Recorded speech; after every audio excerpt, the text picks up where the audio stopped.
Mute yourself. In front of, here we go.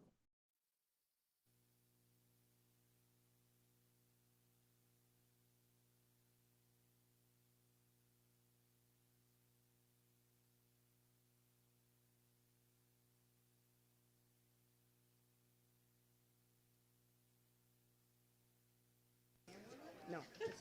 About 7:30. About 7:30.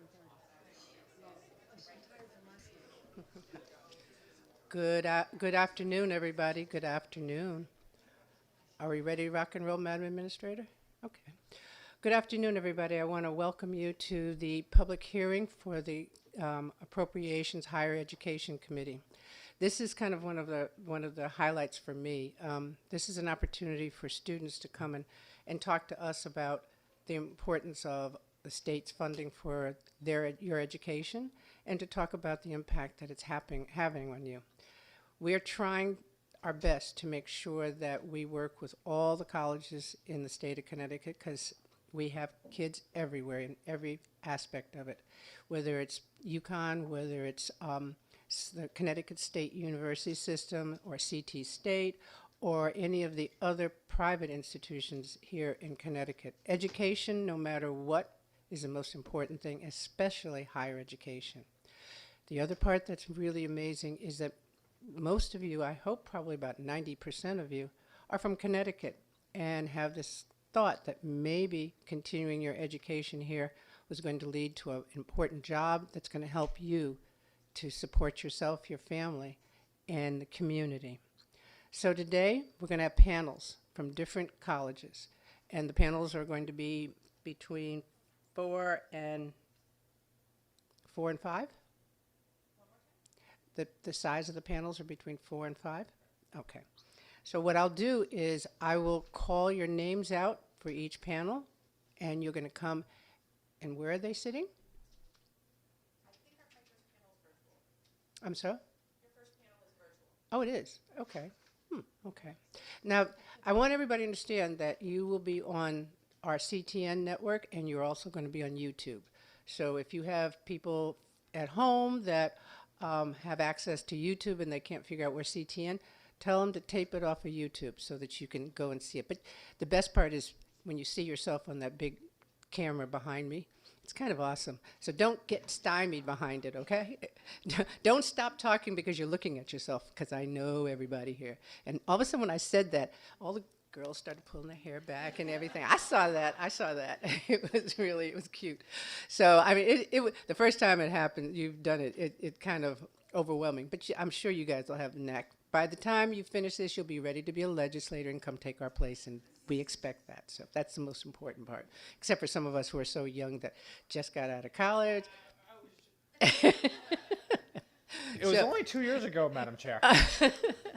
So I just want to enjoy it, have fun. Don't freeze up, because you got good stories and you got good stuff to tell. And you're helping me and all the members up here explain why we believe that investing in you is the best thing we can do. And so don't make liars out of us. Help us sell this, okay? All right, let's rock and roll. Okay, for the first panel.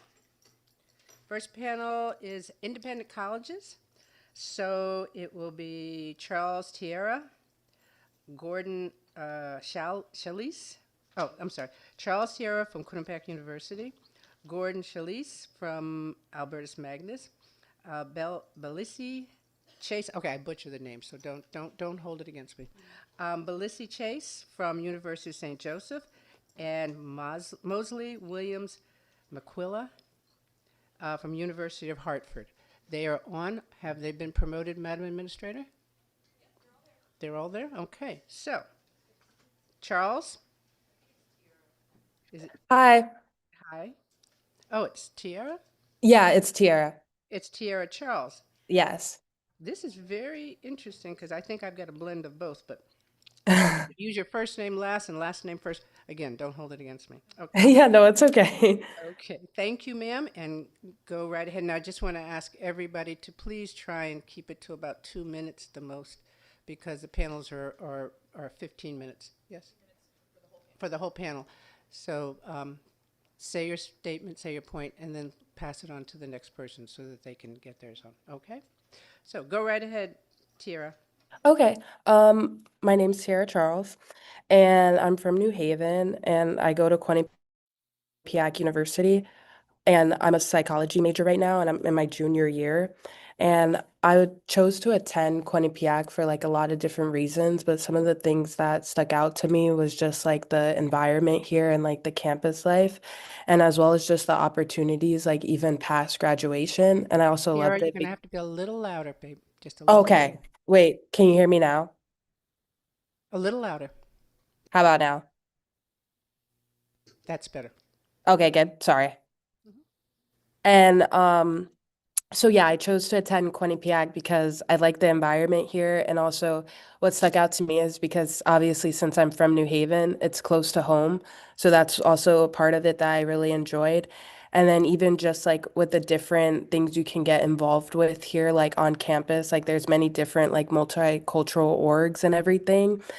And with the like Roberta Willis scholarship, that has helped me a lot because obviously going to a private institution, it can become very costly.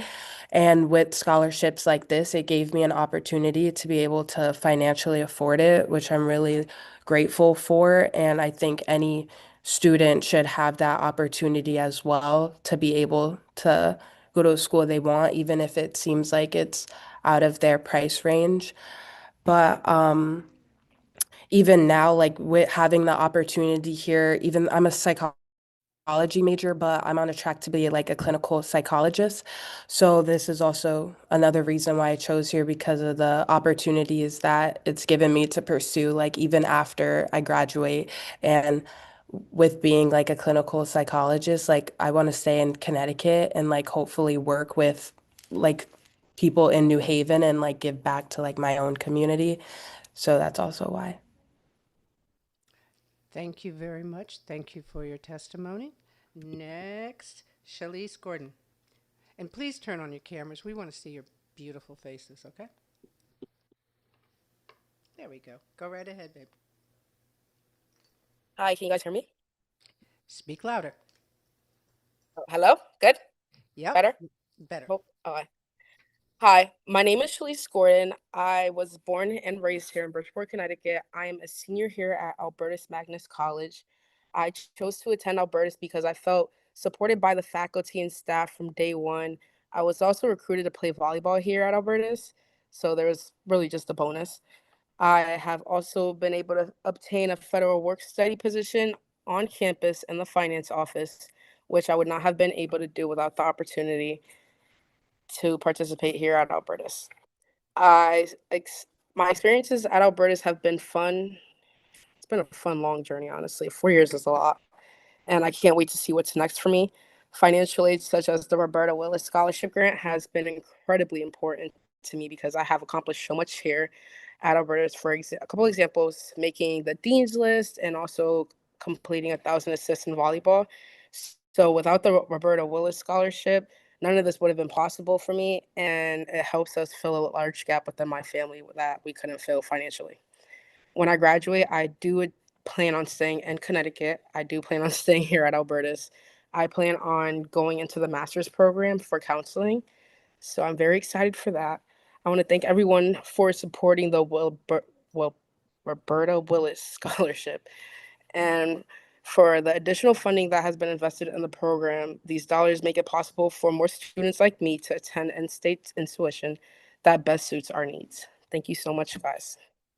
Thank you, and thank you for your testimony. Have a great day. Chase Belisi? Bizlisi? Chase, Hi, good afternoon. good afternoon. First off, I'd like to thank everybody for giving me the opportunity to speak with you this evening. My name is Chase Belisle. I have been born and raised here in Wolcott, Connecticut, and I am currently a senior at the University of St. Joseph in West Hartford. I am an environmental science major, as well as hold a minor in the criminal and restorative justice theory programs here. I originally chose to attend USJ because of its close knit community, as well as it being a smaller campus, which I knew would definitely benefit my educational needs. Having the availability to have more direct work with our professors has been a huge help for me in my educational journey. As well as it being a private Catholic college, it allows me to continue my faith and practice my faith every Sunday. And lastly, it allows me to continue playing the sport that I love, as I was recruited here as a catcher, and I've been fortunate enough to strive in my position as a catcher for the last 4 years. So far, my experience at USJ has been nothing but welcoming. Being a senior, I have fully encapsulated the ideas of college as well as gaining a higher education. This campus alone has made me feel so welcome and accepted, as well as challenged me to be the best version of myself every single day. Um, the financial aid, such as the Roberta Willis Scholarship Grant, has been incredibly important to me, considering I am a first generational college attendant for my direct family. Coming from a household of 2 children, me being the oldest, our main source of income was my father's self employment business, doing sheetrock and taping across the state, as well as my mother's part time position in the food service system at Wolcott School. So the financial aid has been what has truly allowed me to attend a college, especially being at a private institution like the University of St. Joseph. And specifically, these grants, without these grants, I would not have been able to, one, get myself into a higher educational program, as well as continue to play the sport that I love. Post graduation, I intend to go into the law enforcement agencies here in the state of Connecticut. The state police force is by far my top choice. My goal is to strive for a better community every single day, just as USJ has allowed me to strive and has supported me to continue to be a better version of myself every day as I have endured this journey of getting my higher education. I'd like to close with thanking everybody for supporting the Roberta Willis Scholarship Program and for any and all additional funds that have and can continue to be invested into this program. I know very specifically how much it has helped me, and I wish that this is something that continues far down the line, one, for everybody else, but two, so my younger brother can be the second in our family to attend college, as many families need the financial support that this scholarship grant gives. Thank you, guys. Thank you and congratulations. Thank you. Makila Mosley Williams. Hello. My name is Makayla Mosley Williams. I Messed that I up. am from Ansonia, Connecticut, and I am currently a sophomore at the University of Hartford. I am majoring in architectural design and technology. I chose to attend the University of Hartford because of its career-focused architectural program, the warm, welcoming community that it has here, as well as the fact that my sister is a alumni here. UHart is a school that really challenges me creatively, as well as prepare me for real life scenarios in my field. The sense of community and support that UHart provides just really made it clear that this is my place. As an architecture student who is also involved in many clubs, works through federal work study, and a resident assistant on campus, UHart has really helped me to think critically, design intentionally, and most importantly, learn how to balance my academic, social, and personal life. The guidance from my professors, advisors, and student leaders have helped me grow more confident in my abilities and more certain about my career path. But most importantly, the Roberta Willis Scholarship Grant has allowed me to live life at UHart without any overwhelming financial stress or burdens. This support also allows me to focus on my coursework, invest time in community building, and fully commit to my academic goals overall so I can succeed in the future.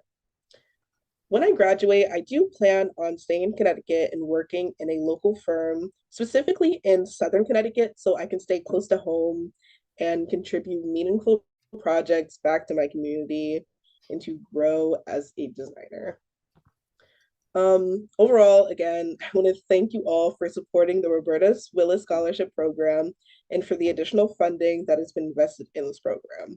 Because of this type of generosity, students like me can attend in-state institutions that best fit our needs without any additional stress. Thank you again. Thank you and thank you for testifying. Have a good evening. Panel 2, Connecticut State University. Nicholas Howlett from Western Western Connecticut State University. Zane Qureshi, Central State University. Angela Ovales, Southern Connecticut State University. And Ian Hendry, Western Connecticut State University. One more. I have one more. Kelsey Davis is on this panel as well. She was supposed to be. She's number 71, but she's with the independent colleges. Okay. She's supposed to be with the independent, but she's going to be on this one. And Kelsey? No, she will be next before we move on to panel number 2. Oh, Yes. okay. I'm sorry about that. Yeah. fault. Kelsey? Kelsey?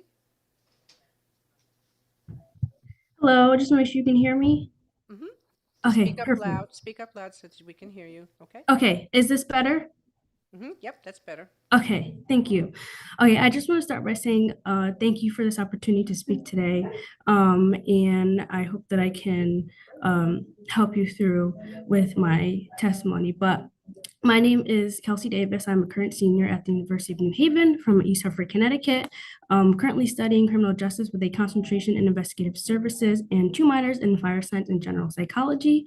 I chose to attend the university because I felt it was my home. I felt a calling. It was welcoming.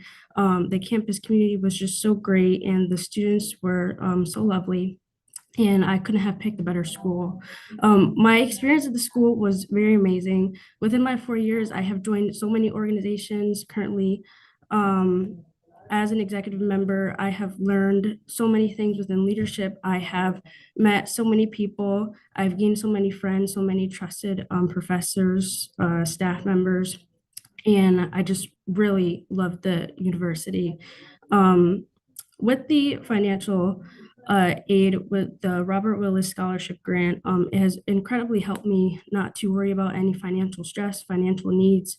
Apparently, with my parents having to put now 3 children in college, it has really helped us so that they can work really hard to make sure all of us are getting our education and ensure that we are pursuing our dreams and goals and don't have to worry about the financial stress so that they can make sure that we are doing well in school.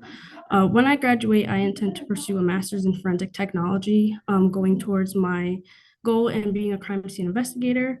And I just want to say thank you again for allowing me to speak today. I thank you for your support in supporting this program. It has really helped me, and I hope that my siblings could also participate in this, and any other people that I can address with getting into financial aid and making sure that we can all attend a college and don't have to deal with any kind of financial stress. Thank you.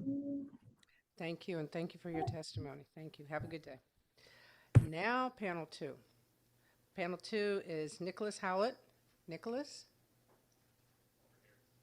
Oh, that's okay. Yep, have a seat. And then after Nicholas, Zane Kereski.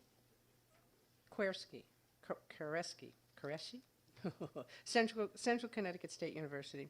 Angela Ovalis, Southern Connecticut State University. Ian Hendry from Western Connecticut State University. If you're, there's another seat right there, so we can have, is there, Zane? Is Zane here? Okay, when I call your name, come on down so that we can have you queued up, okay? Angelina? She'll be remote. Okay. Ian? Awesome. Have a seat right behind them. Thank you. So once you finish, then if you take a seat behind and let the other person go. Okay, so go right ahead, sir. Thank you. Good evening, esteemed members of the Appropriations Committee. Thank you all for allowing me and my fellow Connecticut State University students the opportunity to share our testimony with you all. My name is Nick Howlett, and I am a graduate student majoring in secondary education at Western Connecticut State University. Today, I would like to express to you all the importance that being at WestCon has meant to me, and the support that was provided to me through my journey. I entered WestCon in the fall of 2021 as an undergraduate student and quickly decided on a major of secondary education with a focus in chemistry. I then met my advisor, who I can confidently say helped guide me for all 4 years undergrad, and even now has helped me tremendously as a grad student. I remember my sophomore year, I found out my degree path would take me 5 years, which wasn't exactly how I planned my college experience. However, after talking with my advisor about the situation, he helped get me on the path I am on today. He suggested getting a bachelor's degree in chemistry, then a master's in education, as teachers are required to obtain a master's in Connecticut anyway. Now, my academic journey has been incredible. However, I wouldn't be here without my athletic journey as well. When I was looking at colleges in high school, I found an immediate draw to WestConn. It's only an hour away from my home in North Haven, Connecticut. It was reasonably priced, but it also allowed me to continue running cross country. From the second I stepped foot on campus and met the athletic staff, I knew I could see myself here. Now, I love running cross country, but I knew something was missing when I got here, and that was track and field. I was able to make connections and help show the athletic department the impact a track team could have at my school, which I now have the privilege to compete on as it was added as a sport last year. The entire athletic department has also been tremendously helpful in my time here, especially my junior year when I broke my hip running cross country. The training staff helped me get back on my feet after surgery, and the administration and my coach helped me regain the year of NCAA eligibility that I had lost, allowing me to still compete this year, which has been such a blessing. Athletics in college, and specifically at WestConn, has opened up so many opportunities to me, such as being our Student Athlete Advisory Committee President and helping on many committees at WestConn to help support all of our students. I have also had the privilege to serve as a resident assistant on campus for 3 years, allowing me to make even more connections and learn even more skills. I've learned so much from the people I've had the privilege to meet through being a student and athlete here at WestConn, and I will take what they have taught me into my professional career. My story is just one of countless others, but I hope it goes to show the importance that investing in our state university system can have on the lives of so many people. Thank you for your time. Awesome. Thank you. Thank you. Have a good day. Have a seat right back there. Zane? Oh, the microphones both work. So whoever's next, are you next, young man? Are you next? Yeah, come right up there. Okay? And turn the button so that your microphone's on. Okay? Thank you. Okay. Hi. I'm good? Okay. First off, I want to say thank you everybody for, this opportunity to be here. My name is Zane. I'm currently in my junior year at Central Connecticut State University as a finance and business management major. I appreciate, the opportunity to speak with you all today, and I want to show why my experience at Central shows why continued investment in public university truly matters. Initially, coming into college, it did give me a lot of challenges, especially financially. I originally come from the South Bronx, New York, with an immigrant family. My mother is from Pakistan and my father is from Egypt. Both of my parents had more than one job, making ends meet in one of the most expensive states to live in the country. We had decided to move to Danbury, Connecticut for the start of my high school career. Due to the environment that we were in and the path they saw I was going down, and they decided to want to give me a chance at a better life, one built on opportunity, stability, and education. That move changed the trajectory of my life, but it did not remove the financial stresses my family and I continued to face. As time went on, college looked like less and less of a possibility for me, not because of my grades, not because of my want for it or determination, but because we simply didn't have the finances for it. At the age of 16, my mother had passed away, and I had to grow up a lot faster than I would have hoped. My plan was originally to just work and just support my father and, not go to college.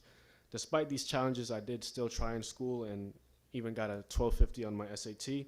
I decided to apply to various colleges just to keep that option open. Out of all the colleges I did apply to, Central Connecticut State University made pursuing a degree for me possible. They provided an affordable and accessible pathway for me to continue my education without having to deal with an overwhelming amount of debt.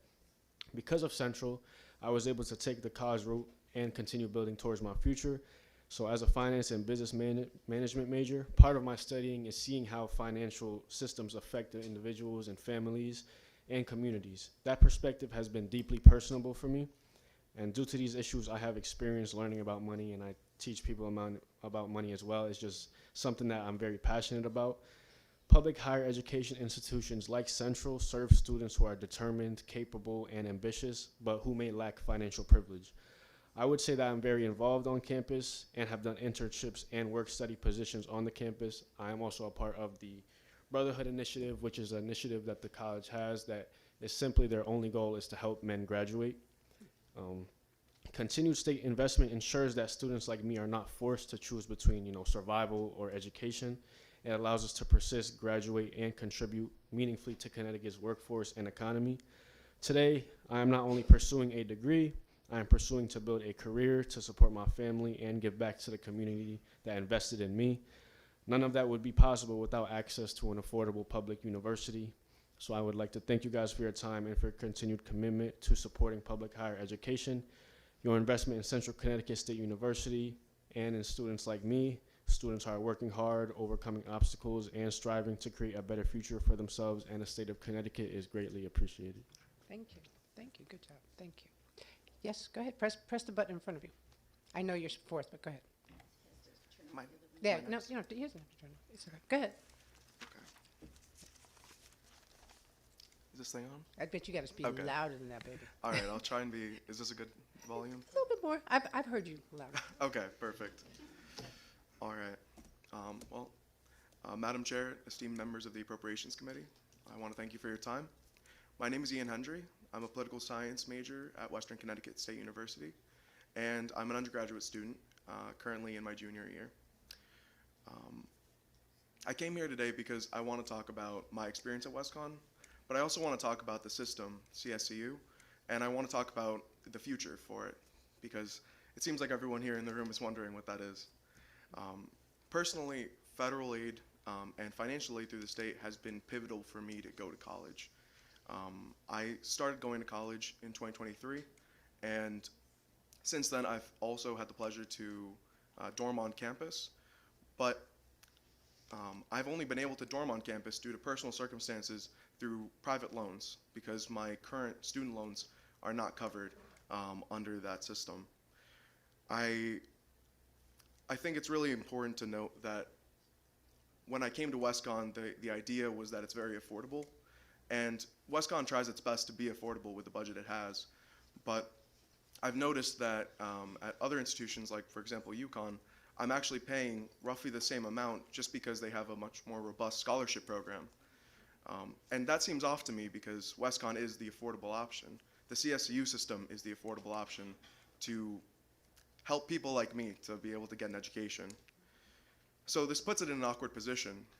I'm here with a few from my school, and I think we all feel this weird position where we're more expensive than community colleges, but not quite as prestigious or can't give as many resources as some of the larger colleges in the state. This is why we're here with many other students from around the state asking for more funding, because fundamentally college is about the experience more than anything else. If we just wanted a certification, we would have gone to a trade school, but we're not always getting that experience. My department, the political science department, has 2 full-time professors. We're a program within the social sciences department, which is already quite small. This is no fault of the school itself. There's not a lot of majors that are bringing in money for the school, and at the moment, the political science department is full of passionate people who are doing the best with what resources they have, as well as the administration who are trying to fund it as best as they can. So when we come to the CSCU system for funding, that is primarily the goal. Connecticut is the 2nd richest state in the country, yet our financial aid network is surprisingly weak compared to our neighboring states. And I think it's difficult for students like me to hear about the upcoming $6 billion rainy day fund, when for a lot of us, school is less affordable for us than it was for our parents. And for our grandparents, it was nearly free. So it seems to get worse and worse as the economy seems to only not keep up.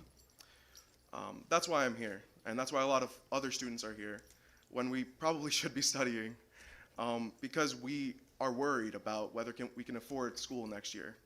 And for those of us that are studying, right now we're studying in classrooms in buildings that have not been renovated since before the Civil Rights Act.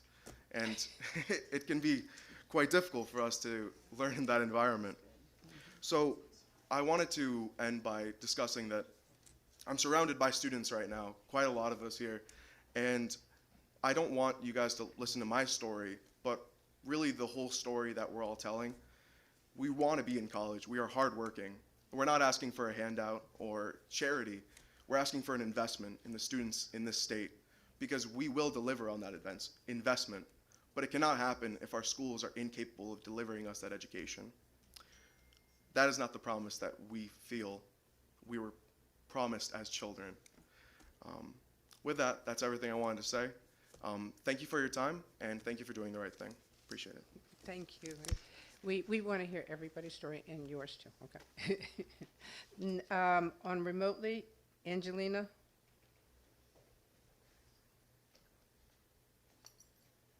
Is she on there? There she is. Good evening, esteemed members of the Appropriations Committee. Louder, louder. Ooh, okay. Good evening, esteemed members of the Appropriations Committee. My name is Angelina Ovajes. I am a proud graduate student and undergraduate alumna of Southern Connecticut State University. My experience at SCSU has been transformative and unforgettable. Southern has given me a wealth of knowledge and opportunities for which I am humbled, deeply grateful, and honored to speak before you this evening. I am from Waterbury, Connecticut, where I attended public schools for the entirety of my educational years. I feel compelled to share that throughout those very transformative years, I unfortunately lost my father to suicide, my mother to mental health challenges and addiction, and was adopted at the age of 13 by my 23-year-old sister, who actually also had just graduated from Southern. Throughout the chaos and the transitions, my access to education kept me grounded, sane, and motivated.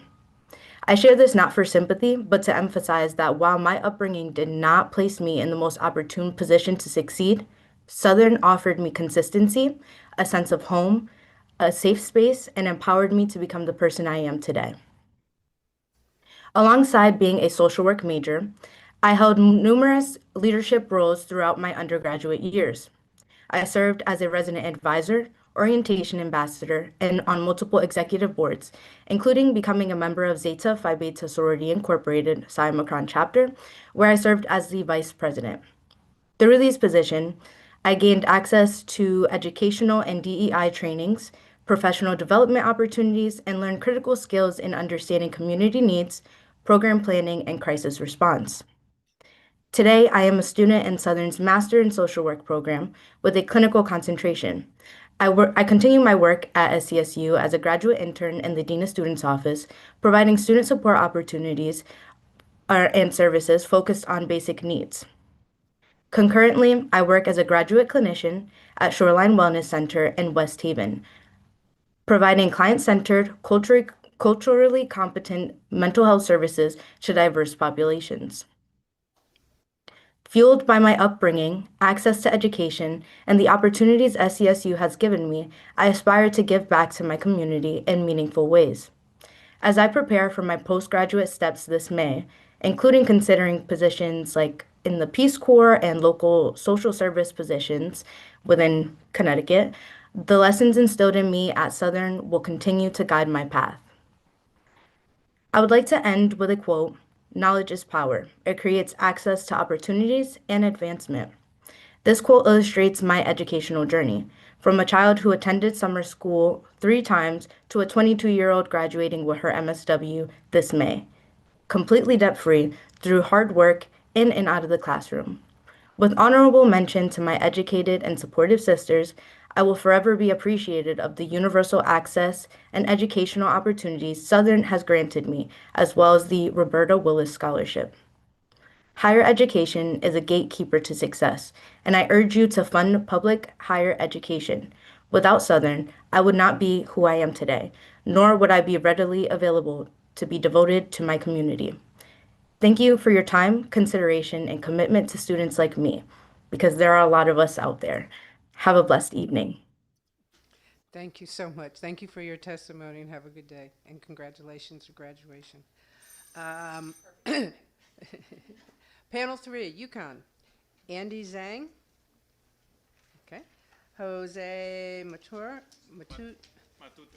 okay. Matute Galvez. Ah, thank you. Jordan Lata. Jordan? Oh, sorry. Okay. Jaleel Crespo? Right there? Okay, sorry. All right, go right ahead, sir. Awesome. Good evening, Senator Austin, Representative Walker, and distinguished members of the Appropriations Committee. My name is Andy Zhang. I'm an honor student at the University of Connecticut Storrs campus pursuing dual degrees in environmental sciences and economics, and I'm speaking on behalf of the student body as the president of our undergraduate student government. The opportunity I have today is rooted in a story that began long before I arrived at UConn. In the late 1970s, after collective farming collapsed, my family in rural China received land under the household responsibility system, which required them to sell a fixed portion of their crops back to the government at set prices. When harvest failed, there was little to eat and even less to pay for school.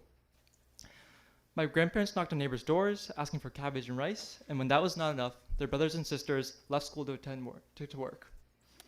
Only my father and my mother were able to complete middle school, and it was their eventual pursuit of higher education that ultimately allowed them to come to the United States and build a life for me and my two siblings.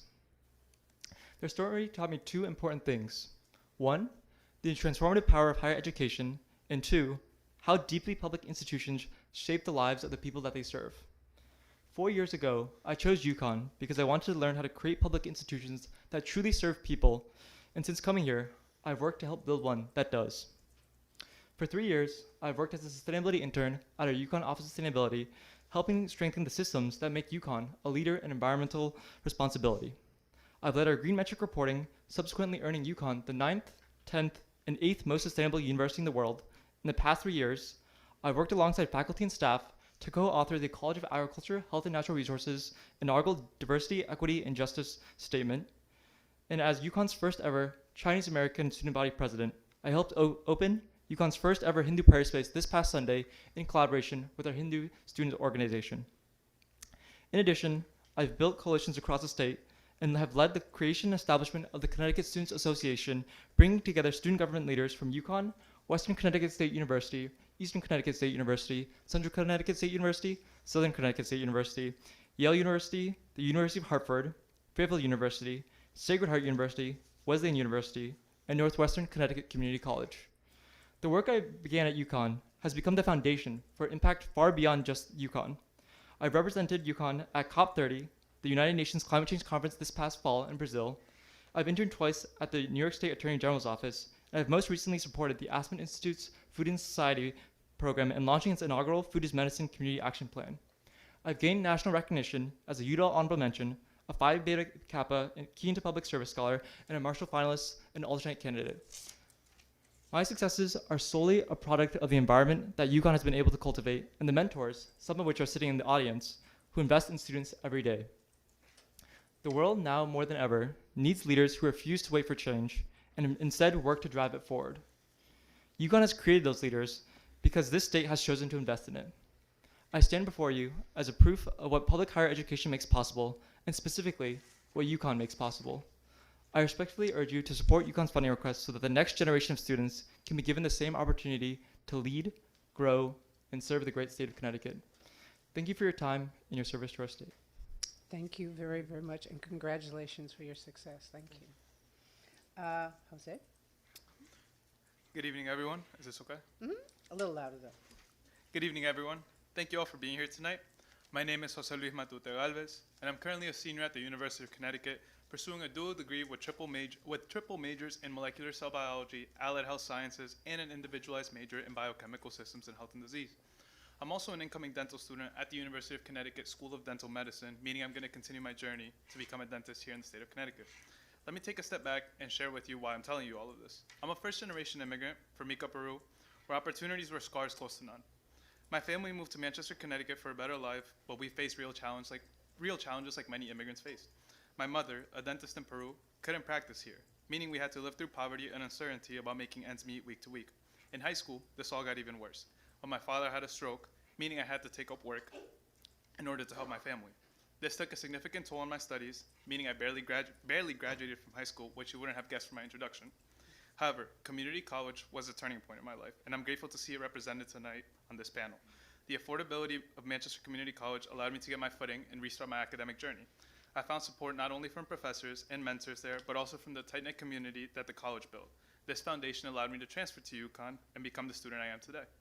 Once I got to UConn, I didn't just find an education, I found a continuation of that supportive environment that I fostered at the community college, and this clear path to now become a dentist. Despite challenges I faced, such as advisors telling me I wouldn't graduate on time if I could handle the course load and the cost of finances and dorming, UConn has been my guiding force through all of this.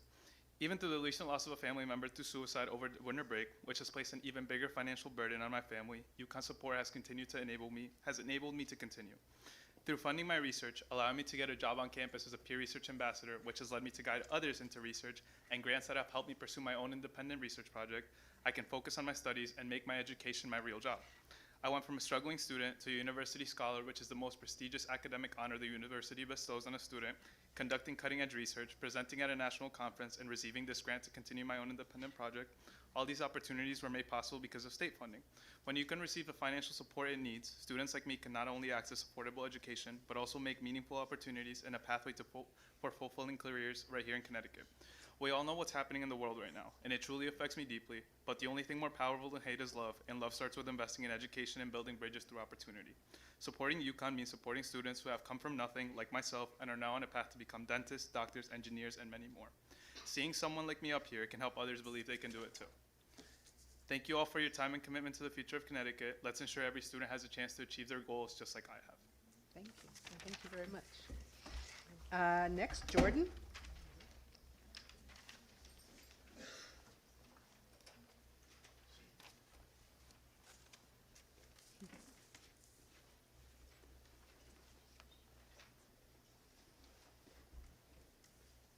Go right ahead. Good evening, everyone.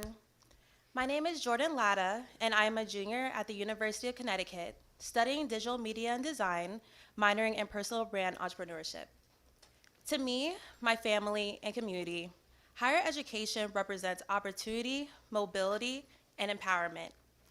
UConn has given me the tools and support system to grow personally, academically, and professionally.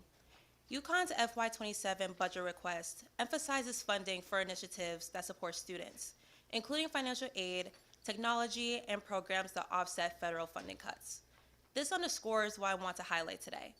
Financial aid is not supplemental. It is what makes enrollment and graduation possible. I depend heavily on scholarships to attend UConn. Without financial aid, the cost of tuition and living expenses would make continuing my education financially impossible. When the state invests in financial aid, it is investing directly in who gets to participate in higher education. It determines whether talented and motivated students can pursue degrees regardless of income, or whether opportunity becomes limited only to those who can afford it. And when students leave UConn because of financial pressures, the loss is not just personal, it is economic. The state risks losing future skilled workers, taxpayers, and the long-term return that comes from an educated workforce.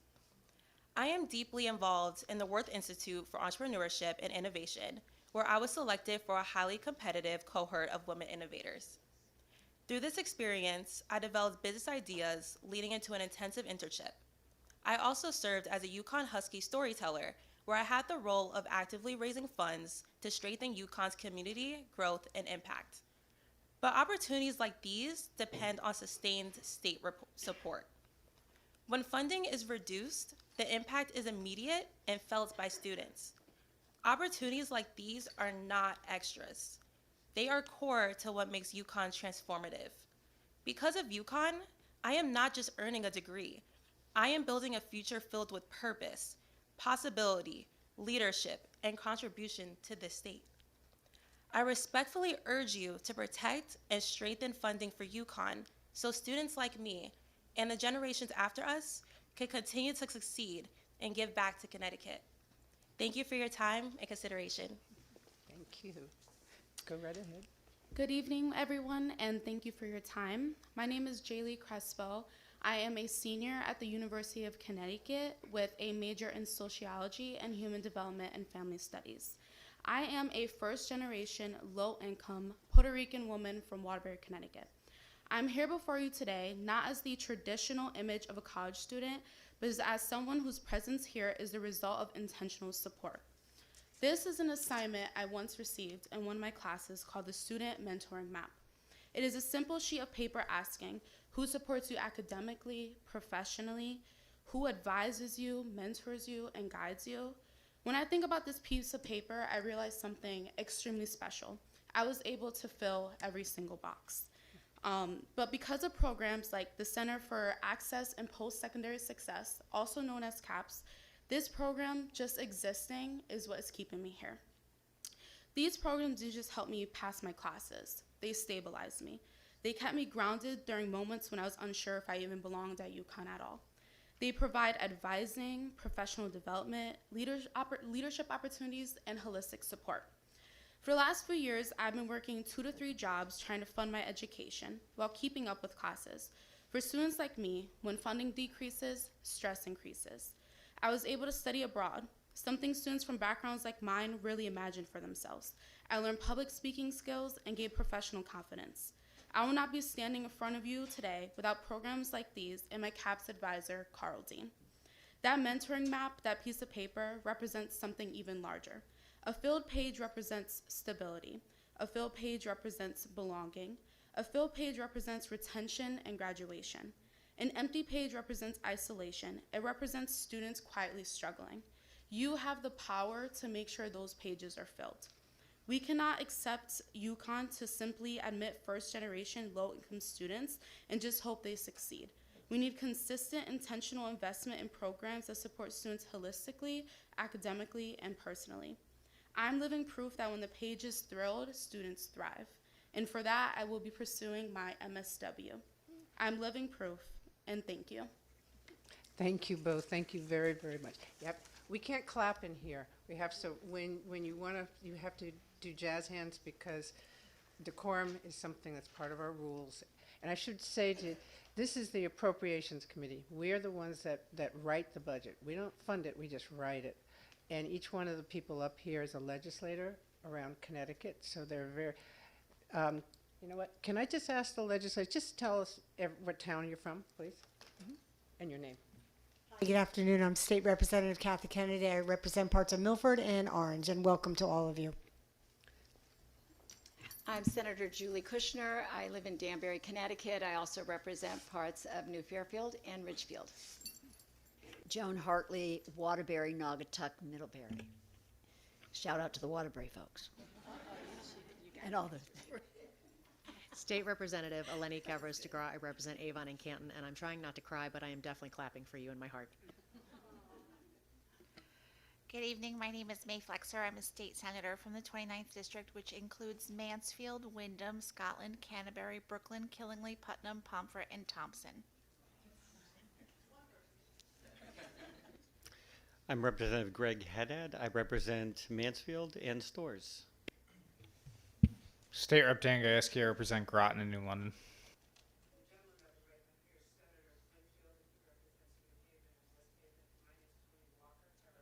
Mike. She's new at this. Yeah. I've been doing this since 2000. But Senator Winfield is a gentleman that was in front. He's a state senator for New Haven and West Haven, and I'm Tony Walker. I'm from New Haven. And I also want to give a shout out to 2 presidents that are sitting in here, and I don't know if you know them, but I think you should know them. I know everybody knows Dr. Merrick. Dr. Merrick, thank you so much for being with us. And from the state university system, Dr. Maduco, thank you for staying with us too. So you guys are important. I'm telling you this because what I also would hope, this would fascinate you and maybe challenge you to think about being a legislator. Because, you know, okay, let me tell you, there is no money. There are a lot of hours, but the passion can really get to you. And it means that you can actually shape history and the community that you're from. So I ask all of you, oh, that's my co-chair. Who are you, lady? I'm sorry. Oh, come, no, you have to introduce yourself. Figure out what I want to do with. No. We want to know your name and what towns you represent. That's all we want. Why am I giving up? You are letting the world know who you are. Yes, everybody else did it. Please, come on. You're holding it up. I think all of you have lost leave of your senses. Senator? I am Kathy Austin. Just Kathy, please. I represent the towns of Marlborough, Hebron, Lebanon, Columbia, Sprague, Franklin, Norwich, Lisbon, Ledyard, Montville, and both federally recognized tribal nations' lands sit within the confines of my district. That's who I am. And I'm a great grandmother, too. Thank you. President Klonsky from Charter Oak. Oh, I didn't see you. I apologize. I apologize. Thank you very. Oh, thank you very, very much. So this just lets you know how important this is to us, because people always say, why are we putting all this money in education? It's because of you guys. So I need you to be our ambassadors. You have to. Write letters to the governor. Write letters to your legislators. Make sure you know who they are. Make sure you communicate with them and you tell them what you're doing with your life and how important your life is to you and what's going to happen with you and how much Connecticut really will acquire. So I'll move right along now. I'm going to get yelled at because we're not really supposed to do that, but I hate losing teachable moments. So, all right. I am a teacher. Community colleges. Ms. Nezra Adams from Gateway, Lilia Kendrick from Tunxus, Maria, okay, I can't pronounce your last name, Maria, from Middlesex, Dominique Dupoy from Capital, and Valori Wilbanks from Middlesex. Madam Chair, if I could have a moment, please. Yes. Nezra Adams, I believe, is having some technical difficulties. We're Okay. trying to promote them, but you're getting an automatic decline, which usually means they just need to log out and log back in. Okay. So Nezra, if you could hear us, just log out of your Zoom, log back in, and we'll get you over into our panelist section so you can speak. So, are we ready? Hi there. Hi. Pull that microphone down. All right. Tell me your speech. Good evening, esteemed members of the Appropriation Committee. My name is Liliana Kendrick, and I am a business transfer student at CT State Tunxus. As a mother of an 8-year-old daughter, returning to school once felt very overwhelming without reliable financial and academic support. I was nervous about the challenges involved in trying to balance parenting, student life, and whether higher education was something I was truly capable of. CT State Tunxus changed that. Tunxus, from the start, kept an atmosphere that was flexible, supportive, and designed to be student-centered. The availability and the academic advising, clear financial aid guidance, and flexible course options allowed me to remain enrolled in school, but also ensured that I never neglected on focusing my degree while still living my family members' lives also, quote unquote, my daughter. In addition, the Marianne Hanley Award provided critical financial support that allowed me to continue my education, stability, and focuses reinforcing CT State Tunxus' commitment to students' persistence and success. Faculty and staff took time to understand my goals and helped me build a clear academic and transfer pathway that kept me on track without wasting time or credits. Throughout each semester, professors consistently offered me guidance and mentorship. That support did not end through each semester. Even after each course ended, the faculty remained accessible, continued to provide advice, encouragement, and helped me stay focused and confident in my academic path. CT State not only strengthened my education, but also gave me confidence in higher education as I'm here now. Given the academic foundation I established at Tunxus, I am transferring to Central State University to earn my bachelor's degree in business management. I also plan to transfer again to get my master's degree at UConn to become a human resource manager of CT State Tunxus. Extends beyond my classroom needs. My education is preparing me to contribute to Connecticut's workforce in a meaningful and substantial way, particularly in supporting organizations and employees of ourselves. My experience in higher education demonstrates the opportunity, perseverance, and access to college that can change lives, not just for me, but also setting an example for my daughter. For our students across the system, institutions like Tunxus prepare us for our students to move forward in education, enter workforce, and engage as active members of their campus and community. Your continued support of CSCU system is an investment in institutions that make higher education accessible, attainable, and transformable across Connecticut. And I appreciate you all. Oh, thank you. Thank you, and thank you for your testimony. Absolutely. Okay, so let's find out where the rest of these people are. Valori? Valori, are you here? Yeah, come right up here. Come on up.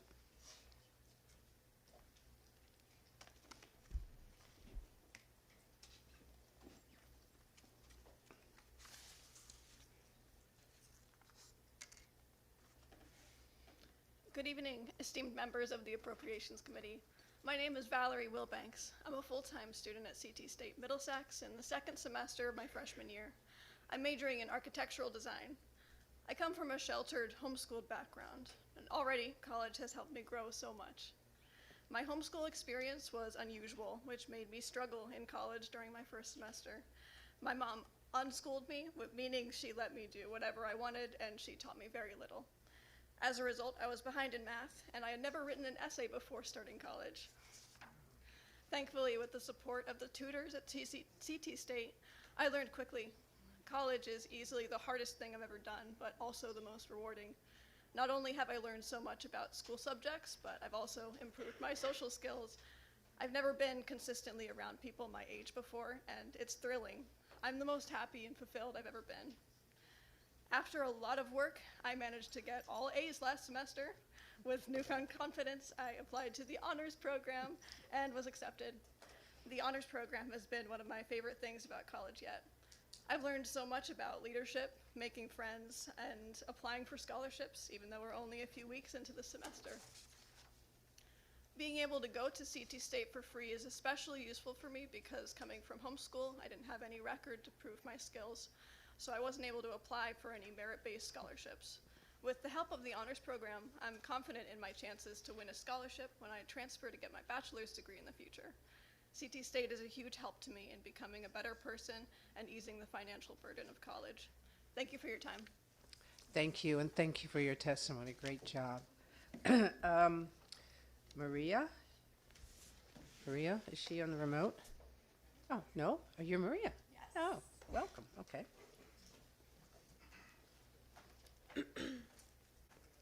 Good evening, esteemed members of the Appropriations Committee. My name is Maria Remishevska, and thank you for giving me the opportunity to speak today. For a long time, school and I did not have a good relationship. Growing up, I felt lost, and after a really difficult high school experience, I decided to take a break from education entirely. College felt out of reach, and honestly, so did believing in myself. When I was younger, I loved to write.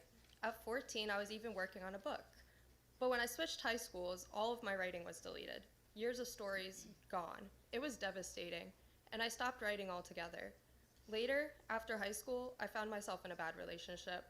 One day, during an argument, my ex-boyfriend destroyed all of my artwork and paintings. Just like that, something else I loved was taken from me. I stopped painting too. When I left that relationship and thought about going back to school, I didn't feel confident or prepared. I was 22, broke, and I had no idea what I wanted to major in, or even what classes to take. Four-year colleges felt financially impossible. Community college, however, felt like a door I could actually open. With the help of my advisors, I decided to start by taking classes I thought I might enjoy. I enrolled in English 1010, not just because it was required, but because I used to love writing and wanted to see if I could find my way back to it. I also signed up for Painting 1, even though I hadn't touched a canvas in years. Those classes did something I didn't expect. They gave me pieces of myself back. College became more than just a place to earn credits. It became my gateway to rediscovering everything I thought I had lost. I took a college career and success class to figure out my direction, and I took a biology class because science had always interested me. I had never really been given the chance to explore it in high school. For the first time, I wasn't just surviving school. I was excited to learn. Community college changed my life. It gave me structure, support, and most importantly, belief in myself. Today, I know what I want to do. I want to study medicine, and I want to go to medical school. That would have felt impossible to the version of me from a few years ago. I would not be standing here today if it weren't for a community college, and I would not be here without financial aid. Financial aid didn't just help me pay for classes. It gave me a second chance. It gave me a future. Thank you for investing in students like me. Your support changes lives. Mine is living proof. Thank you. Have a good evening. Dominique?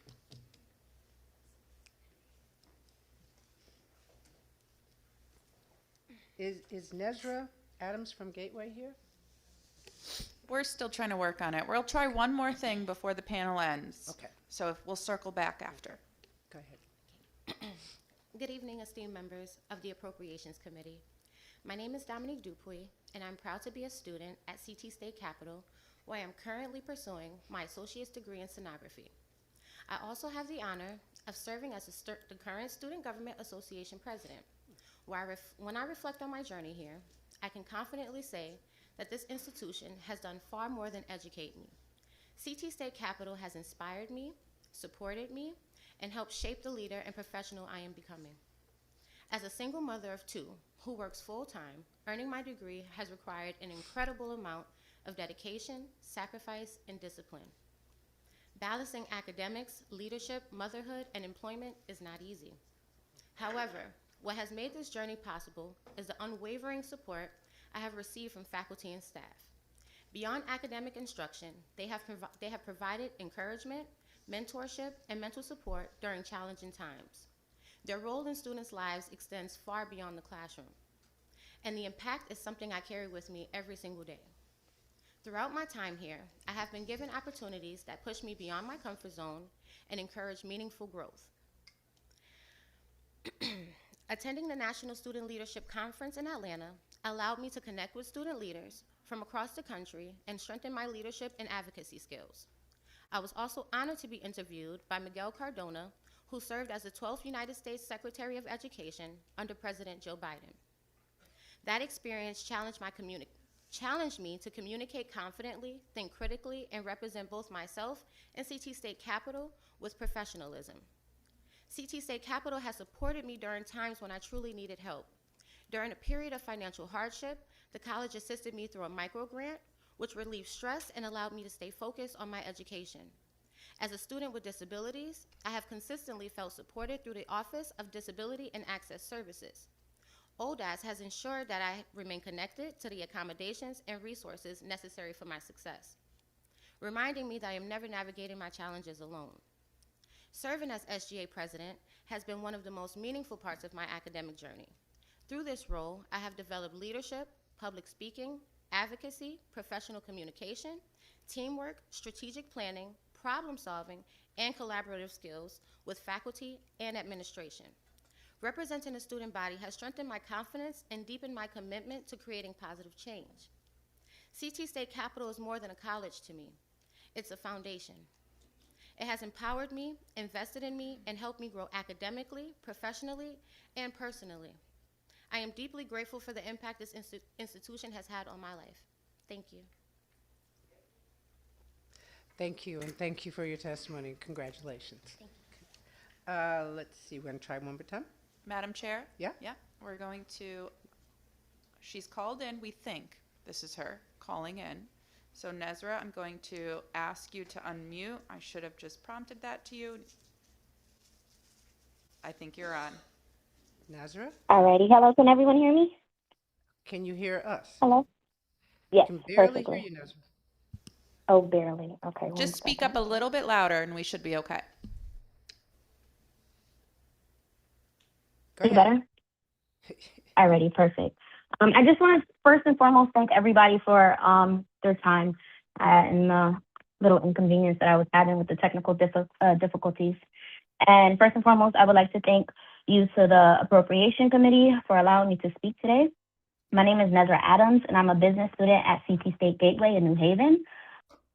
There was a point in my life where it felt like everything was happening all at once, and honestly, that point is still happening now. School, finances, and responsibilities all collide at one time. And honestly, it can be overwhelming. It was overwhelming. I remember wondering how I was going to keep going. What made the difference for me was CT State Gateway. Gateway didn't just offer classes, it offered support. Through work-based study, I was able to gain experience while still being a student. FAFSA made it possible for me to afford my education without constantly worrying about whether I can stay enrolled. And sometimes it was the smaller things that mattered the most, like knowing there was a food pantry when money was tight and having access to the career closet when I needed to show up professionally. Even on snack days, those quick little pick-me-ups, and as well as the wellness center allowed me to have someone to talk to that reminds me that I'm not alone. Those resources may seem small to the average person, but they're But when you're a student juggling life and school, they mean everything. Gateway gave me more than an education, it gave me stability, opportunity, and the confidence to keep moving forward.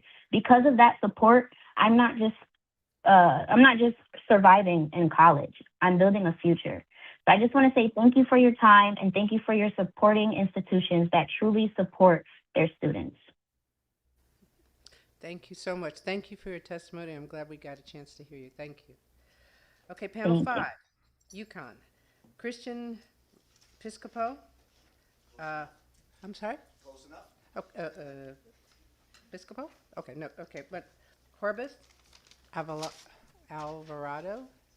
Okay. Christian Rico. Okay, come on down. Come on down. Manny Dartley. Manny. Yep. Okay, and Anna Marcano. And if I butchered it, I'm sorry. Go right ahead, sir. Good evening, members of the committee. My name is Christian Piscopo. I'm a PhD student at the University of Connecticut, where I study the psychology of organizations and work. I also stand before you as a veteran, having served as a cavalry scout in the United States Army. Early in my doctoral program, I met with Elisa Keller, the director, who shared a profound concern that many of our veteran students felt like outsiders on their own campuses and lacked a sense of belonging, which to a veteran is not a luxury, it's a lifeline. Putting my training to work, I dug in and started exploring belongingness. I found research has repeatedly shown belongingness to be an important mechanism in the prevention and intervention strategies, fostering psychological health and well-being, as well as reducing depression and suicidal ideation. I also discovered that the urgency of belonging cannot be overstated. In 2022, 6,407 veterans took their own lives. The highest rates of suicide were among 18 to 34-year-olds, a demographic of the majority of veteran students. In addition, this research found that the transition period when shifting from military to civilian life was the most dangerous, which is exactly where UConn's veteran and military programs intervene. Together, we conducted a comprehensive survey across all UConn campuses and found 4 key takeaways. Half of our veterans have partners, a third have children. Because of this data, the office was able to shift to a more friendly, inclusive events, recognizing that a veteran's success is greatly dependent on their support system at home. We launched a systematic cold call check-in program. During the start of the semester, our staff reaches out directly to the veterans to ensure no one is falling through the cracks. The office, including the veteran work study students, now receive training in motivational interviewing. This training improves the interpersonal communication skills and can be used to extend inclusion to veteran students. This project is a profound testament to the work done by the UConn veterans and military programs.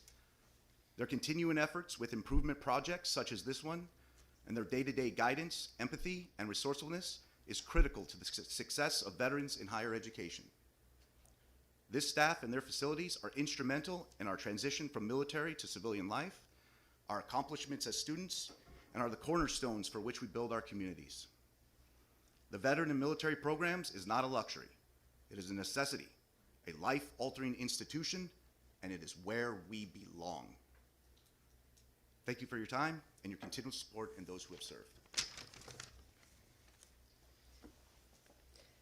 Next, Corbett. Yep, you're good. Members of the Appropriations Committee. I would first like to thank the committee for allowing students like myself to share our unique stories as testimony. My name is Horworth Alvarado. I am a Honduran American, low income, and first generation junior student studying political science and public policy at the University of Connecticut. I can say with absolute confidence that the student support services, SSS programs at UConn, Stanford, and Storrs have changed my life. At this moment, I am not ashamed to admit that I graduated high school with a 2.6 GPA. I faced external barriers that I still continue to battle to this day. I never thought I would be in this position, but I persevered. That is why I am here. UConn Center for Access and Post-Secondary Success, or CAPS, has given me the chance to reach goals I did not know were once achievable to me. It was my second chance. I started in my hometown at UConn Stanford, where I met people I could only describe as revolutionary to me. UConn Stanford's SSS programs have been an instrumental part for me to achieve new heights Not only there, but now in stores. I have learned mentorship, and most importantly, integrity. The SSS programs on both campuses have allowed me to connect with faculty and students that have been integral to discovering myself and falling in love with public service. Mentors like Rowan at UConn Stanford have taught me selflessness, honor, and kindness. Thank you for always going beyond your role to uplift students like myself. Because of you, many of us are able to find our purpose. CAPS has opened the door to allow me to serve as senator in the undergraduate student government, serve as a peer mentor in multiple contexts, and even work on behalf of Congressman Jim Himes and Secretary Thomas. I know now that I was put on this earth to serve my communities. I aspire to reach those who feel disillusioned, unheard, or invisible. CAPS plus SSS has frankly cultivated an environment where I feel I belong. I have felt championed, emboldened, and valued by my entire community. My peers have echoed these sentiments. That is why we are here together.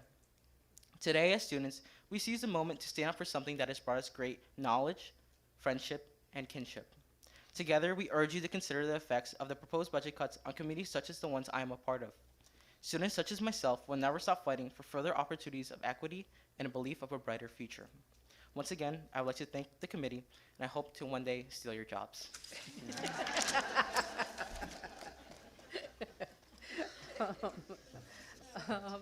Christian and Manny. I just got a text from my husband. He said, I thought I was bad with names. He said, you are a killer. I told you. All right. Am I on? Go right Is this ahead. on? Oh. All right, are we good? All right, we're Yep, good. it's good. All right, hello, members of the Appropriations Committee. First, I'm going to thank you guys for your time and the opportunity for me to speak in front of you today. My name is Christian Ricco. I'm a third-year psychology major at UConn Avery Point, currently serving as the undergraduate student body president. I'm speaking here today not just as a student and president, but as evidence of what public higher education has made possible. 5 months before stepping onto campus, beginning my college experience, I underwent a major back surgery, scoliosis, only 2% of adolescents will ever experience in their lifetime. Physically, I was in pain. Mentally, I was at the lowest point in my family's life. I lacked confidence, direction, and a sense of who I was. But UConn, specifically Avery Point, gave me something even more life-changing than that of my surgery. It gave me opportunity. Through the student government and leadership opportunities, I didn't just attend classes, I became involved. The leaders of the student government, as well as the student services team, recruited, mentored, and supported my journey to leadership. That involvement changed the trajectory of my life forever. I went on to then serve as the student body vice president, teach a class on leadership and confidence, and then serve as the president. These roles are not just titles I've accumulated over my years as an undergraduate. They've required mentorship, advising, and institutional support from the student services that recognize my potential and challenge me to step forward. Because of that support, I'm here representing the community I can now call family. Since Avery Point invested in its students this way, I was able to turn around and invest it into others. I had the opportunity to teach a lesson on confidence to incoming freshmen who were once like myself, unsure of themselves and their place in college. That kind of transformation will never happen by chance. It happens on a campus small enough to see you, intentional enough to build you up, and supported enough to sustain leadership and belonging. I am here in front of you today not because I've always been an exceptionally confident person when I arrived, but because Avery Point has had the capacity to help me become a confident and capable person of giving back to them. An investment in Avery Point is an investment in maintaining that capacity, ensuring leaders of all backgrounds are never overlooked, recognized, developed, and empowered to lead, even after our most challenging circumstances. Thank you again for your time. Thank you. And I want you to meet Senator Austin. I would Very be happy seriously. to. When she comes back, I want you to talk to her. Manny? Good evening, Madam Chair. Can you hear me? Mm-hmm. Yeah, just get closer to the microphone, though. There you go. Good evening, Madam Chair Walker, and members of the committee. My name is Emmanuel Darte, and I serve as Student Body President at UConn Stanford. I'm here to urge that the operating support for UConn increases, especially for our regional campuses like Stanford, because we are a workforce engine, an access point, and a talent retention driver for the state of Connecticut. UConn Stanford serves more than 2,500 students in Fairfield County. Most of us commute, many work full-time, many are first-generation college students.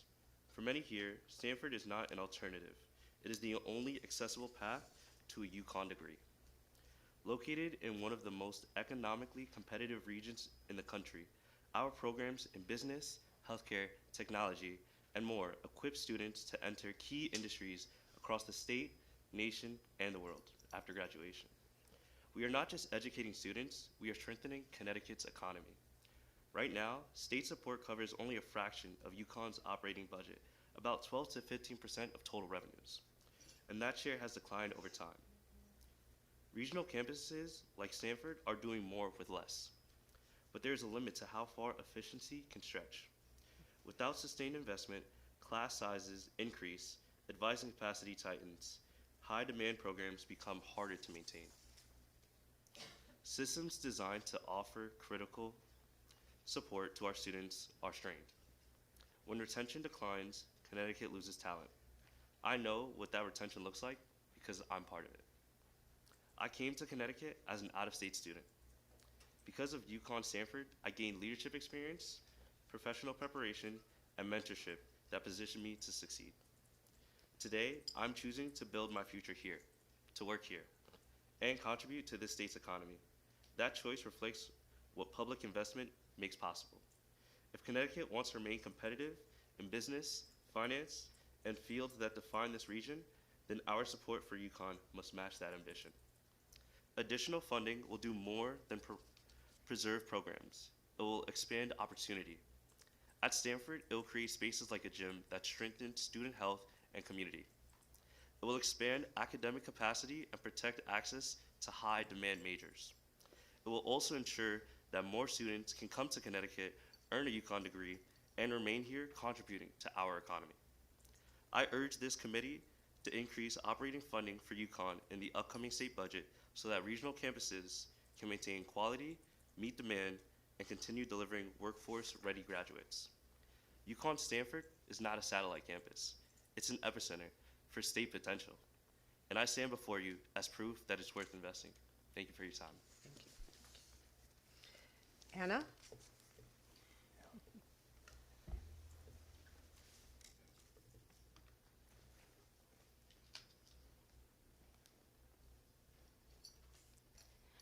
Good evening. My name is Anna Marcano, and I'm a digital media and design major at the University of Connecticut. 10 years ago, my family and I made the difficult decision of leaving our home country, Venezuela, to move to the United States for a better life and future. It was a difficult journey, but one that came with new and exciting opportunities. I was only 12 years old when my entire life was turned upside down. My brother was 20 years old and had just finished his freshman year at his college in Venezuela. Upon arriving in Connecticut, my brother started to look for universities to continue his education. He was interested in continuing his degree in engineering. UConn was his dream school. He dreamed of becoming a Husky and finishing his degree there. Luckily for him, he achieved his dream, and he was able to attend UConn for the remainder of his undergraduate career. As a young girl who was starting to wonder what her future might look like in the United States, seeing my brother flourish in his career and have a wonderful college experience led me to the decision that I made and eventually attending UConn myself. I've always wanted to be an artist and entertain. More specifically, I wanted to make moving pictures. UConn offers a wonderful fine arts department, one of the best on the East Coast. I sent in my application, and a few weeks later, I received a handwritten letter from the Digital Media and Design Department, expressing how honored they'd be to have me in their program. I was ecstatic seeing how much the department already valued me. 4 years later, I'm very happy to say that my experience at UConn has been nothing short of some of the greatest times of my life. My campus, academic, and social life has brought some of the best memories. I get to pursue the career that I love, all while being a part of unique extracurriculars and a campus community that has welcomed me in a way I never thought would be possible.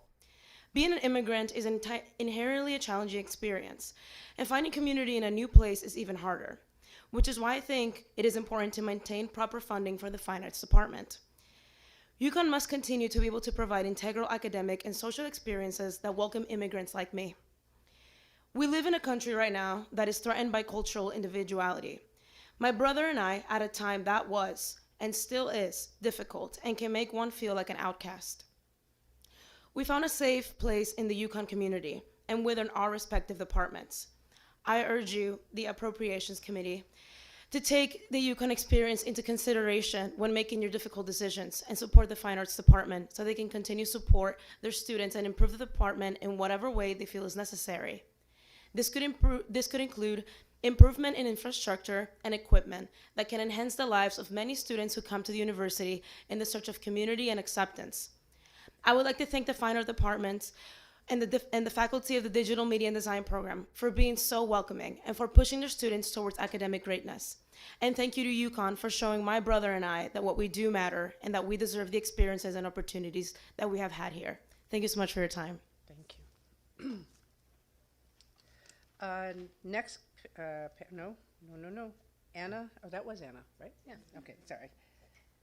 Next is panel 6, CSU system. Taisha Little, Nyla Graham, Lewis Azanza, and let's see, Emily Jones. Are they all remote? Yeah. Okay, all right. Taisha, good evening. Good evening. Good evening, esteemed members of the Appropriations Committee. Thank you for allowing me to share my testimony. My name is Taisha Little, and I am a student at Central Connecticut State University, double majoring in marketing and graphic design. I originally chose CCSU for practical reasons. It was convenient, affordable, and close to home. Like many students, cost played a major role in my decision. But what I didn't expect was that my most affordable option would also end up being my favorite. From the moment I attended an open house and later orientation, I felt that the energy on campus was very welcoming and genuine. It didn't feel forced. It felt like a place where I could actually see myself growing up. Over time, that feeling proved to be true. CCSU became more than just a convenient choice. It became the space where I found myself as a leader and where I'm continuing to grow my voice. Through getting involved in campus activities, collaborating with different organizations, and stepping into leadership roles, I discovered strengths I didn't know I had. I learned how to speak up and ask for help when it was needed, advocated for myself and others, and learned the importance of showing up when things felt challenging. There were moments when balancing academics, leadership responsibilities, and personal battles felt overwhelming, but these experiences have shaped me and taught me resilience and discipline. CCSU taught me that asking for help isn't a weakness, it's growth. At CCSU, when I reach out, there's always people willing to listen and help find a solution, and that's the kind of support that makes a difference. I came to Central for convenience, but I'm still here because of the growth I continue to gain from the environment, faculty, and community. Central is somewhere I call home and somewhere I've made a mark. Thank you for your time and supporting institutions that help students not only earn degrees, but become leaders. Thank you, and thank you for your testimony. Have a good evening. Thank you, sir. Thanks. Nyla? Hi, can everyone hear me? Yes, just speak louder though. Go ahead. All right. Good evening, esteemed members of the Appropriations Committee. I'm truly honored and humbled to speak before you. My name is Nyla Graham, and I am a proud student, full-time student at Eastern Connecticut State University. I am majoring in psychology with a minor in sociology, and I plan to pursue licensure in clinical social work so that I can work full-time in the mental health field. I hold a special place in my heart for working with children, so I do hope to dedicate my full-time career to serving the youth of Connecticut. Although I stand in front of you all today with confidence and a strong sense of purpose, it has not always been this way. Eastern is the reason I am here today, so clear about my passion and determined to make a difference in the world. I moved from the Bronx, New York to Meriden, Connecticut during the pandemic in the middle of my senior year of high school. That year was not easy, to say the least. I went from a diverse and urban community where the students I went to school with looked like me to a predominantly white suburban area where I had no community to call my own. My imposter syndrome was at an all-time high. I truly felt that I didn't belong, so much so that I lost all motivation to apply to college or even think about a future career path. Thankfully, my school counselor saw that I was struggling and encouraged me to start looking at colleges in Connecticut.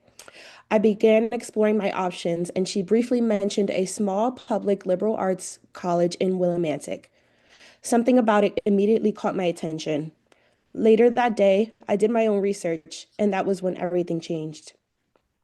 Eastern was not only the perfect size for me, but more than that, The range of academic programs, student organizations, and extracurricular activities excited me in a way that I hadn't felt in a long time. What I saw on Eastern's website was not just statistics or achievements. I saw possibility, I saw community, and I saw a place where I could potentially belong. In November of 2021, I submitted my application to Eastern as a psychology major, hoping that I would be accepted and finally find a new purpose. What I didn't realize was at the time that I clicked submit, I had already taken the first step in becoming the person I was meant to be. Eastern welcomed me with open arms and shaped me into the confident, educated, and worldly individual standing before you today, now in my final semester. My 4 years at Eastern have been nothing short of transformative. From studying abroad in Zurich, Switzerland, where I explored cross-cultural differences in lifespan development, to volunteering at Natchog Hospital in Mansfield, Connecticut, and supporting young residents as they search for their own sense of purpose. Every experience has helped me grow. Each opportunity has strengthened my passion for mental health work and deepened my commitment to serving others. I am extremely grateful for the education, the mentorship, and the community that I found at Eastern Connecticut State University. Thank you for giving me the opportunity to share my story of how one of Connecticut State Universities changed my life. I hope my experience reflects the powerful role that access to higher education plays, not only in shaping careers, but in shaping confidence, belonging, and purpose. Thank you. Thank you, and thank you for your testimony. Have a good evening. Louis? Good evening, everyone. Can you hear me loud and clear? Yes, we can. Go right ahead. All right, let me get started. All right. Good evening, esteemed members of the Appropriations Committee. My name is Luis Sansa, and I'm a first-year student at Western Connecticut State University, studying biology on a pre-health track as a part of the Katuari Honors Program. I'm here to ask you to keep the CSCU system a funding priority, because for students like me, public higher education is not simply nice to have, it's the difference between continuing our education or having to stop. I came to the United States 4 years ago, and during that time, my family and I faced many challenges that made the dream of attending college feel uncertain. Adjusting to a new country while having to navigate financial hardship wasn't easy. There were moments when continuing my education didn't seem realistic. That was when financial aid made this path possible. It didn't remove every obstacle, but it reduced the burden enough to allow me to enroll, remain focused on my coursework, and continuing building a future in healthcare. At Westcon, I have been able to keep moving forward because of the support and opportunities that exist within a public university system. Financial assistance makes a college doable. It may not cover everything, but it makes the difference between manageable and impossible. Student services, advising, and structured academic support are what turn ambition into completion. Throughout my involvement in student leadership here at Westcon and participating in the President's Student Council, I have gained a deeper understanding of how institutions operate behind the scenes. I have seen how budgeting decisions directly affect the programs, services, and student opportunities. That perspective has reinforced for me how essential state funding truly is, not only for affordability, but for sustaining the structures that allow students to succeed. I'm pursuing a future in healthcare and in-demand field in Connecticut. When students are supported through college, the return on that investment is real. We become the nurses, clinicians, researchers, doctors, and professionals who serve our communities. Public higher education is an investment in the state's workforce, economy, and future. Please continue to prioritize the funding for CSCU. When you invest in these institutions, you invest in students who are working hard, overcoming challenges, and striving to give back to the state that supports them. Thank you for your time and for your continued commitment to Connecticut students. Thank you, sir. Thank you for your testimony. Emily Jones? Hello, can you hear me well? Yep, go right ahead. Good evening, esteemed members of the Appropriation Committee. My name is Emily Jones. I am a junior at Eastern Connecticut State University, concentrating in cognitive neuroscience. I am also a twin from Bridgeport, Connecticut, and a first generation student. Like many others, I face financial challenges that make affording college a real concern. Despite the challenges, Eastern has given me the opportunity to thrive both academically and personally.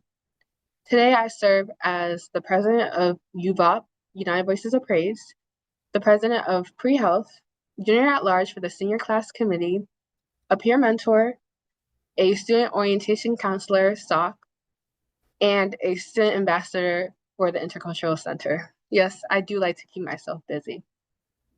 Being a SOC and a peer mentor has allowed me to see how education not only changes my life, but also the lives of others. I get to help students from many different backgrounds navigate their college experience, witness firsthand the impact that public higher education has on students' lives. In health psychology, we talk about the fact that education does the mind and body good. Higher education promotes higher education promotes health literacy, higher income, and a healthier lifestyle, and benefits society as a whole. Education isn't just about gaining knowledge, it promotes wellness, personal growth, resilience. Eastern has provided a supportive environment where I can develop my leadership skills, serve my community, and grow as a student. Making college affordable is critical. When higher education is accessible, students like me can reach their full potential. There's a saying, knowledge is the one thing they can't take away from you. To change the world, you must first change your mind. By investing in public higher education, this committee is not just funding schools, it's investing in the futures of students who will go on and make meaningful contributions to society. I'm grateful for the chance to share my story tonight. Your support ensures that students that come from diverse backgrounds like me can pursue higher education, develop leadership skills, and contribute to our community in ways that extend far beyond the classroom. Thank you for your time and consideration. Have a great night. Thank you, and thank you for your testimony. Have a good evening. Panel 7, Yukon. Adeline Smith, Mohammed Hamu? Okay, I messed that one up. Brendan Barnett, and Haifa. Didn't mess that one. Not even gonna try. Go right ahead. Hello and good evening, Appropriations Committee. Senator Flexer, Representative Haddad. My name is Addie Smith. I am a STEM Scholar Honors Senior at the University of Connecticut, studying biomedical engineering with a concentration in systems, imaging, and instrumentation, and minors in electronics and systems, math, and English. I had the privilege to attend the Woodstock Academy in Woodstock, Connecticut for high school, and there I developed interests in engineering, physiology, math, which kind of directed me towards biomedical engineering. And I also took early college experience courses to earn UConn credit for much cheaper. And all of those experiences naturally led me to UConn, who has one of the most developed biomedical engineering programs in the Northeast. At UConn, I am the president of the Society of Women Engineers, president of the UConn URI Navy STEM Coalition, member of Honors Across State Borders, and secretary of the club tennis team. I am also an undergraduate researcher in Dr. Kristen Morgan's Biomechanics Laboratory and Dr. Bradley Wright's Sociology Life Purpose Lab. In between semesters, I've had 3 internships in the medical device industry, 2 at Medtronic, one of which in North Haven, Connecticut, and 1 at Boston Scientific, where I'll be returning this summer. And my journey at UConn doesn't end in May. When I graduate, I'll be returning as a master's student in biomedical engineering this fall. So UConn is the foundation of all of these experiences, allowing me to pursue creative writing classes for my English minor, while also going off to perform data collections for post-ACL surgery patients. I had an English professor once tell my class that there are no happy endings, but there are exquisite moments that sustain you all your life. And I have great pride in saying that many of my exquisite moments in my life happened because of UConn. It has given me community, technical experience, and the opportunity to explore each and every interest. As a university, it has unmatched breadth and depth of opportunities that I've spent my entire undergraduate career pursuing. And I am beyond grateful for the programming and people at UConn who made it possible. I know that UConn is committed to giving every student the quality experience that I received when given the means to do so. Thank you for your time. What do you do for spare? Thank you for your testimony. Go right ahead. You have to press the button. Press the button. All right, there you go. Can you guys hear me? Yeah. All right. Good evening, members of the Appropriation Committee. Thank you for allowing me to speak today. My name is Mohammed Hamu. I am Kurdish. I immigrated here to the United States in 2016, leaving my home country, Syria, when it was at the worst state it's ever been, the Syrian civil war. There was a time in my life where stability did not exist. When my family left Syria, we left behind everything. We came to this country with absolutely nothing but opportunity and education. Education became the one thing we believed no one could take from us. Today, I am a student at UConn Every Point. When I first started school in the United States, I was still learning English. I remember sitting in classrooms trying to translate in my head while also trying to keep up. It was not easy, but I knew one thing for sure. If I worked hard enough, I could build a future stronger than my past. My older brother showed me that was possible. He walked this path before me, starting his journey at UConn Every Point and ending at Stores with an engineering degree. UConn Every Point has allowed me to grow not only as a student, but as a leader. I became involved on campus through student government, serving as the chief of staff to the undergraduate student body president.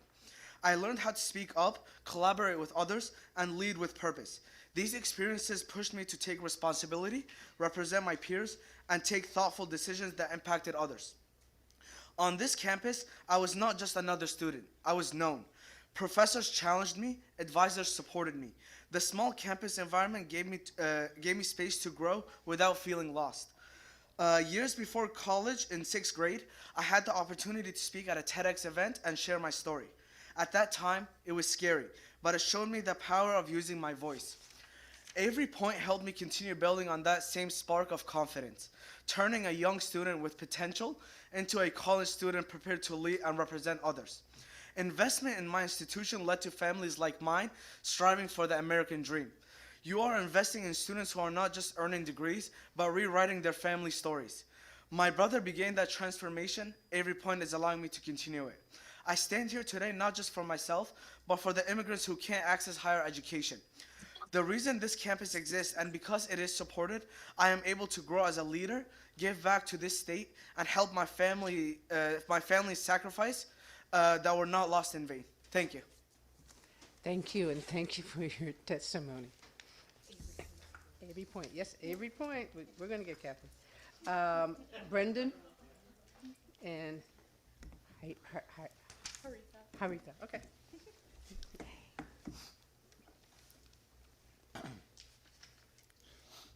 My name is Brendan. I'm a graduating senior at UConn, joining SpaceX this summer as a software engineer. I grew up in New Haven, Connecticut. I grew up blessed. We didn't have a lot of money, but my parents invested in education.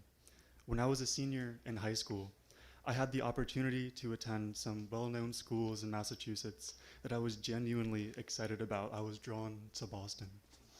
But at the end of the day, I chose UConn because the value was unparalleled. In-state tuition, scholarships, and on-campus work made it financially viable in a way that other options simply were not. But what I didn't anticipate was how much more I'd get beyond a degree. At UConn, I've been given so many opportunities. I've conducted research using AI to predict seizures. I've interned at Microsoft, at Palantir, Raytheon, and more. But most importantly, I founded and I currently lead the Husky Quantitative Group, which we're building to become the largest student-run systematic hedge funds in the country by assets under management. This idea was born in the Worth Innovators Program, a part of the Worth Institute for Entrepreneurship and Innovation. I applied, I received a scholarship, and I was placed into a cohort of driven, entrepreneurial students who cared about building things and pushing themselves. This program gave me access to faculty, resources, and an environment where attempting the great and impossible was normal. Looking back, my freshman year self never would have attempted something like this. This support meant everything to me and my growth.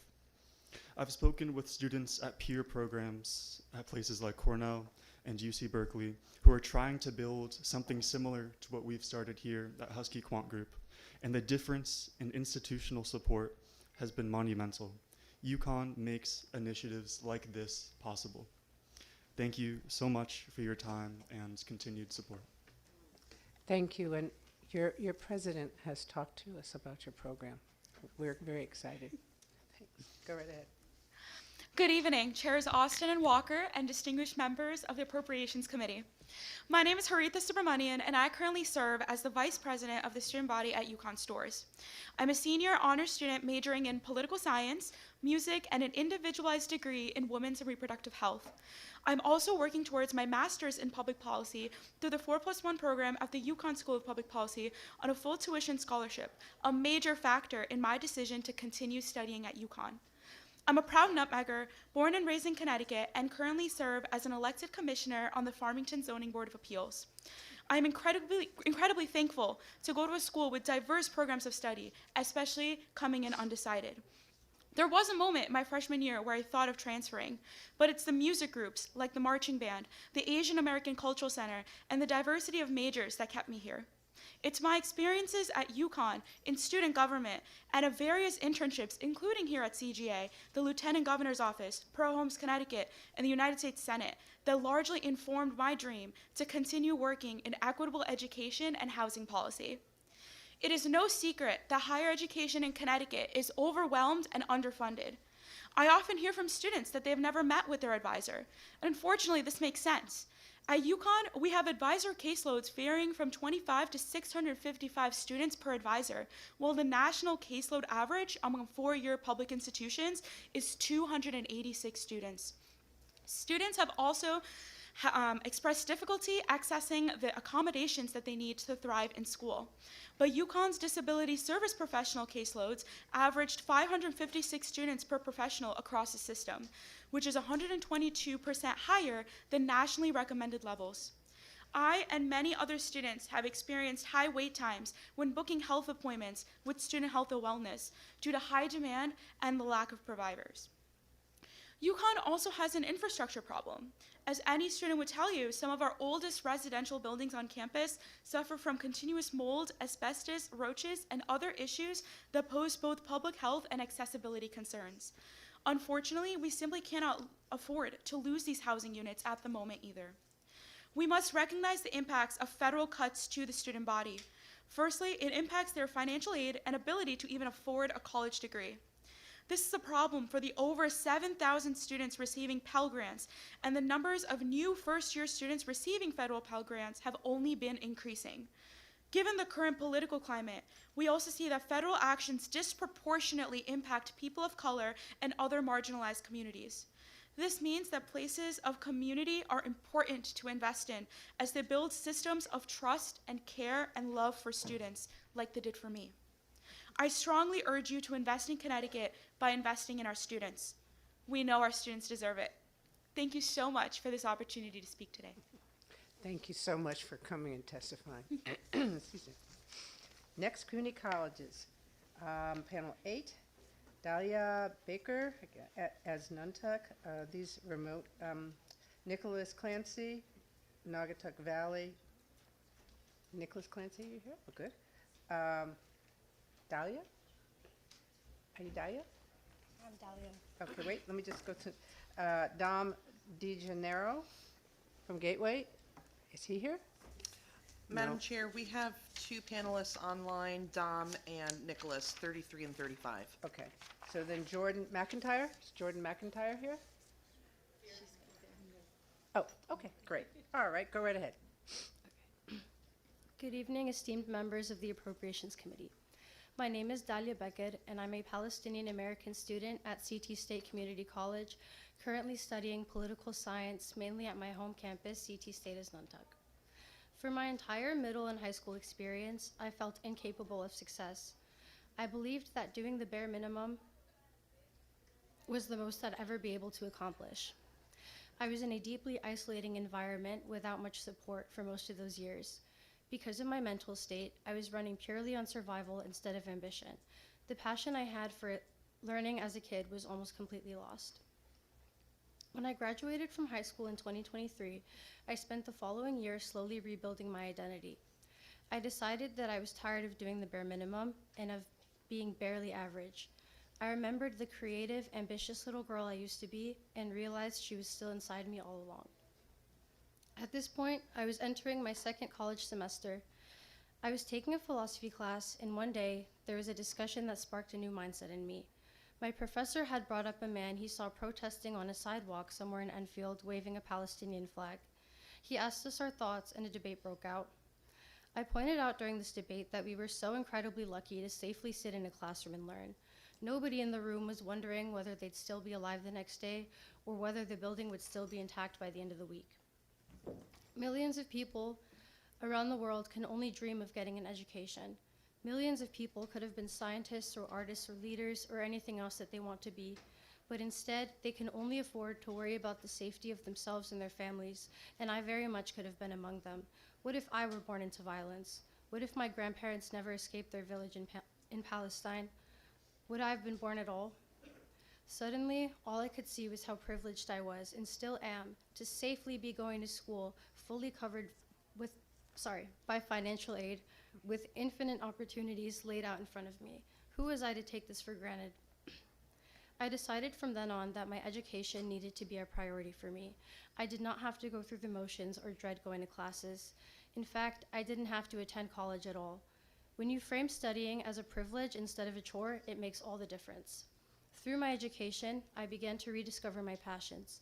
Some of the things I love are learning, helping others, figure skating, music, and art. But most importantly, I love my community. I've learned so much about myself at Isnuntuk. I've learned so many valuable lessons, both academically and in the matter of life itself. As I continue pursuing my associate's degree and go on to transfer to my bachelor's, I will continue to carry and spread all the knowledge I've gained from CSCU, all the lessons I've learned, and all the gratitude that I'm overflowing with. My college experience has not just been about earning a degree, it's also about the chance to continue discovering myself, choosing who I want to be, and positioning myself in the world. Thank you. Thank you, and thank you for your testimony. Nicholas? Hello. All right. Good evening, distinguished members of the Appropriations Committee. It is an absolute pleasure and privilege to speak here today to you all and to discuss my testimony as a Naugatuck Valley Community College student. My name is Nicholas Clancy, as previously mentioned. I'd like to start off who I was just before I attended CT State Community College. I was working from kitchen to kitchen, age 24, with no real opportunities, aimless, and no career propositions. I did not have much faith in my bleak future, and I did something that I thought was rather desperate and something I never thought I would be doing again. I decided to attend college. When I first applied to an online college, I was denied because my history as a student was awful. However, CT State offered me an opportunity that, again, I never thought I'd be taking up. And so I started to attend CT State Community College. Just 3 semesters later, I'm a whole new human being, and I cannot emphasize how short that time is and how much my life has changed. No longer are my high school accomplishments on my resume as a 26-year-old, but my accomplishments during my time within higher education. I have donated my time for the Volunteer Income Tax Association and filed and organized the financials of people in our local community who otherwise cannot afford someone to privately file their finances. I've represented our students to the Faculty Senate. I'm currently representing our students on our Student Government Association. I've joined symposiums. I'm also part of our student SAC committee. And currently I intern at the CGA. I cannot tell you how blessed I am to be here today, to be the person I am today, and how I never would have thought 3 semesters later I would be anywhere where I am today. Yet still, there is much to be desired from CT State. Our ceiling is cracked and crumbling. Every single day, I walk into our campus building, I pass by an exposed ceiling with water leaking down into empty trash buckets. I've had students tell us about how they've been trapped on our elevators for 20 minutes. We lack the faculty and the teachers we need to really provide us that quality education. 75% of our faculty are part-time adjuncts. And in a day and age where networking is not just vital but necessary, I ask, how can students truly prepare for their future when they can't get to know their teachers and their professors? The professors that I've met along the way who are full-time, that invested in me, are the reason why I sit here today. While attending CT State, I was able to work 20 to 30 hours a week, invest in my community, and further my academic career. It is a working class school for the middle class that is currently going extinct.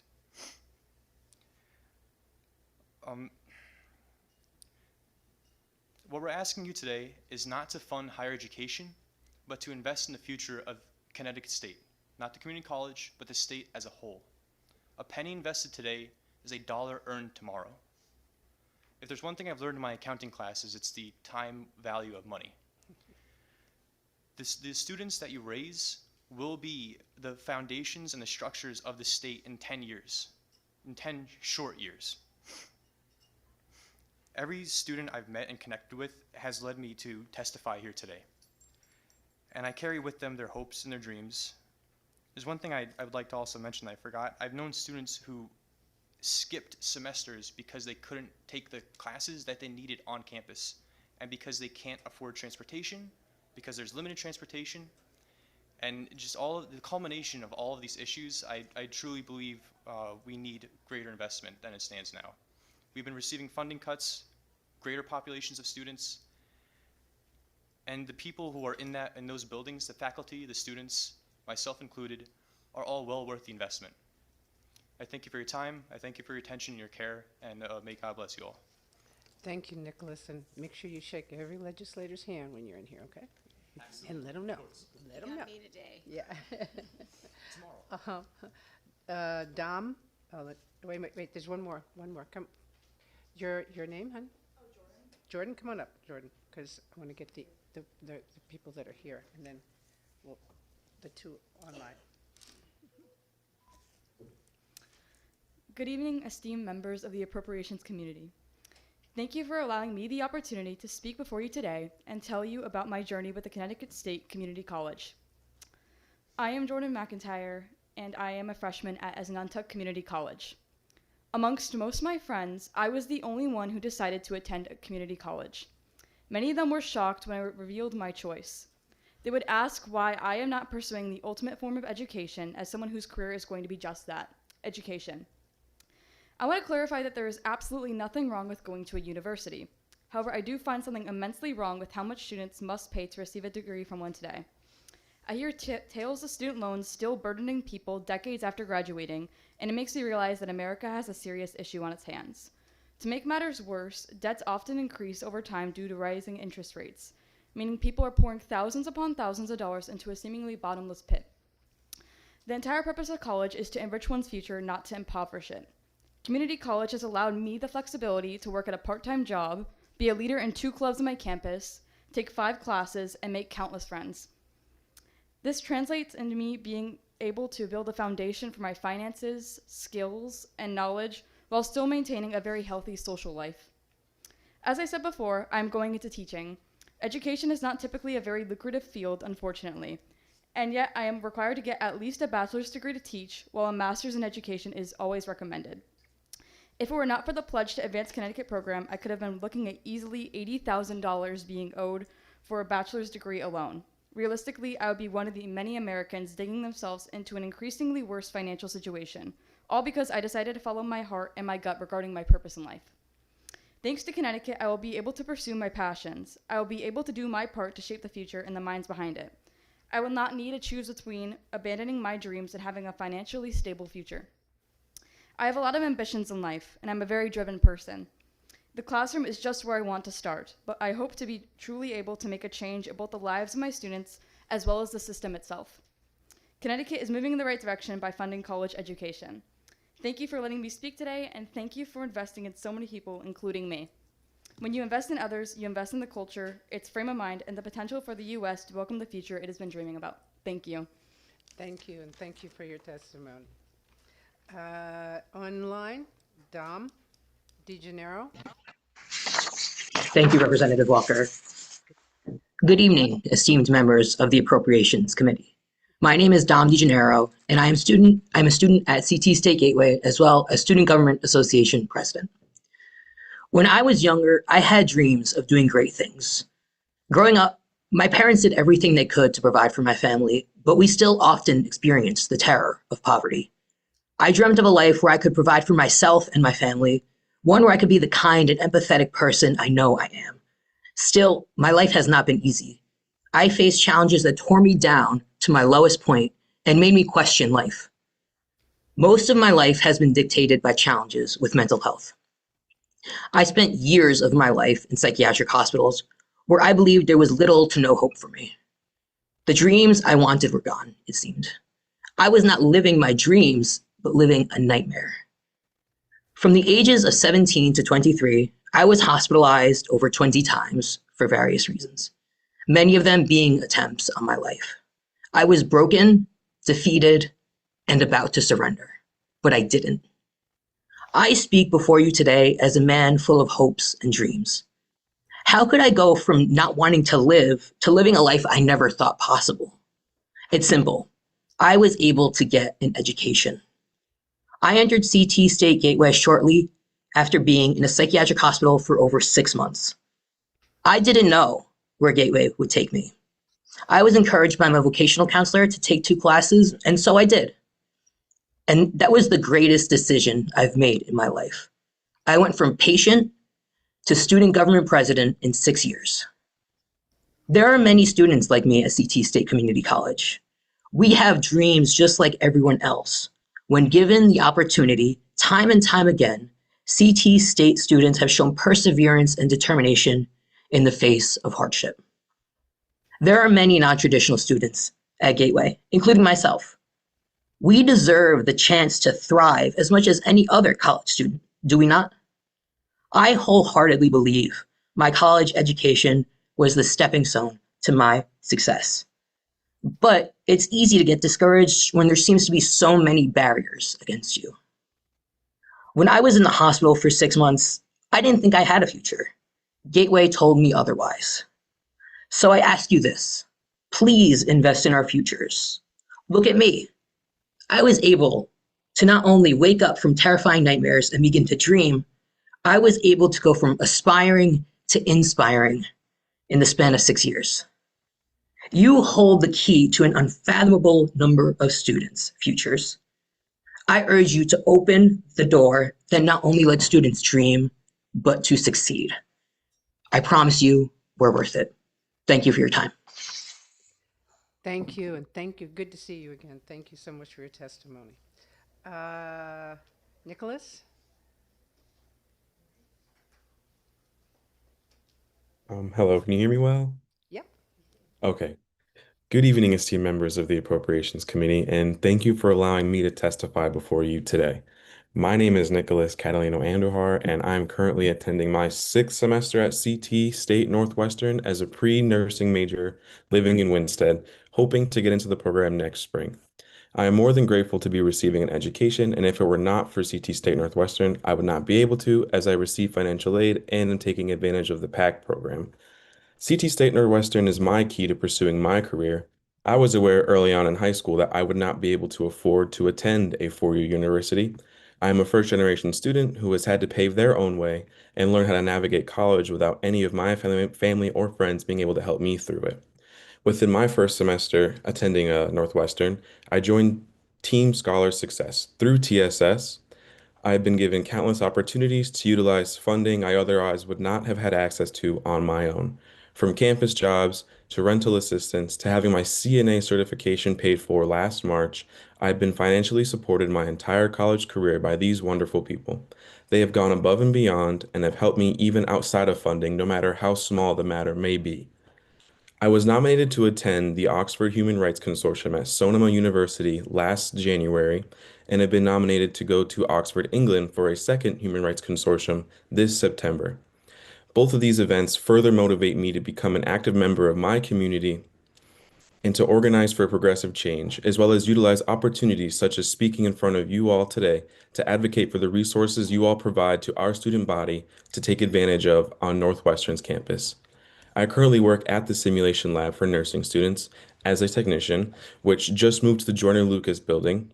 And through that move, we have been able to provide a better education for our nursing students. This has allowed for the ability to have a closer look and feel to a real-world hospital with 6 beds spread amongst 2 rooms. Additionally, students can utilize wearables, which provide them with scenarios that have the same sense of urgency as a real-life situation. And I hope to be able to further utilize that in my nursing career, hopefully starting next year. Outside of that, I have 2 different CNA jobs, as I need to work full time to be able to support myself as a young adult while also trying to support the people living in my house on top of going to school. CT State Northwestern is the only community college campus in the Northwest area of Connecticut, and I think it is imperative that we continue to provide the utmost support for our students who are supporting families or trying to make ends meet for themselves just to be able to attend college. I would like to thank everybody that I've had the privilege of creating relationships with to be here today, and I would like to thank the committee for your time to listen to me speak and the continued support of our college and campuses. Thank you, and good luck. Congratulations. Thank you. Next, we have panel 9, Yukon Health, Ryan Englander, Julia Levin, Nicholas Moskwa, Carolina Ramirez. I saw you got your pins. Thank you, Joanne. Thank you so much, distinguished members of the committee. My name is Ryan Englander. I am a combined MD PhD student at the University of Connecticut Health Center. This is actually my second time testifying before you. My first time was in 2022, and I'm excited to be back, so thank you so much for having me. And since then, I'm excited to share that I've actually recently defended my PhD thesis, so I come before you as Dr. Englander now. And so I'm having finished my PhD, I am now back in the clinical phase of my training. So I've been rotating around hospitals and various healthcare institutions in our great state. And so I'm excited to share my story, what Yukon Health has done for me from a training perspective and what it's doing every single day for the great residents of our state. And I want to highlight a few things from my testimony that you have before you. And so I've wanted to be an oncologist all my life and take care of patients with cancer. And so I've had the incredible opportunity going back to the clinic to actually do that, to hold the hands of patients with the disease and share with them the amazing news that we sometimes are able to share, that they're actually going to get better. And then also to participate in some of those conversations where we have to share with them that it's probably not going to be the case, that they're going to improve. It's the hardest thing that I've ever done. And I've got to tell you, Yukon Health has prepared me incredibly well for all of it. From the quality of the training that we get in the preclinical education to the training we get transitioning that preclinical theoretical biology to the actual care of the real human patient that's in front of you. Yukon Health is just absolutely peerless. I was talking with a pediatrician mentor from Connecticut Children's earlier this morning who actually himself had graduated from Yukon Health. He then went and did residency training at a big hospital institution in the Midwest and came back to us. And he was telling me that, you know, medical students from other universities are great, they're fantastic, but the ones who come out of Yukon Health are a cut above just because of the quality of the training that we receive. And that is essential for our state. 30% of Connecticut's physicians will go through Yukon at some point in their training. And so that high quality medical education pays back immensely to our state, and it's not an exaggeration to say that the path to surviving the ongoing and worsening physician shortage runs through Yukon Health. But as an MD PhD, I'm also on the research side of things. Yukon is an R01 institution, meaning we are performing at the highest level of federally funded research. My own project that I'm actually just submitting for publication, hopefully within the next few weeks, so wish me luck there, is looking at developing new tools for clinicians to use to identify patients with cancer who may benefit from immune-based therapies. My project is just one of hundreds of incredible projects that are advancing the forefront of biomedical knowledge. Yukon Health and its affiliated institutions from the Jackson Laboratory of Genomic Medicine and others are attracting the top minds from around our country and around the world.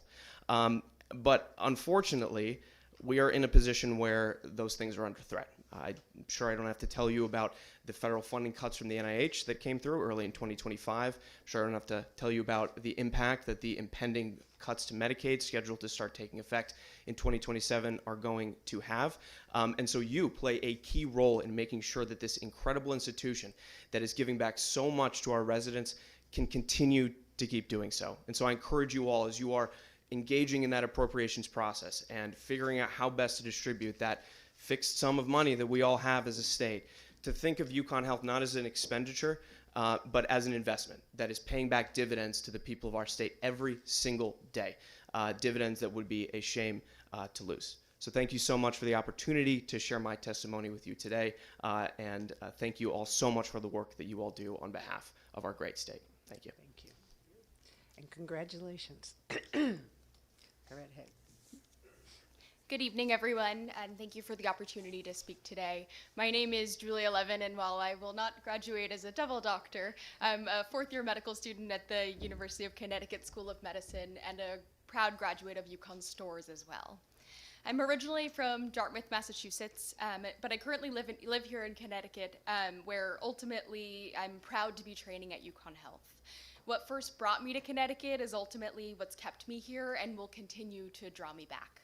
And that's the strong and supportive learning environment that shaped me into the individual and future clinician I'm becoming today. As my medical school journey comes to a close and the residency application and interview process is also coming to a close, I've been reflecting a great deal on the clinical training that I have been so fortunate to have received through the UConn School of Medicine and UConn Health. From my very first month of medical school, I was immersed in hands-on patient care through the clinical longitudinal immersion in the community program, where I developed a one-on-one relationship with a clinical preceptor and had the opportunity to work with them for 3 years. Working closely with this consistent mentor and caring for patients over time has taught me how to build trust, communicate effectively, and understand continuity of care in a way that classroom learning alone really wouldn't provide.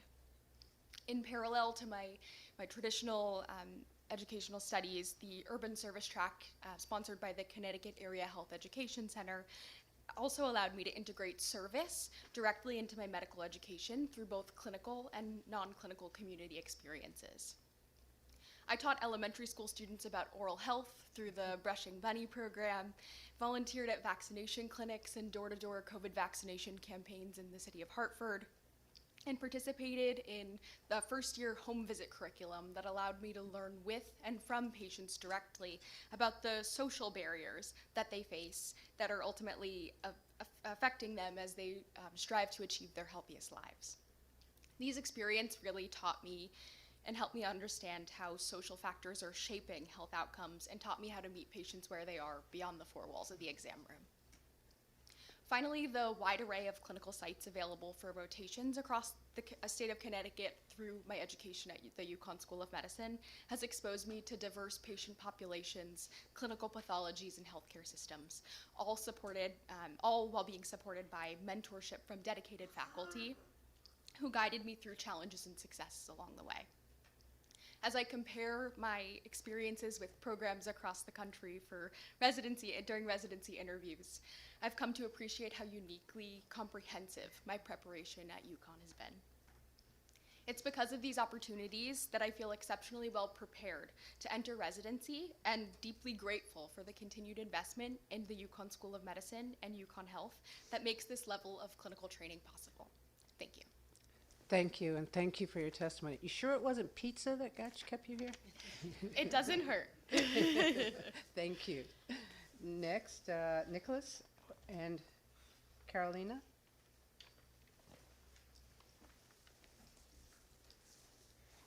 Hello.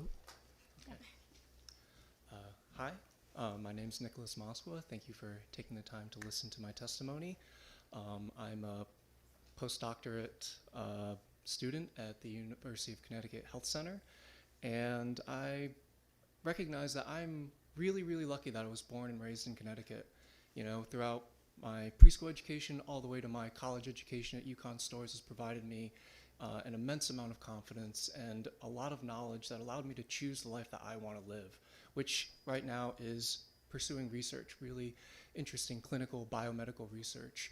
And I'm very grateful that, the past appropriations committees have dedicated so much resources to the University of Connecticut and UConn Health, because it's offered me an ability to pursue the life that I want to live. And that's why I've actually come back to Connecticut postdoctorate to work at UConn Health, because UConn Health is doing phenomenal work both on the research side as well as on the educational side.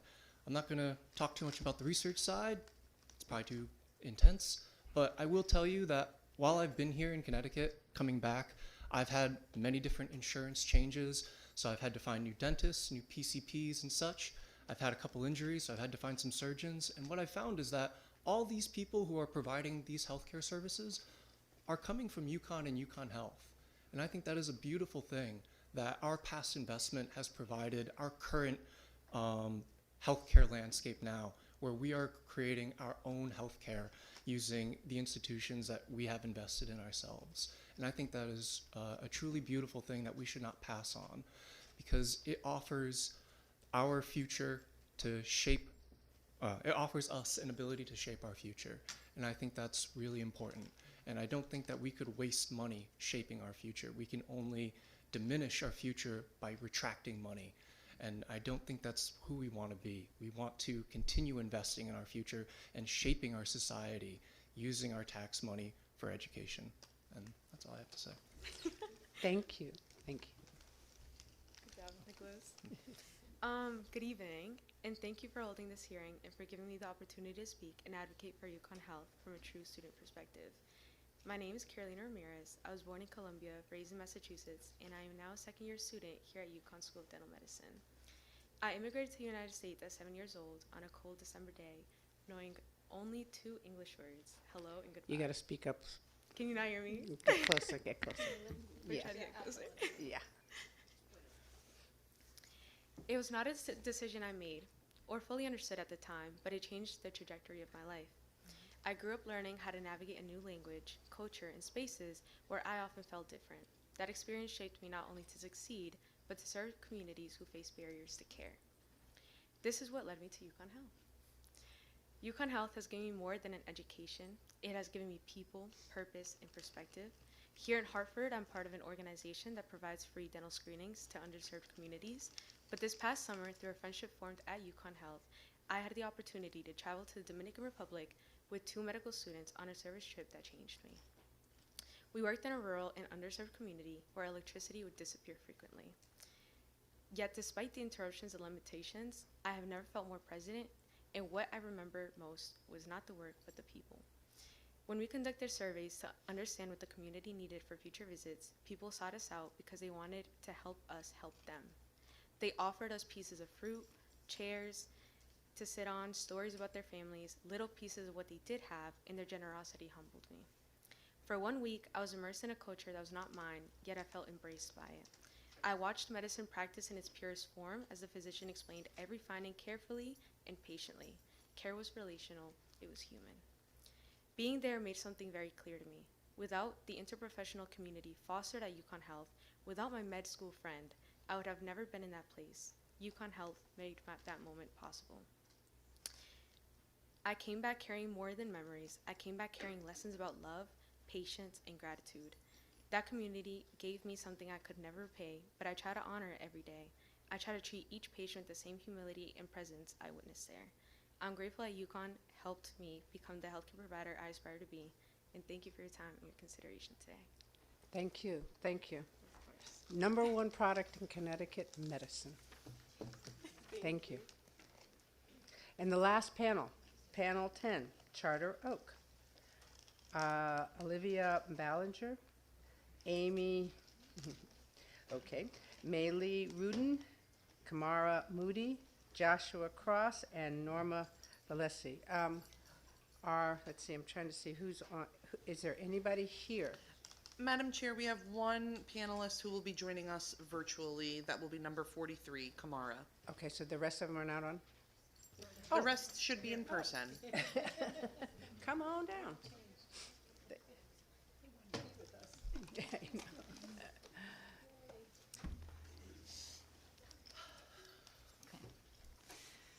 Good evening. Can you hear me? Come closer. Close. Good evening, honorable members of the Appropriations Committee. I greatly appreciate the opportunity to share my experience with you today. My name is Olivia Ballinger. I'm 37 years old.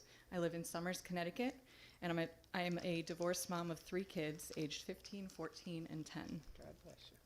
I'm currently studying psychology at Charter Oak State College, while simultaneously working as a middle school paraeducator in Suffield, as well as taking on other odd jobs to keep myself afloat. I was an average student growing up, and I never really felt passionate towards a career. I figured that a two-year college degree would be sufficient, and I wouldn't need to go any further. I married at the young age of 18, and family became a higher priority. It took me 10 years to complete my associate's degree from CT State Manchester due to major life events such as marriage, childbearing, and raising my kids. I was a completely dependent housewife and a stay-at-home mother, so higher education was always on the back burner. Even when I completed my degree in 2016, I had no use for it. Fast forward to the end of 2019, I went through a traumatic divorce, which left me with very little work experience, very little money, and a virtually non-existent career path. At 31 years old, I was balancing a school job during the day, working at FedEx a few evenings a week, while I was learning how to co-parent as well as live independently for the first time in my life. COVID shut the world down 5 months after my newfound freedom, and my mental health declined to a critical state. After some time, I pulled myself out of it through creating art and started a business out of it.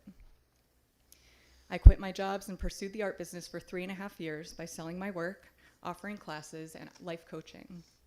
It was meaningful work, but it was barely enough to live on, and I concluded that if I wanted more out of life, I would need to further my education. I discovered the Women in Transition program offered at Charter Oak, which is a program that helps single moms like me to pursue their degrees with both financial and emotional support. Without finding this program, I probably would not have even applied. Life has been so difficult that I could not fathom walking this educational journey alone. But now I am eager in pursuing a career goal of becoming a guidance counselor. The funding that goes into supporting college students like me matters. It tells us that no matter where we are in life, we always have the ability to start over and create a life we can be proud of. It gives us a real chance to move forward instead of just getting by, and it reminds us that our effort and our futures are worth investing in. Thank you for providing this container for students to speak and for your presence as we share our unique and vulnerable experiences. Thank you. Thank you very, very much. Go right ahead. Mm-hmm. Is this on? Yes, it is. Oh, it is. See the red light? Go ahead. Good evening, Madam Chair and distinguished members of the committee. My name is Amy Shigdinis, and it is truly an honor to speak with you today. I am an adult learner at Charter Oak State College, and my journey here has been shaped by perseverance, loss, and growth. I always wanted to be a nurse, but I was afraid of school for much of my life. Because of that fear, I never pursued education beyond high school. As a young student, I did not apply myself the way that I should have, and I was often made to feel that I was less than or not capable. Those experiences stayed with me and created a deep fear for higher education, even though the desire to help others through nursing never left my heart. Everything changed after I was pregnant with my second son and knowing that he was going to die shortly after birth. Holding him in my arms after he took his last breath was the most painful moment in my life. But it was also that moment that I realized the depth of my own strength. If I could endure that loss, I knew that I could face nursing school. I pursued my dream and graduated from Naugatuck Valley Community College with my associate's degree and proudly passed my NCLEX in 2011. After graduating, I worked as a nurse in emergency medicine and trauma, caring for patients and families during some of the most critical moments of their lives. A few years later, in 2014, my life changed again when I went through a divorce and became a single parent. At that point, my focus shifted entirely to my children. My priority was providing for them, supporting them, ensuring they had stability, and working to save for their future, including their higher education. I put my own goals aside, hoping that there would be time for me later. It wasn't until 2022 that I took a step back towards myself. I reached out to Kathy Murphy, one of my former clinical instructors at NVCC, for what was meant to be a personal call. That conversation unexpectedly became a life-changing moment. Through it, I learned about the BSN program at Charter Oak State College.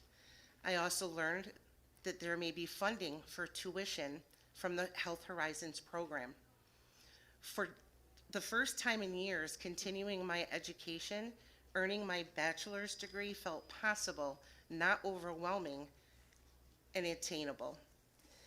Because Charter Oak State College is an exclusively online institution, it has allowed me as an adult learner to meet the demands of daily life while continuing my education.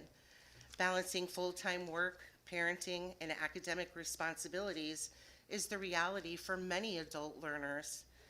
The flexibility of this online program has made it possible for me to manage my professional responsibilities, to care for my family, and to pursue my academic goals without having to sacrifice one for the other.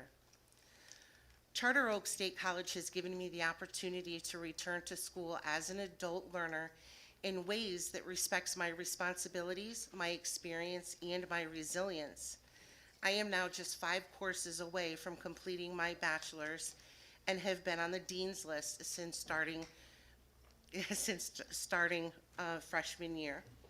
A milestone that represents years of perseverance and direct return on the state of Connecticut's investment in adult education and workforce development.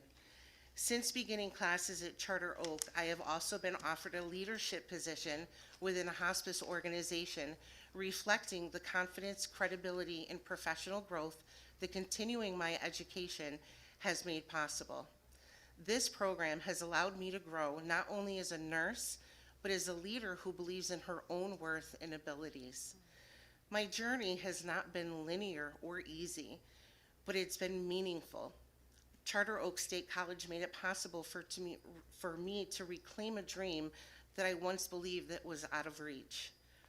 As the state of Connecticut considers the future of higher education, I respectfully ask that you recognize the critical importance of flexible online learning options for adult students, especially single parents like myself.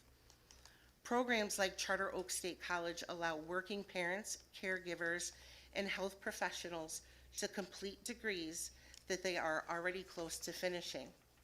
Strengthen our workforce and leadership pipeline. Supporting institutions that offer this flexibility is an investment in a more educated, more resilient Connecticut. Thank you for your time and consideration. Kamara? Kamara? Okay, oh. Oh, that's good. Maylee? Yeah. And Joshua?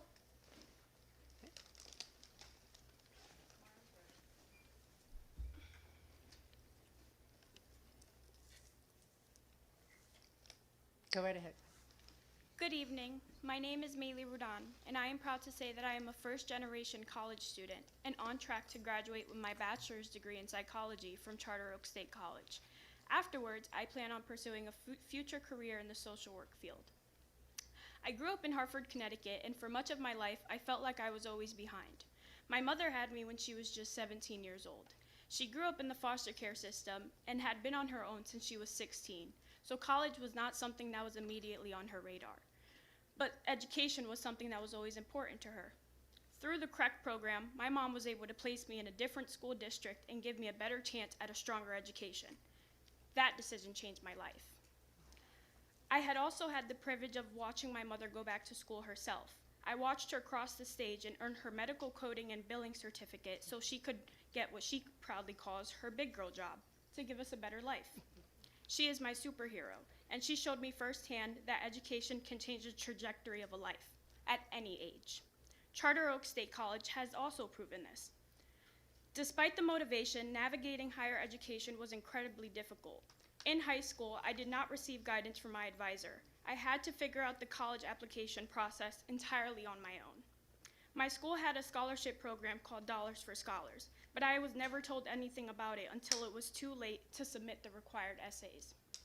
I was fortunate enough to receive a Pell Grant and participate in Connecticut's PACT free tuition program, which allowed me to attend CT State Manchester and earn my associate's degree. There, my disabilities counselor stepped up and supported me in ways that he never had to, but that I am forever grateful for. For the most part, I learned early on how to advocate for myself and manage everything independently.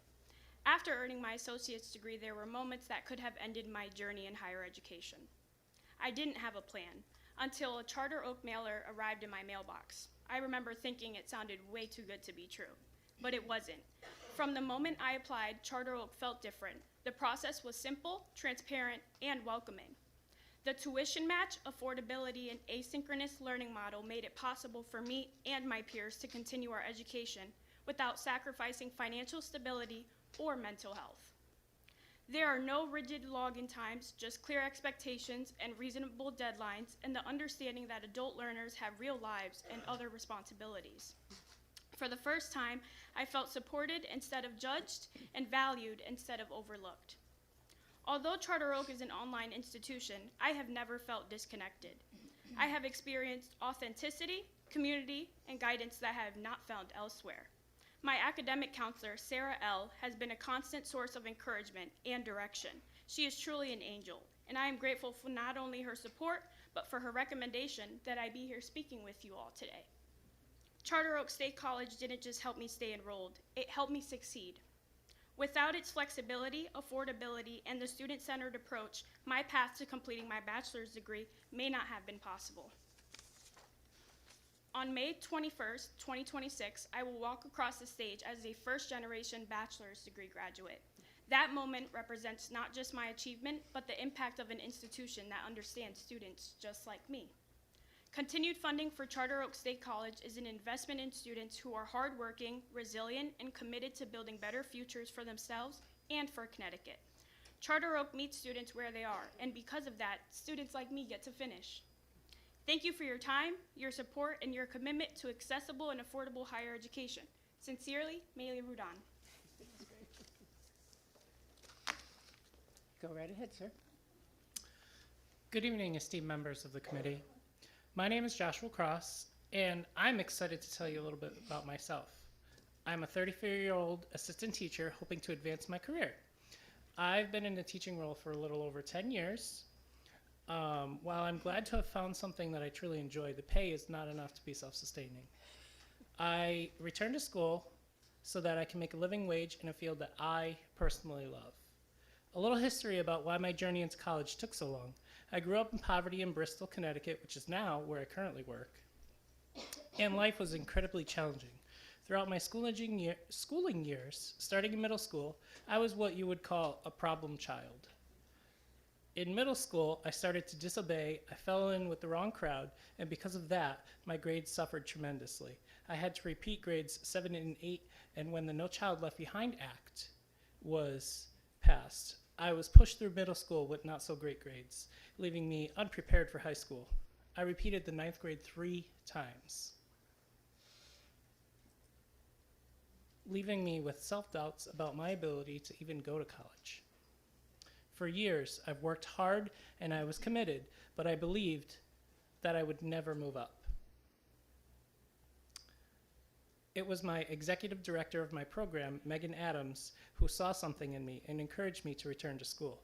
She introduced me to Dr. Maureen Hogan, the dean of the School of Education here at Charter Oak State College.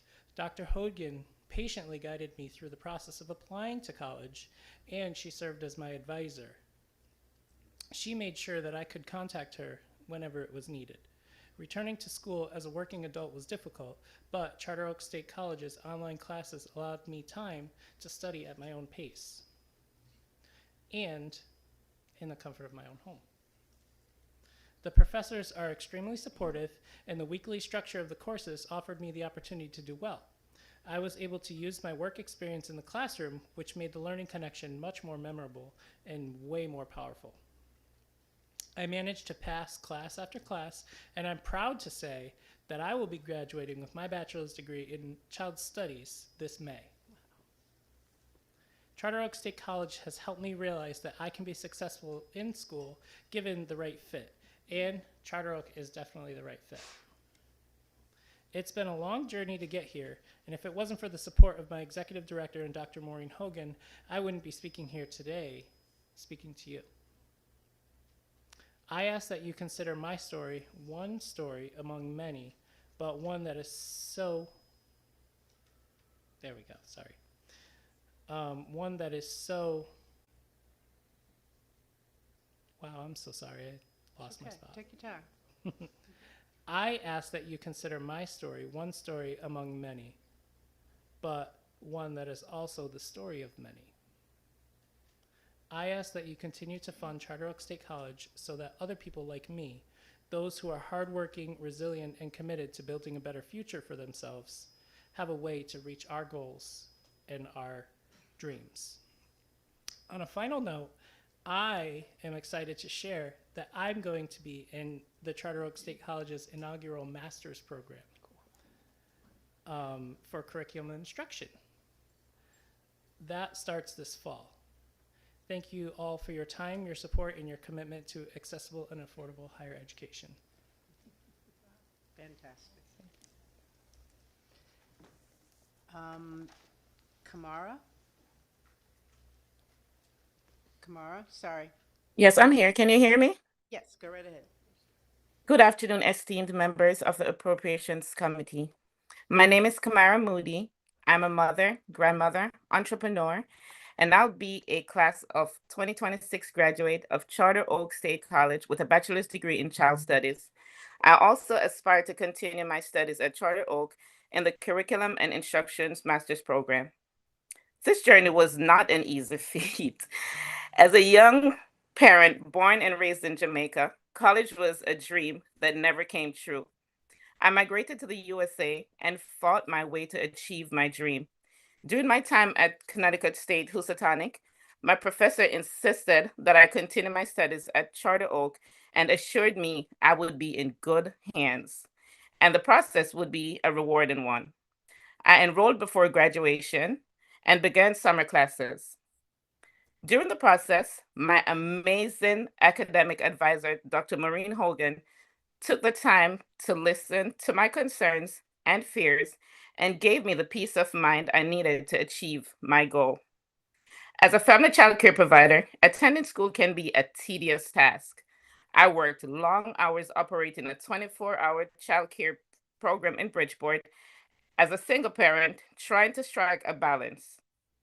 Though I had a great blueprint of my educational goals, my life took many twists and turns. The demands of operating a business, life coupled with a child serving in the military, and the effects of COVID-19, I was on the brink of giving up. I took a semester off. Dr. Hogan wasted no time. She reached out and we had the most heartfelt conversation. I needed that. She gave me hope, reminded me that my mental health mattered, self-care mattered, and I had the option of resuming classes part-time with support. During these glorious years at Charter Oak, I met some amazing professors who have guided me to greater things. I expanded my family child care and opened not one, but two child care centers. I am now a multi-site child care owner. I can proudly say Charter Oak State College has equipped me to own and operate successful businesses. Dr. Hogan has never left my side. She insists that I finish strong. I would have never made it this far without her guidance and support. I consider her the wind beneath my wings. I implore you to continue funding Charter Oak State College and our fellow CSCU institutions. This will allow students like me to achieve goals that once seemed far-fetched. Strong, hardworking, resilient, and ambitious individuals need Charter Oak. It is affordable, accessible, and allows employed individuals to remain in the workforce while pursuing higher education, attaining their goals. Your time, support, consideration, and commitment of accessible, affordable higher education is greatly appreciated. Sincerely, Kamara Moody. Thank you so much, and congratulations for your success. Thank you. Thank And the last student we have testifying in the panels is Norma. So you're gonna bring it home, Norma? Hi, how you doing? How you doing? Yes. Good evening, esteemed members of the Appropriations Committee.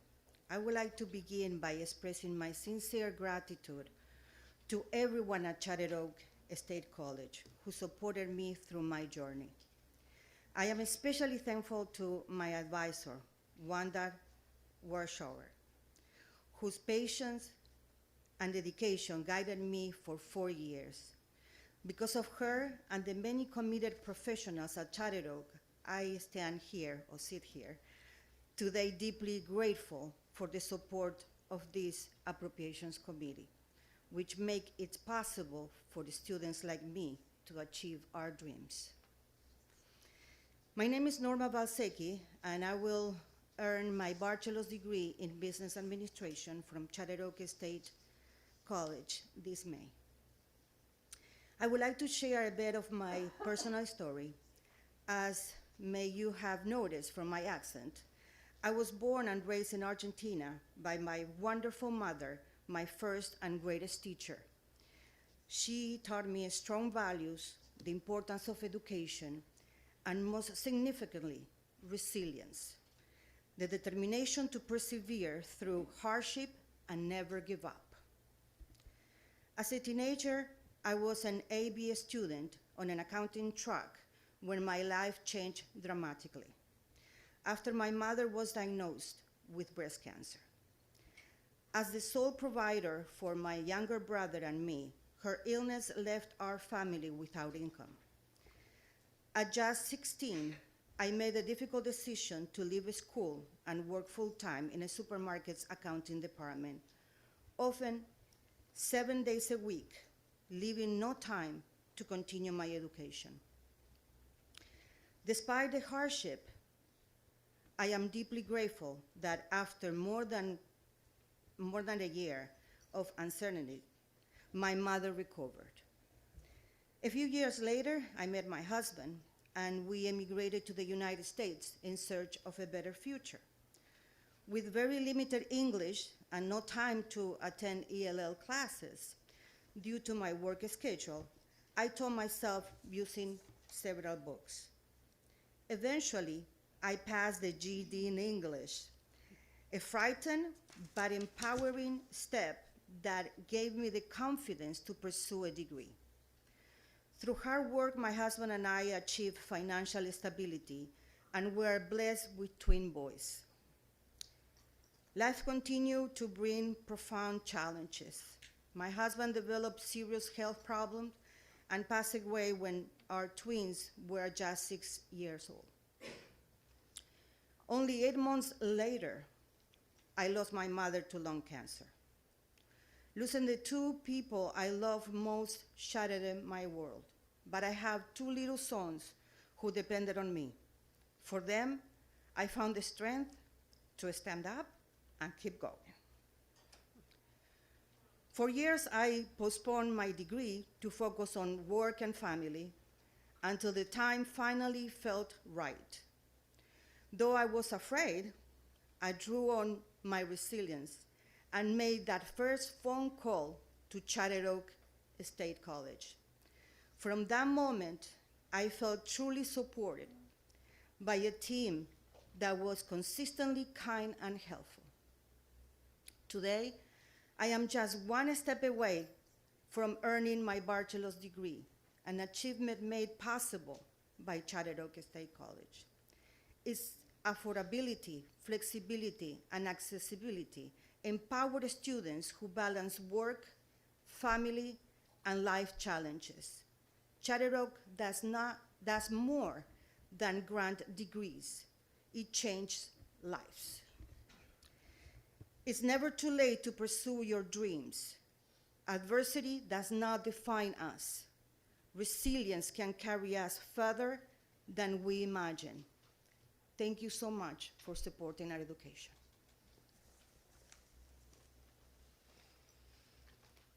I want to thank all the students that came to testify today. I hope for you it was as transformative for you as it was for me. I hope you're going to write and call and text and do whatever you have to let people know how important higher education is for the state of Connecticut and for all the things that you guys do. So for this transition, I'm going to let the students that came, you guys can go if you don't. If you want to stay, you can stay, but I know you should be studying right now, so anyway, I'm not just saying. But I thank you, and I thank you all for being. We now will transition to the latter part of the public hearing. So we've got about 83 more people to testify, but that's okay. It's all about, huh? Half that. 30. I have 79 over here. Right, but we're at 46. Okay. Okay. Oh, that's good. Right here. 46. 13, 14, 15. Okay. Okay. Not quite as bad as you said. No. I don't know if Madam Chair, are we standing at ease for a second to clear the room? Yes, we are. Okay, Thank thank you. And for those people who have to go to the bathroom, go to the bathroom.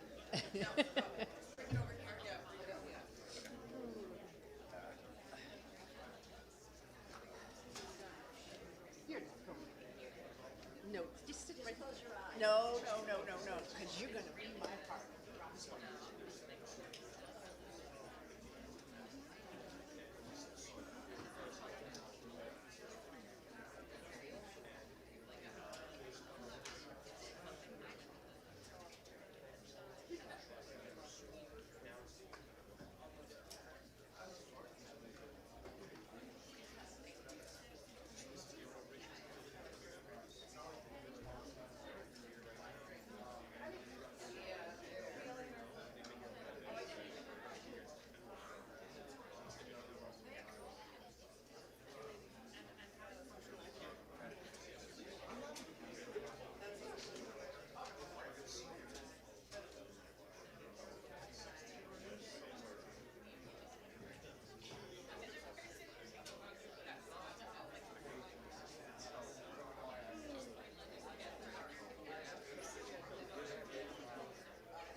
I'd like to reconvene public hearing. Maybe a little louder. Good afternoon again, or good evening. I'd like to reconvene the public hearing. Thank you. I think a lot of people want to go home soon, so we want to try and help them out. All right. First on the docket, Samantha Valley. Samantha? No. Okay. Cassandra Gray. Okay. Kate Jackson. Hey, Kate.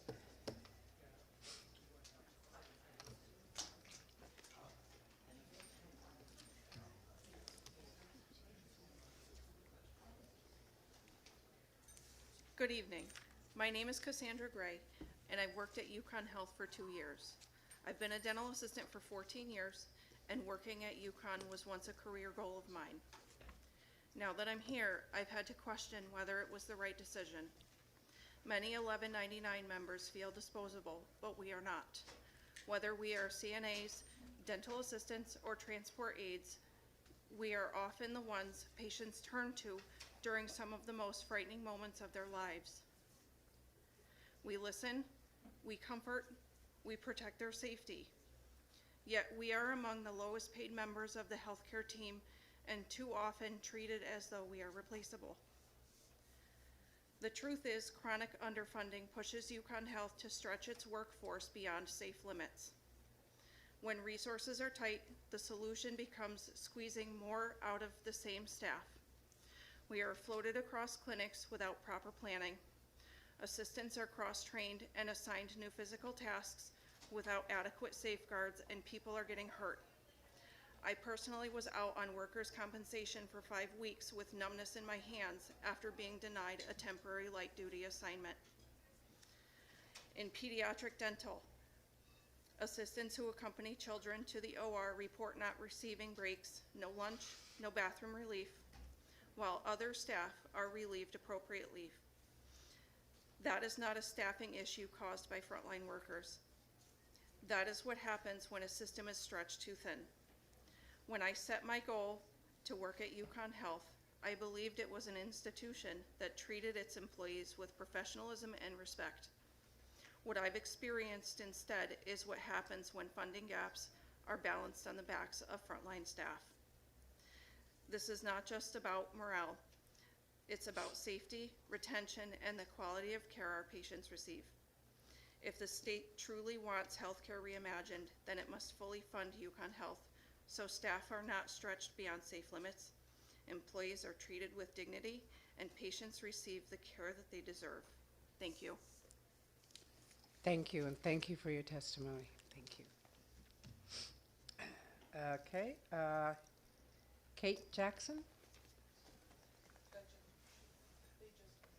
I'm sorry?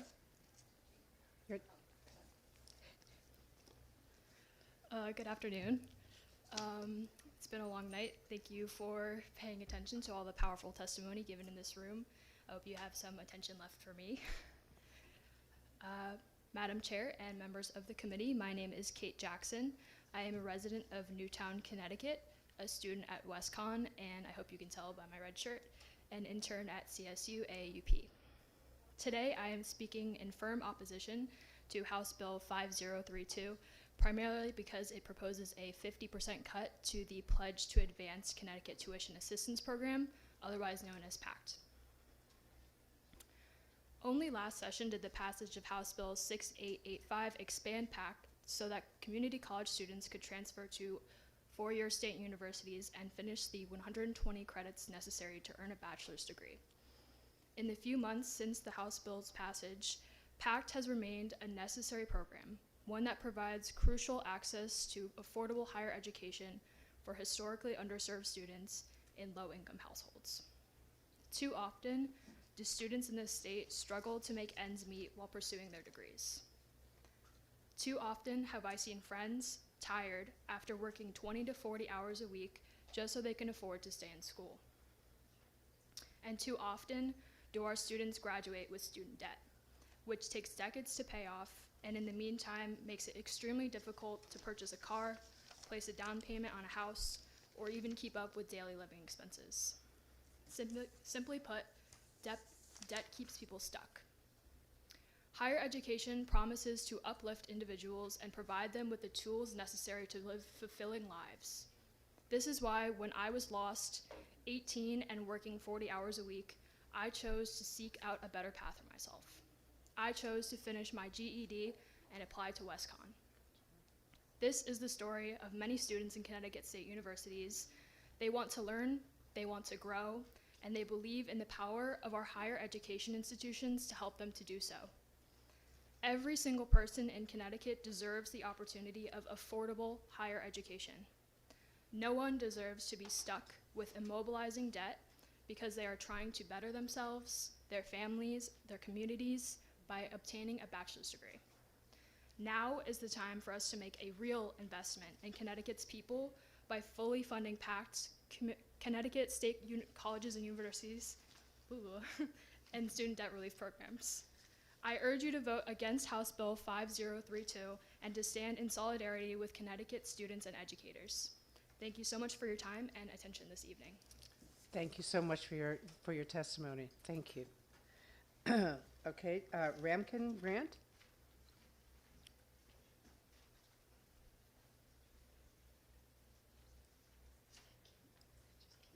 Yeah, that was Kate.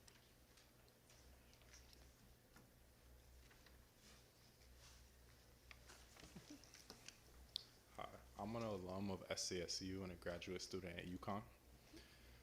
The Finish Line program would truly expand opportunity and affordability in Connecticut.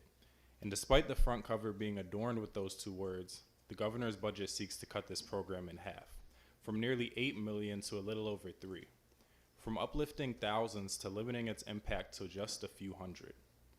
The Finish Line program would remove the largest barrier to educational access in the state, the financial one, for thousands of students. I'm here pleading that this program become fully funded because I saw firsthand what that barrier looks like for my community. Leaving high school a woefully underprepared student, I was only admitted to Southern through SCOP. This summer program comprised only students like me, the ones who come from the zip codes of underfunded public schools and reside in the homes of under-resourced communities. It prepared us for college through targeted support, and it was mostly free. Of our starting class of 100, almost everybody made it through the summer and was admitted in the fall. In the fall, though, things changed. It wasn't free anymore. In those first few weeks and semesters, I watched as my classmates dropped like flies. By the time I graduated, I was aware of no more than 6 of us who completed their degree. So what happened? It wasn't a lack of ability or grit or hard work or persistence. It was the bill. They left. They were forced out because they couldn't pay. These kids were some of the brightest, hardest working with the most to gain from a degree, but our funding left them behind. College changed my life. It saved my life. It took me from someone who barely made it through high school to someone excelling now. It gave me opportunity, a voice. College allowed me to dream big. That's the power higher education is supposed to have. But for the people I came in with, it did the opposite. Dropped for non-payment, those bursar registration holds. It was the bill and the affordability gap it created. Their existence meant my friends were kicked off campus and locked out of classes, locked out of opportunity. Their contribution to our state and world and dreams of a better life locked behind a paywall. As I climb, I see how these policies form the foundation that our state's economic disparities are built upon. In the rooms I'm allowed into, only because education broke the locks off the door, I look around and don't see many people like me. Why? Again, it was the bill that barred them from an education, barred them from opportunity, and barred them from the economic ladder. There's hundreds, if not thousands of me, people who come from where I do, who have big dreams, who are exceptionally capable, even more so than I'll ever be. But their economic circumstances require that they be turned away from our campuses, locked out. The only reason I'm here and they're not is that I scraped together enough to pay a bill. Is that how we want our campuses to function? I urge you not to let the success stories convince you that the system is working for everyone. The ones it left behind don't come to public hearings. I imagine a world where the people who came in with me were not forced out, where we valued their dreams and contributions more than the thickness of their wallets. And I imagine how different my community and our state would look if everyone had the opportunity I did. Fully funding this program is a step in that direction. So I ask that the Finish Line program become fully funded. You didn't build the barriers that keep us out, but you decide when they get torn down. Wow. Rakeem, can I ask a question? What's your major? My major right now is public policy. Good job. Good job. Thank you. And by the way, can you leave your testimony with the two ladies over there, please? Yeah, I can. Thank you. Louise Williams?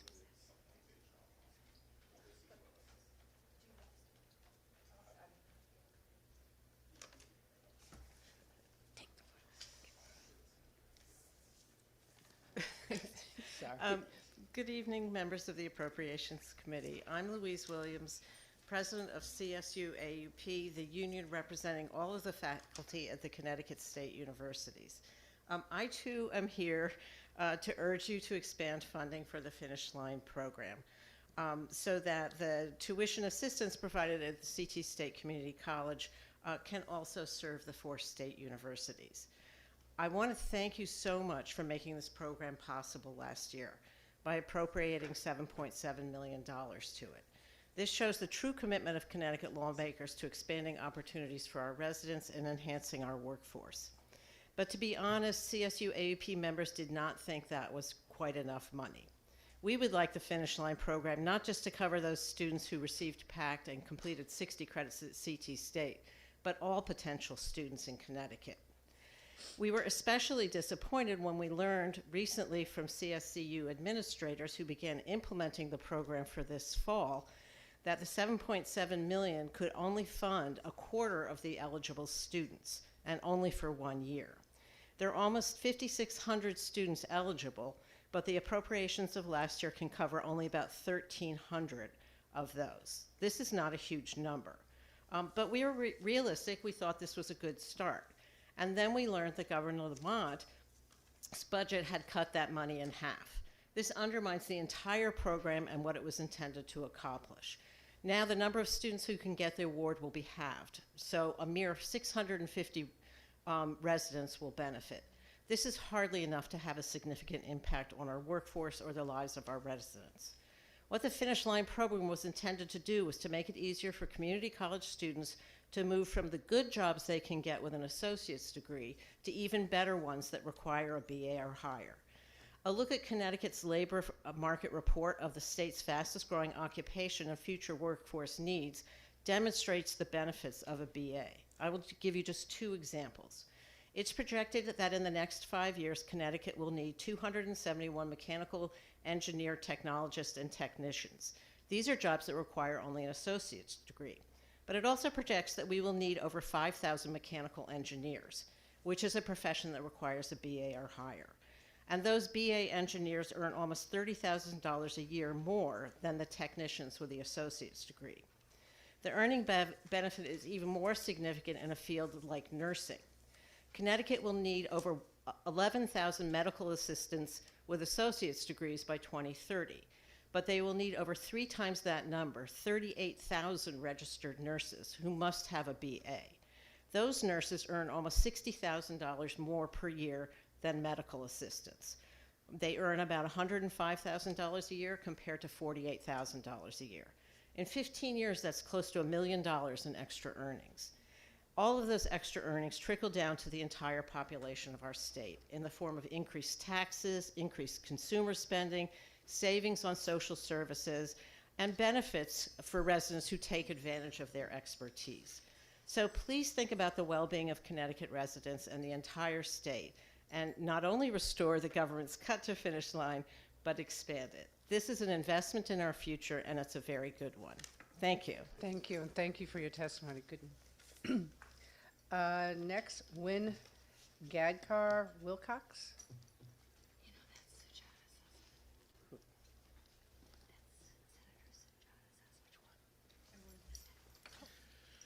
Representative Walker, members of the Appropriations Committee, thank you for enduring yet another long night of testimony, and your constituents appreciate it.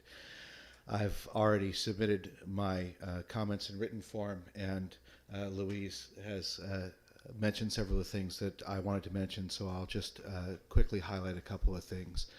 First of all, in the last week, I've had 2 students who have come to me to announce that they're dropping out of WestCon for financial reasons. One of them earned 2 Purple Hearts, one in Afghanistan, one in Iraq, only to discover that a glitch in his GI Bill funding has left him without any money to attend this semester, and he doesn't have enough personal funds, nor can he apply for loan. Do anything about it. I had another student day before yesterday asked me for a very late independent study, and when I told this student it was too late and he'd have to come back in the fall, he said he just learned that he can't come back in the fall because his eligibility for student loans has run out. Now, 30 or 40 years ago, as most of us may know or remember, some of us at least, it might have been possible for those students to pick up a part-time job or to work during the summer and be able to pay for college. Now, because of 50 years of underfunding of these institutions, and keep in mind, in 1973, public higher education was 10% of the total budget of this state, and now it's 3%. Because of that systemic underfunding, our institutions have been forced to raise tuition time and time again, and the result of that raising of tuition is that there's nothing for these students to do. And that's why we were so thrilled when last year we got the Finish Line Scholars Program thanks to your work, and we do appreciate it. And we were also thrilled when we heard from our admissions officers and our presidents that an unprecedented number of students were actually applying for community colleges to attend our state universities because of this benefit. And now we learn that in the governor's budget adjustment, that amount has been halved from $7.75 million, which we already thought was going to be somewhat insufficient, to a paltry amount that's going to serve probably less than 40% of the people that are applying. We have a very good idea about that because they've been applying now and they're being admitted now. And this puts our universities in a terrible position because, first of all, they have to decide whether they're going to cut off this aid from on a first come, first served basis, which, by the way, means that the students who are least experienced with college, who are first generation students who may not know how to fill out the paperwork, are the ones who don't get the benefit. So we're preventing the students who most need it from accessing this benefit. And we cannot ask our colleges and universities to assume that this funding will be restored, which means that they can only offer these awards to the students who are within the governor's budget request, and they have to offer them now. So I would urge you to please restore this funding as soon as possible, because we can't have a meaningful PACT expansion unless that funding is there. Thank you. Thank you, and thank you for your testimony. Danielle Luciano. Madam Chair, Danielle will also be joined by number 61. Oh, okay. 61 is Elise Cortez. Okay, go right ahead. Good evening, Senator Austin, Representative Walker, Senator Summers, Representative Nuccio, and the distinguished Higher Education Subcommittee and Appropriation Committee members. My name is Danielle Luciano, and I'm here with Dr. Elise Courtois, and we are the co-directors of the Connecticut EndoRise program. I'd like to take the time tonight to thank you for the actions of the legislature as Connecticut is now leading the nation in endometriosis innovation. We have transformed how endometriosis is understood, diagnosed, and treated. With the unanimous passage of Public Act 2367, an act concerning endometriosis, the legislature recognizes the significant unmet clinical needs of approximately 80,000 Connecticut residents living with this chronic, inflammatory, and often debilitating disease.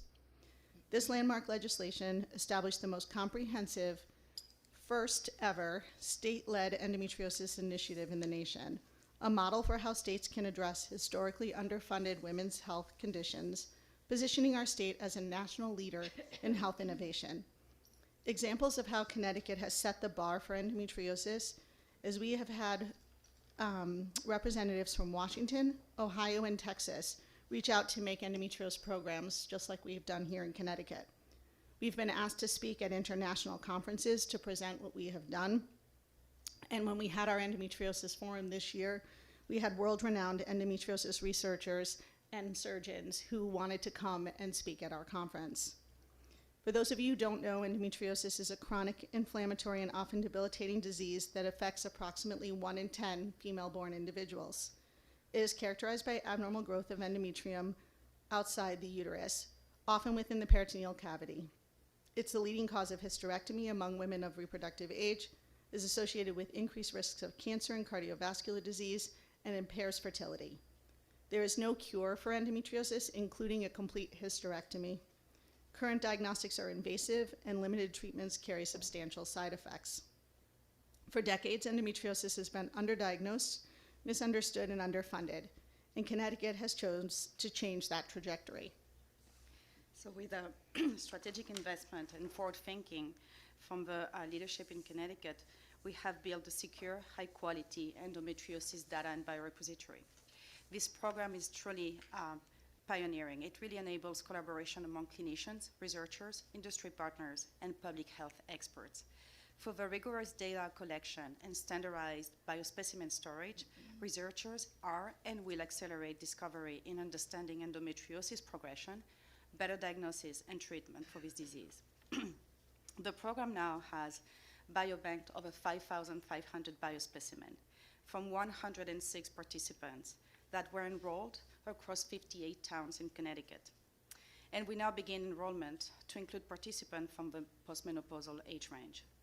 From a different network, a varied network of hospitals that includes Yukon Health, St. Francis, and Hartford Hospital. And this is setting up for success for the sample distribution, because those efforts have strengthened the operational capacity and positioned the program for the sample distribution in 2026. This dissemination of data and biospecimen through therapeutic partners represent a milestone that is defining, because it fulfills the legislature's vision. It transforms the biorepository into a true catalyst for research and innovation, and it will accelerate the discovery of new diagnoses and treatments.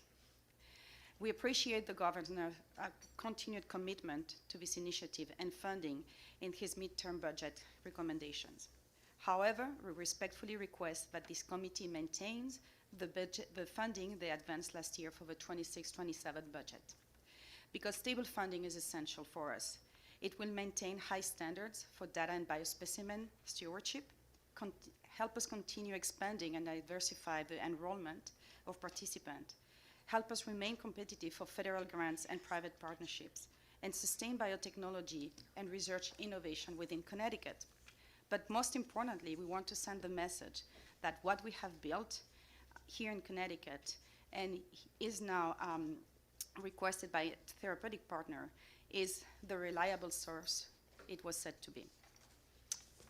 We also appreciate the recommendation to segregate legislatively directed funds within the Yukon Health Block Grant in order to increase transparency in these funds. We would suggest, however, that instead of a lump sum listed as various grants line item, that the various grants actually become a category heading, with each of the legislatively directed programs having its funding be individually listed with designated amounts. You have to sum up. Okay, your time is up, so you're Oh, I'm so sorry. That's okay. This would be similar to the neuromodulation treatment. In closing, I'm proud to say that with continued legislative partnership and stable investment, Connecticut will impact the thousands of residents living with this disease today and for future generations. Thank you. Thank you very much. And thank you for your testimony. And I forgot to say when we transition the students that the time changes. It's 3 minutes for testimonies. So sorry. But that's okay. That was my fault. Sorry. No worries. Have a good evening. Thank you. Thank you. Fiona Pearson.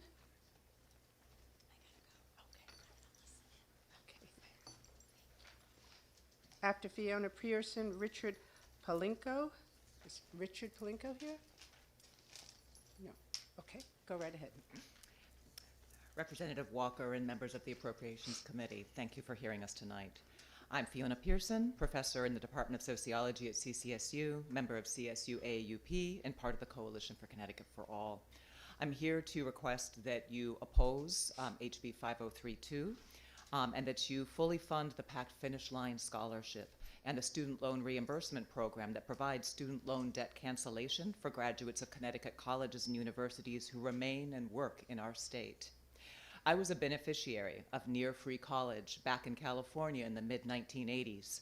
Until 1982, students could attend any institution of higher education tuition free. By the time I entered university in the late 1980s, market forces had already begun to change the game, and over the next 4 decades of state disinvestment, higher education became a privilege funded by banks and no longer a public good. When this legislature passed PACT in 2019, expanded the program to CSU's last session in 2025 with the Finish Line Scholarship, and passed the Student Loan Reimbursement Program in 2024, I could not have been more proud to be a resident of this state. Our students had come out in force, protesting the financialization and privatization of public higher education, and you listened. However, Governor Lamont's proposed budget amendments reveal yet again that this finite sky governor does not get it. He loves his pro-bank investment fund solutions, but not so much direct investments in our people and our public services. I'm sorry, but a one-time $400 bribe does not cut it. Let's instead talk about fair share taxes for those in the state who can well afford it.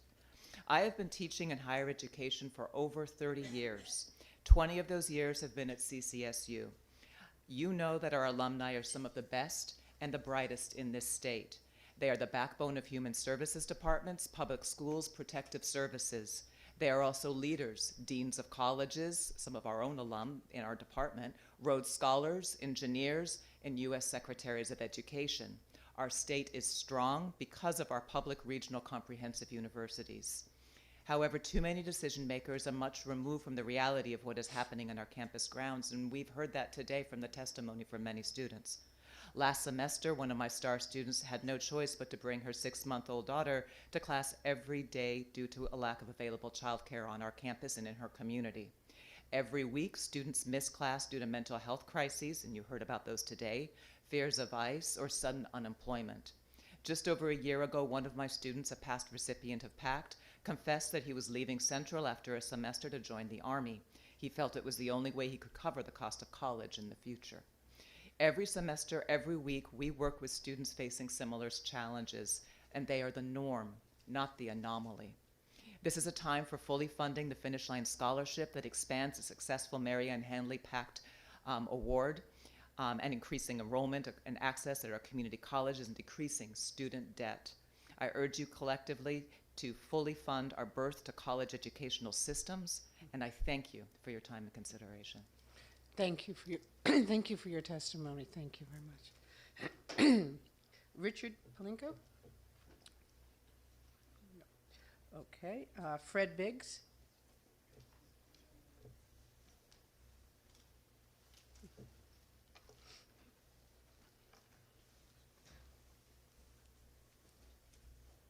Thank you. I've been in higher education for almost half a century, and I've never used the excuse the dog ate my homework. I feel so unprepared at this particular moment. This is such an impressive hearing. The testimony is unbelievable, but it's also wonderful to have the attention that you're giving to each of the speakers, and so thank you very much for that. My name is Fred Biggs. I live in Mansfield. I'm a teacher at the University of Connecticut.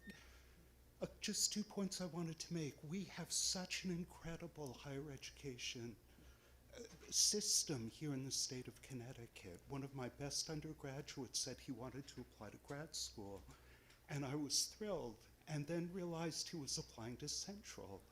And it was because he'd found the best Chaucerian in the state at Central.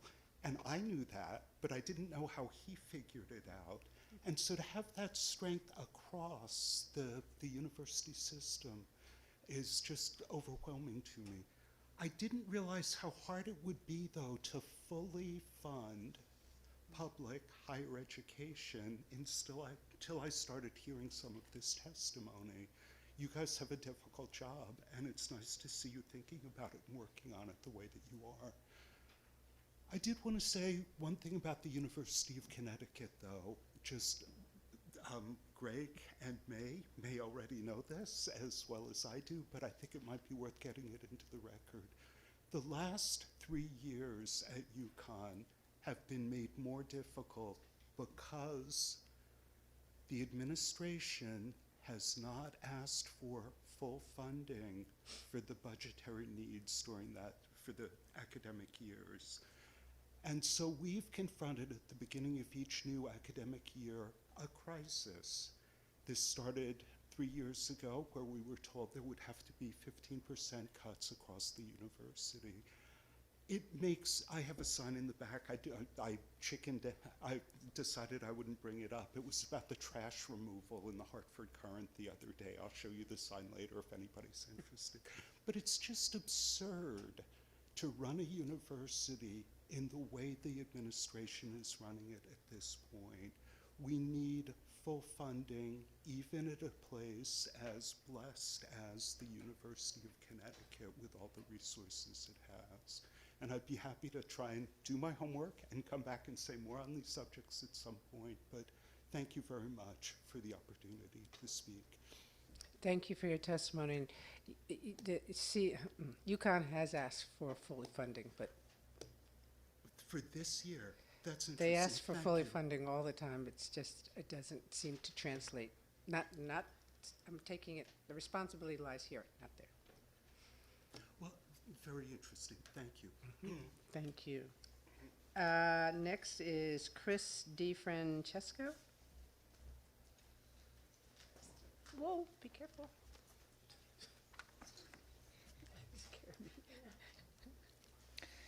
Representative Walker, and all the members of the Appropriations Committee. I'm Chris DiFrancesco, resident of Newington, employee of UConn Health, elected officer of University Health Professionals, Local 3837, which is UConn Health's largest union, representing 3,400 members in 300 job titles. I bring you tonight some examples of the incredible work taking place at UConn Health to illustrate our value as Connecticut's public academic medical center. None of it by me, to be clear. My job in UConn Health Communications is to tell these stories. So here are just a few highlights. The partnership with the Jackson Laboratory for Genomic Medicine puts us in position to treat brain and spine tumors with unheard of precision and speed. Most places have to send their tissue samples elsewhere for what's called methylome profiling. Ours just go to Jackson Labs. We get them back faster, and we have the most accurate tumor classification possible, and we can get to work on individualized treatments. Only 3 other places in the country can do this. Our dental students are regularly out in the community providing free oral health care to the underserved, and students for our dental, medical, and graduate schools have been providing menstrual products and education in communities experiencing period poverty. You just heard about EndoRise from Dr. Luciano, and this one might be my favorite. In 2016, UConn Health became the first host site in Connecticut for FAVAR's Project Search. Project Search is an internship program designed for adults with intellectual or developmental disabilities, providing structured work experiences to prepare them for independent employment. Last year, our 10th class of Project Search interns graduated, and we celebrated the more than 60 interns who've come through our program over the years and found independent employment. When I started in 2007, the story was for every dollar in UConn Health's overall budget, about a quarter of that came from the state. Would it surprise you to learn today that it's more like 8 cents on the dollar today? This is for a higher education institution with a public service mission, patient care locations in nearly a dozen towns across the state.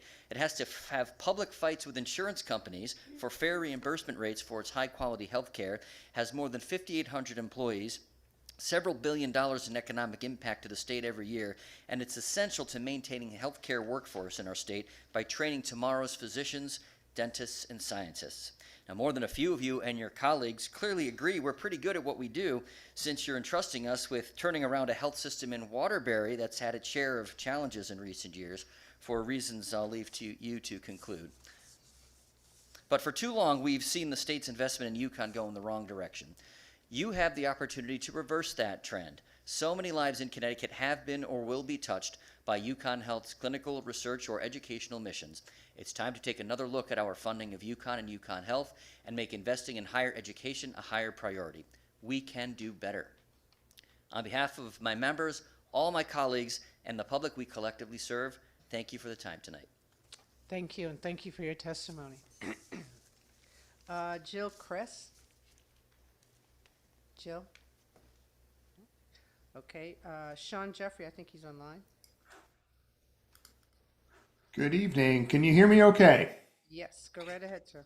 Excellent. Well, thank you. Good evening, members of the Appropriations Committee. I appreciate this opportunity to speak tonight. I'm Sean Jeffrey from Brantford, Connecticut. I'm also a professor at the UConn School of Pharmacy. First off, I'd just like to say, wow, I've been listening this evening. Those are some very impressive students. I consider it a privilege to teach students like that at the UConn School of Pharmacy, which I'm representing here tonight alongside our partner, East Harvard-based VRSIM. And tonight I'm here to request an investment in the future of Connecticut's healthcare workforce. As you realize, healthcare is rapidly changing, and modern pharmacy practice requires more than just clinical knowledge, especially in this AI era. It demands high-stakes technical precision and deep interpersonal empathy. However, we face two critical gaps, and one is a technical issue, it's a technical access issue. Students lack sufficient hands-on practice in complex areas like chemotherapy preparation or sterile IV compounding. It's very expensive to create realistic environments like that for them to replicate those skills and practice those skills. We also have to focus on our soft skill development. These are essential skills like de-escalating conflict or delivering sensitive news. And it's really hard to learn from a textbook or even in simulations with mock patients. So in pharmacy, a mistake in the lab or a failure in communication doesn't just impact grades, it impacts a life. So we have a solution that we're proposing, which is a technology-driven modernization of pharmacy education through two modalities. The first being a virtual reality pharmacy training module. This would create a risk-free immersive lab, and I believe this is technology that's transferable to many of the speakers that we've heard earlier tonight. A transferable skill set that we could then scale across our universities in the state. So we would be able to create the opportunity for infinite repetition, real-time feedback without wasting expensive materials and risking patient safety. We also are looking to develop an AI-based communication module. Using conversational AI, students would be able to engage in lifelike patient consultations. The AI would provide analytics on tone and empathy, accelerating professional growth that could take years of on-the-job experience. We think this is going to impact the state in a couple of ways. First of all, it'll help with workforce readiness. Our graduates will enter the field with day one proficiency, making them immediate assets to Connecticut's healthcare systems. It'll improve patient safety by hardening the soft skills and perfecting technical procedures in the simulator before we introduce real-world errors. It'll help with economic leadership. This bridges UConn's academic excellence with VRSIM's 25 years of local tech leadership, helping keep Connecticut at the forefront of AI and healthcare innovation. It's an investment with a large ROI for our citizens. We start with pharmacy and expand to other health professions. Thank you very much. Thank you, and thank you for your testimony. Next, we have Stephen Monroe. Yeah. Oh, hey, Steve.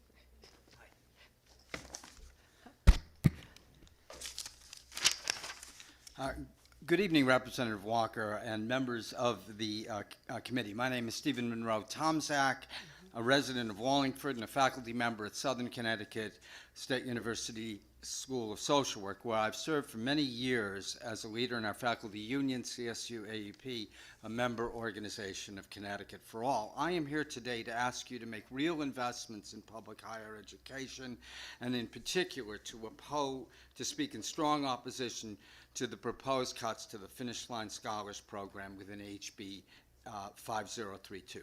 I need to emphasize, however, that I offer testimony today not purely as a faculty member at Southern Connecticut State University, but as a graduate of that institution.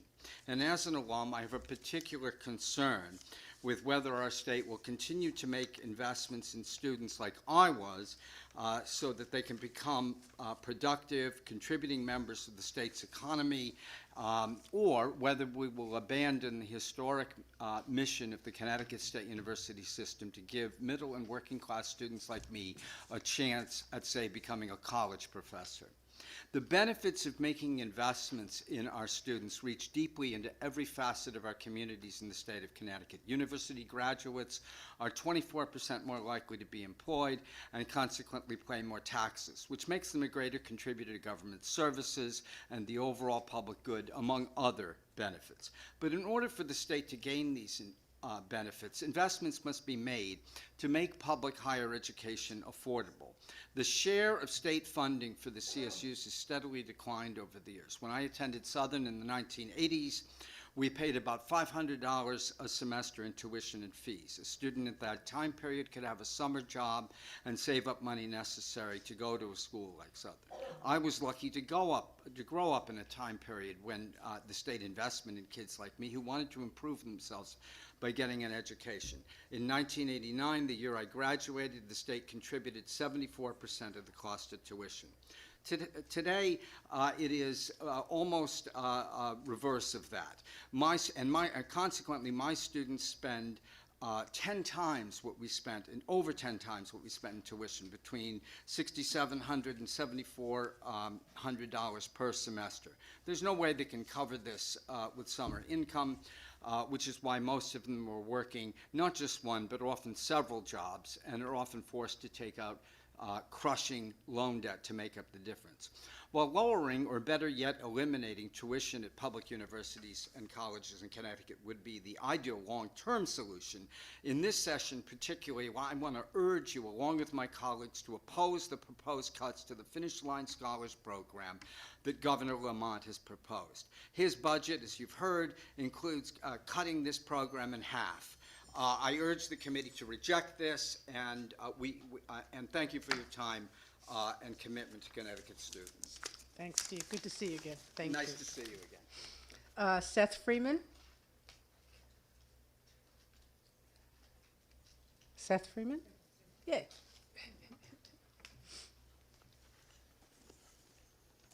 Good evening, Representative Walker and members of the Appropriations Committee. My name is Seth Freeman, and I am president of 4Cs SEIU 1973. I am testifying today on behalf of our Charter Oak State College faculty and our Connecticut State Community College faculty and staff to oppose Governor Lamont's proposed budget for CSCU. Let me start by saying that our union strongly supports expansion of PACT Finish Line funding. In my testimony today, I want to focus on just two of the additional investments we are fighting for this year. At Charter Oak, we're fighting for our teaching faculty to secure a pathway to wage parity with peer part-time faculty across CSCU. An additional investment of $1.4 million is all it would take to make this happen. 49 legislators, many of you on this committee, signed a letter to Charter Oak and CSCU managers advocating for this investment. Please see the attached letter to my written testimony, and thank you to each of you who signed this letter. But at the Charter Oak bargaining table, the Board of Regents tells us that our state does not want to make this additional investment in Charter Oak faculty. To make matters worse, yesterday at the Board of Regents finance meeting, Charter Oak President Ed Klonowski discussed how Charter Oak has a $12.1 million in unrestricted reserves and how Charter Oak needs a plan to spend down these reserves. President Klonowski presented a plan to spend up to $2 million on the research, design, and implementation of a comprehensive artificial intelligence initiative to improve institutional efficiency and advance student success outcomes. The Board of Regents Finance Committee approves this plan. So this is Charter Oak State College and the Board of Regents, refusing to pay their faculty fair and equitable wages, choosing to invest in artificial intelligence and automation rather than invest in the faculty who teach our students. In CT State, we're fighting, as you've heard today, to transition from a majority part-time teaching workforce to a majority full-time teaching workforce. As you've heard, currently 75% of the faculty in our community colleges are part-time. Please also see the fact sheet attached to my written testimony. In the fact sheet, you'll see that Connecticut ranks the 5th worst in the nation in full-time, part-time faculty ratios for public two-year colleges. In the fact sheet, you'll also see that Connecticut institutes racialized austerity. The larger the population of black and brown students in Connecticut public higher education, the less access they have to full-time faculty. When Chancellor Meduco testified today, I don't recall him sharing either of these statistics. We estimate the additional investment needed to move to a majority full-time workforce is about $6.8 million per year. We're asking the Appropriations Committee today to fund this investment. We're asking you to show our community college students that they too deserve the benefits of full-time faculty on their campuses. So we're here again, fighting for what our students deserve. Thank you, Appropriations Committee, for the time, and happy to answer any questions. Thank you. Thank you for your testimony, sir. Thank you.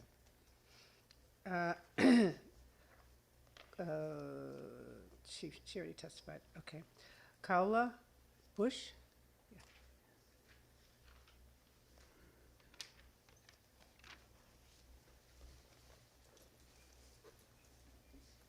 Hi, good evening. My name is Kayla Bush, and I am a certified nurse's aide working the night shift in our state. On the overnight shift, the hospital feels different. It's quieter, but the needs don't slow down. Patients still need to be turned to prevent bed sores. They still need help to the bathroom to prevent falls. They still experience pain, confusion, breathing issues, and emergencies that can't wait until the morning. At night, confusion often increases, especially for elderly patients.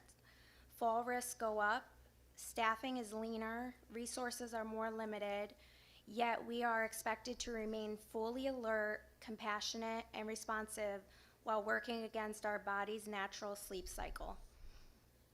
Over time, that takes a toll. Night shift workers face higher rates of sleep disorders, chronic fatigue, depression, cardiovascular disease, and other long-term health problems. We miss family dinners, school events, holidays, and milestones because we live on the opposite schedules of from the rest of society. The sacrifice is real, physically and personally. Despite these realities, I currently receive a night shift incentive of only $1.28 per hour.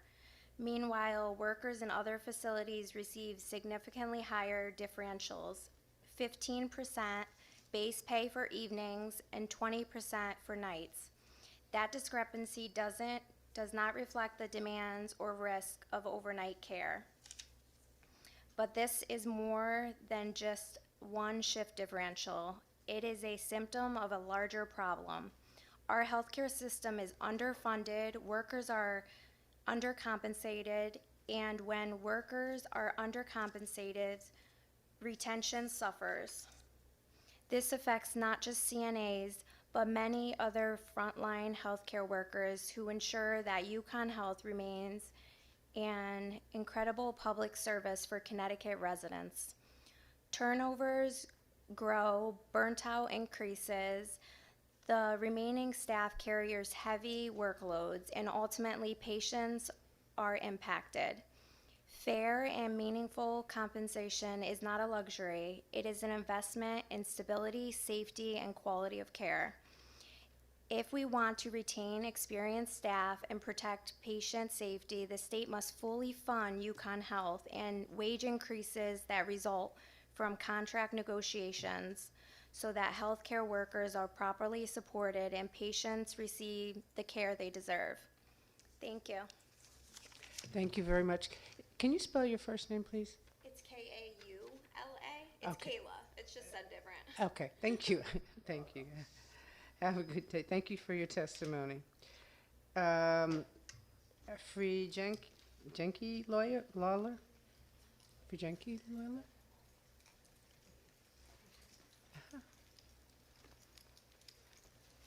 Good evening. Thank you for having me. Good evening. Hello, my name is Frankie Lawler, and I'm a journalism major at CT State Naugatuck Valley Waterbury. I am the editor-in-chief of Tamarack Media, the on-campus magazine, as well as the president of Queer Club. I work with the 4 Cs as a campus student organizer, working to improve student life on campus. I'm here today to beg you for an increase to the funding to our community colleges, allowing for better protections for students of minorities, including those with LGBTQIA+ identities. A queer center would create a safe space for those students to feel safe, and the funding for that would also allow us to provide gender-affirming resources for those students. This would include things like binders for transgender men, as well as fake breast augments for transgender women to help them feel more comfortable in their skin, which would allow them to perform better in their classes.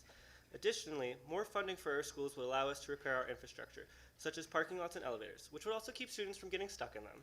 In my time at this college, I have watched several cafeteria teams come and go. Not a single one has kept its doors open past 3 in the afternoon. This is a great disservice to students in lab classes starting early in the morning and ending in the afternoon, or those with evening classes. This has led our critically underfunded food pantry to be overrun with students in the evening. Additionally, the community of community colleges is being lost. More and more classes are being offered online, often without a meeting at all. Imagine trying to learn a language without ever speaking to your professor, let alone any of your classmates. If we were to increase the budget we spend on upkeeping facilities, investing in student life, hiring more faculty, and making sure full-time and adjunct faculty alike can afford to survive, we can have more faculty to teach on campus to more students and make our campuses places where students want to be. Thank you for your time, and please let me know if you have any questions. Thank you. Thank you for your testimony. Thank you so much. Have a wonderful evening. You too. Thank you. Jamie Brickett. Jamie Brickett. Ah, there she is. Hello, everyone. Good. Thank you for having me here. Thank you for giving me your time. My name is Jamie Brickett. I'm from Seymour, Connecticut, and I'm an addiction counseling major at Naugatuck Valley Community College. I grew up in Vancouver, and in 2019, when I was 13 years old, I attended family rehab with my mother and my older brother. This was a great experience for me. I was able to watch the people around me get the help they needed while also getting the support that I needed. And in 2023, right before I graduated high school, my older brother, Jonathan, passed away of a fentanyl overdose. This inspired me to get my degree and be able to help young people like myself and people like him who need this help and support. Since starting college, Naugatuck Valley has given me very supportive friends, employment at our fitness center, opportunities that I never thought I would have, and great experiences. I want it to be known while I'm here that there is no money in the budget for a full-time gym employee, so both the 3 student workers, including myself, and our boss all work part-time, and students get very restricted hours, so it's really hard for us to be able to be open all the time for all of the students on campus to be able to use our facility. Our school does not have tailored therapy. I haven't heard anybody come up here yet and talk about addiction on campus. I personally know 2 students who have dealt with people in their family dealing with addiction, and I know 5 students who are dealing with addictions themselves who do not have or know the people that they can go to for help with this. We have 1 counselor on campus to help thousands of students, and she simply cannot balance this. Our school needs the funding to be able to give students who need tailored help and therapy the help and therapy that they need. We have many empty classrooms on our campus that haven't been used. For my degree, I have to take a lot of classes online, and we don't have a lot of professors. It's a lot of the same professors teaching these classes. I personally do not do well taking classes online. I know many other students who don't as well. And these empty classrooms being used for more in-person classes will make me a better counselor in the future and will give me the opportunity to be able to help more people in the future. Thank you for your time, and if you have any questions, I would be happy to answer them. Thank you for your testimony, and have a good evening. Thank you. Mary Beth Allen. After Mary Beth, Jeremy Farrell. Is Jeremy Farrell here? Yeah, great. You can't put up the signs. You got to put it down. I'm sorry. That's fine. Members of the Appropriation Committee, thank you. I'm Mary Beth Allen, Assistant Professor of French and Francophone Studies at UConn and AAUP member. Let me begin by sharing with you just a short story of how years of austerity budgets are robbing UConn students. Last night, I got a call from one of my most promising graduate students who told me they decided not to stay at UConn to do their doctorate. My colleagues and I worked hard to recruit this student, and they said that although they learned so much from their UConn professors, they had every intention actually of staying.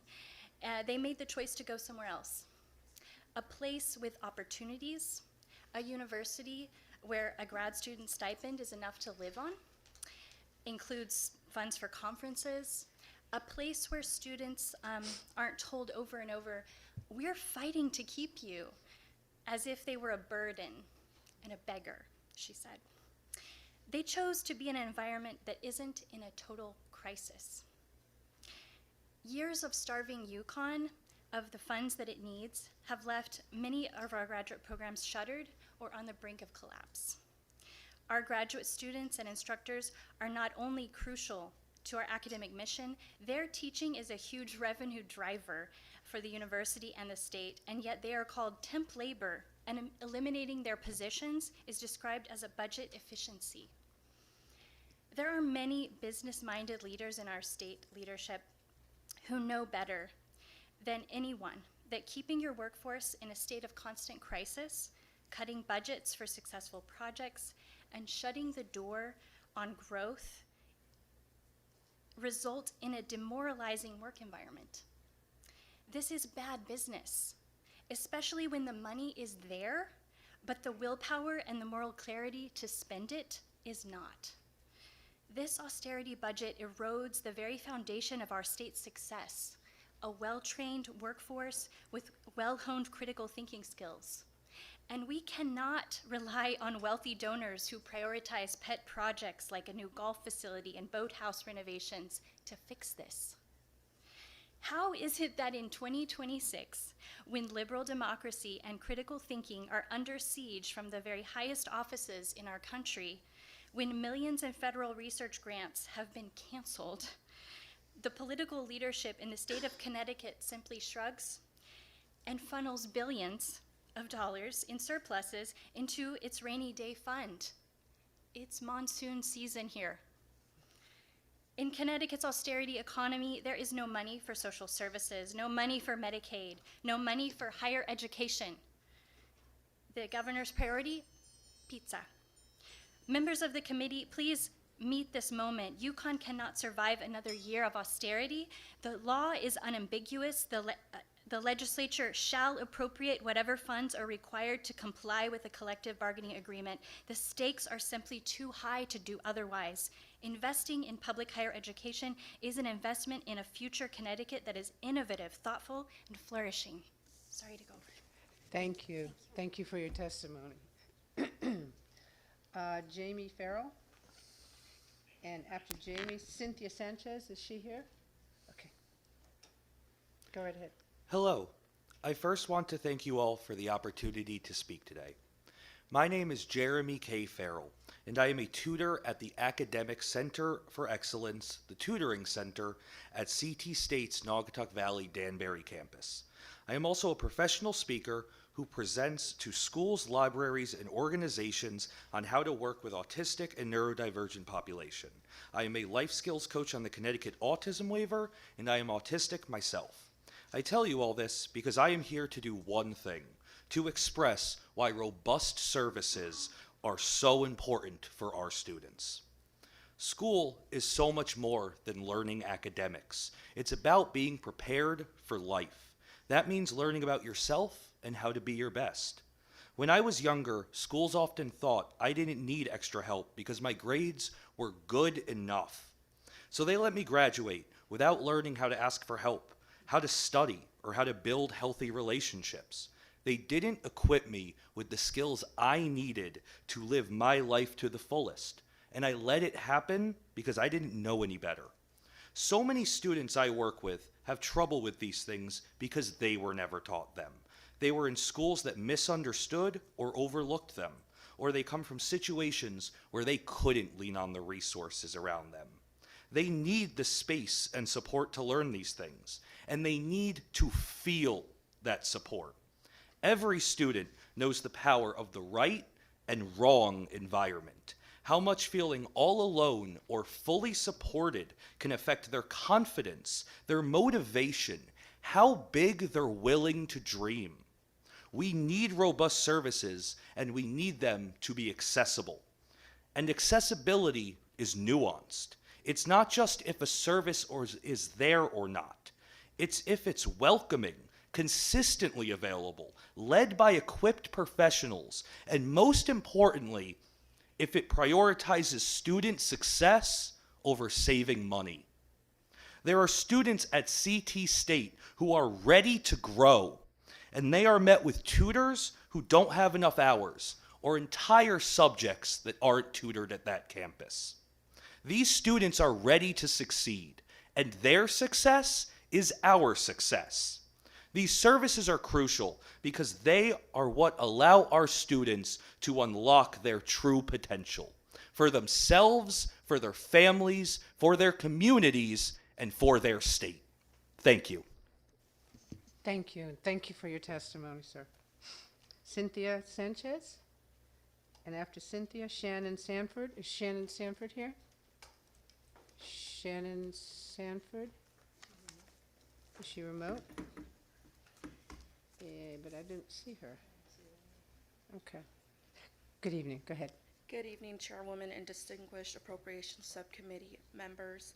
My name is Cynthia Sanchez. I'm from Hampton, Connecticut, and today I'm here not only as a student, but as a president representing Southern's chapter of College Democrats, which currently has around 50 registered members.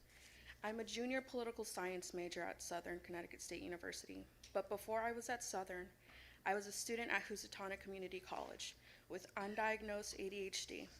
Through Housatonic, I was able to find my passion for policy and law while adjusting to a new diagnosis that I never understood but had always affected me. Housatonic was able to open many barriers for me. A memorable lesson I learned was to always lead with a growth mindset and to never lose your grit. My time at Southern has only solidified my passions as I was surrounded by peers, educators, and extracurricular programs like College Dems and the Pre-Law Journal to support my passion for policy and law. This opportunity opened the doors that I never knew existed as a first-gen Latina. I work full-time as a legal assistant, and I attend Southern full-time. And sometimes I go to bed not knowing whether I can keep going. And without funding to higher education like Southern and Housatonic, I would not be here today. I hope my testimony today will provide evidence that properly funding higher education works in preparing the next generation for their careers and supports students like me who follow their passion. Thank you for your time. Thank you, and thank you for your testimony. Have a good evening. Shannon Sanford? Nathan Adler?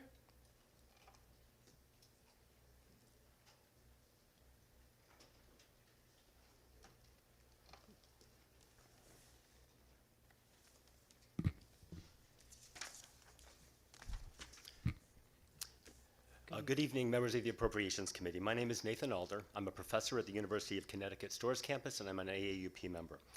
I speak to you tonight in opposition to the current budget for UConn, UConn Health, and Connecticut's higher education system.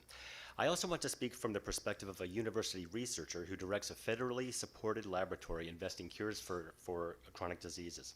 And I want to explain the dire need for increased state support during this period when federal funding is under catastrophic assault. To convey why state appropriations are so essential, I want to underscore two fundamental truths regarding the intersection between revenue and research. The first one you know fairly well is that the state support of academic research is proven to have a very high return on investment. As you know, many independent economic reports verify that investment into university research is a powerful economic multiplier, yielding significant results for our state. This means long-term positive effects on job creation, workforce training, gains in productivity, biotech startups, and so on. In fact, you'd be hard-pressed to find any other public investment that yields such a similar rate of return. But the second point I want to make, which is equally important but not quite as understood, is that the financial model in higher education research operates on a structural deficit. What does that mean? That means that federal grants simply do not cover the cost of doing research. Sure, federal grants will cover direct costs for personnel, for supplies, and so forth, but they only partially cover indirect costs required to pay for research infrastructure, building maintenance, utilities, and all of the things that are required to sustain an R1 university. Research universities therefore have to subsidize this gap through institutional support, and this subsidization requires state support, state appropriations. And make no mistake, this fiscal gap between research cost and support is widening at an alarming rate. Federal funding bodies like the NIH, the NSF, the DOE are facing systematic evisceration as we speak. drastic cuts to their budgets, grant cancellations, caps on indirect recoveries. These are all posing real enormous threats to our research infrastructure. Couple this with the projected shortfalls from the state budget, and our research capacity is really at grave risk, and the consequences are real. They include not only the loss of federal research dollars, but diminished economic competitiveness for Connecticut, reductions in workforce training, and loss of scientific talent.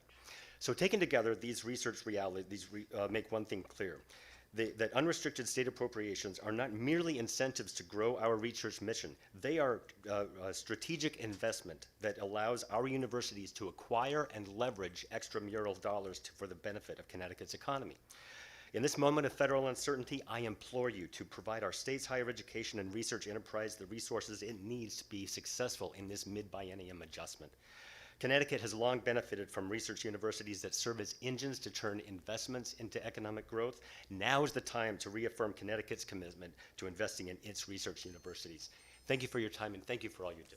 Thank you, and thank you for your testimony. Have a good evening. Madam Chair, we have Shannon Sanford online. We do? Oh, she just came on. Okay.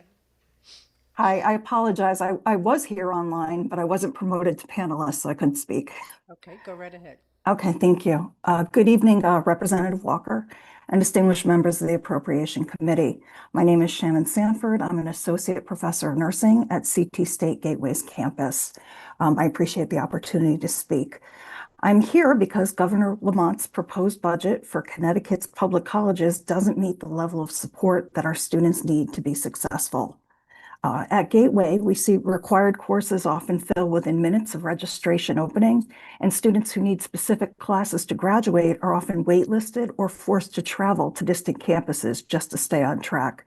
And for many of them, these barriers push them out of higher education, not because of their ability, but because of access.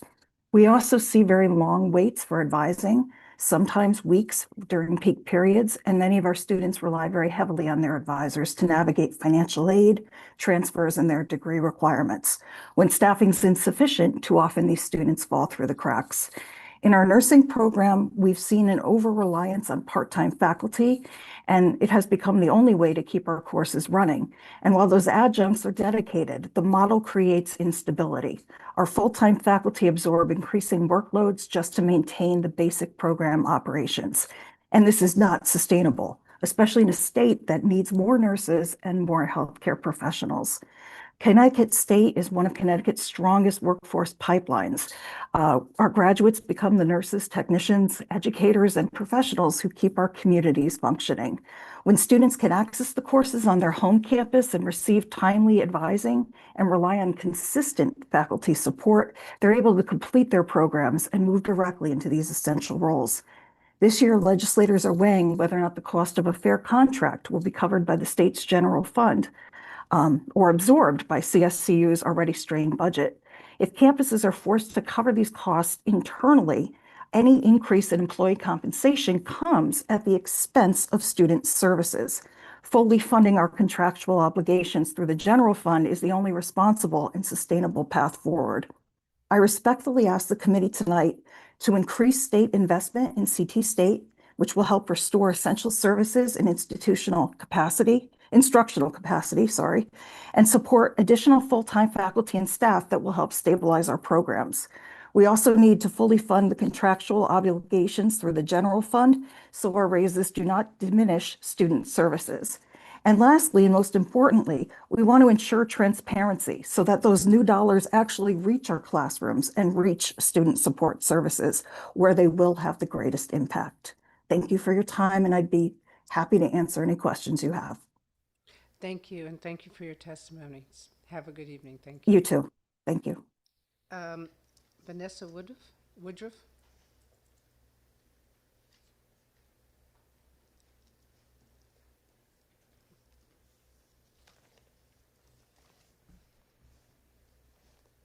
Good evening. My name is Vanessa Woodruff, and I'm a respiratory therapist at UConn Health and an 1199 delegate. I began working at UConn a little over 3 years ago, right after completing my degree in licensure in respiratory care. I chose UConn after touring 3 hospitals because its patient-centered approach stood out to me then, and it still does. Every day I hear patients say, "This hospital is so nice," and it is. As respiratory therapists, we are there in some of the most critical moments of a patient's life. We respond when oxygen levels drop, we manage ventilators, we administer life-saving treatments. When a patient cannot breathe, we are the ones who step in. This past Monday, I was called because a patient's oxygen saturations levels appeared to be dropping. I rushed in prepared to provide treatment. Her sats turned out to be normal. She just needed her monitor to be adjusted. An hour later, her nurse called me and said the patient was requesting another treatment. And when I got there, she looked at me and said, "I don't need a treatment right now. I was just wondering if you can watch golf with me." That moment might sound small, but it's not. It speaks to the kind of care we give. We don't just treat numbers on a monitor, we treat people. Sometimes that means adjusting oxygen, sometimes that means sitting for a few minutes so someone doesn't feel alone. That is the pride we carry in respiratory. Every single person in my department works hard. We stay because we care deeply about the quality of care we provide. Once I punch that time clock, my focus is on my patients. You push aside the stress, you push aside the frustration, you do the work because someone's life might depend on it. But pride does not pay the bills. Pay has become a barrier to recruitment or retention. We are competing with other hospitals and private systems that offer more competitive compensation. When funding falls short, wages fall short. And when wages fall short, vacancies and turnover grows. When the governor underfunds UConn, UConn underfunds us. We are proud to work for this hospital, which belongs to the public and treats everyone in Connecticut, regardless of their backgrounds, income, or circumstances, with world-class care. If we want to continue delivering this level of care that made me choose UConn in the first place, and that our patients praise every day, the state must fully fund UConn Health so that the workers behind those closed doors are supported and patients continue receiving safe, high-quality care. Thank you for your time. Thank you. And you watched the golf game? I did. God bless you. Kelsey Davis. Madam Chair, Kelsey will not be joining us. However, we have numbers 72, 74, and 79 online. 72. Peter Marinas? Peter? Yes, good evening, Representative Walker and members of the Appropriations Committee. My name is Peter Marinas. I'm a resident of Willimantic and a 31-year UConn employee. I speak to you today as the president of the University of Connecticut Professional Employees Association, also known as UCPE. I'm here to ask you to fully fund UConn's FY27 revised midterm request. The governor's budget proposes about $48 million less than our request, but continued austerity is holding back the success of our students, our staff, and our faculty. Here are a few quick examples. Around UConn, we employ students in various jobs that can provide them with real and meaningful experience for their future careers. In the past, I've had student workers that have helped me with my job as the university photographer. And other students in our department have helped out with the production of videos or of UConn Magazine. But today, we have no student workers in our entire division. That budget has been zeroed out. Custodial services have also been reduced in my building and in other locations around campus. After the effects of efforts of UConn 2000, Next Generation Connecticut, and other programs, it just doesn't seem right that we can't do our 100% best when it comes to taking care of our facilities. Years of austerity have also had direct effects on the professional staff. We have a program to acknowledge and reward UCPE members' growth in skills and proficiency. As the members progress through the levels, an award of $1,000 or $1,500 is supposed to be added to their salaries. However, the university says that it does not have the money to fund this program, and so our members are not receiving the awards. Can you imagine how it must feel to the members to be told this? We also struggle to retain highly qualified staff.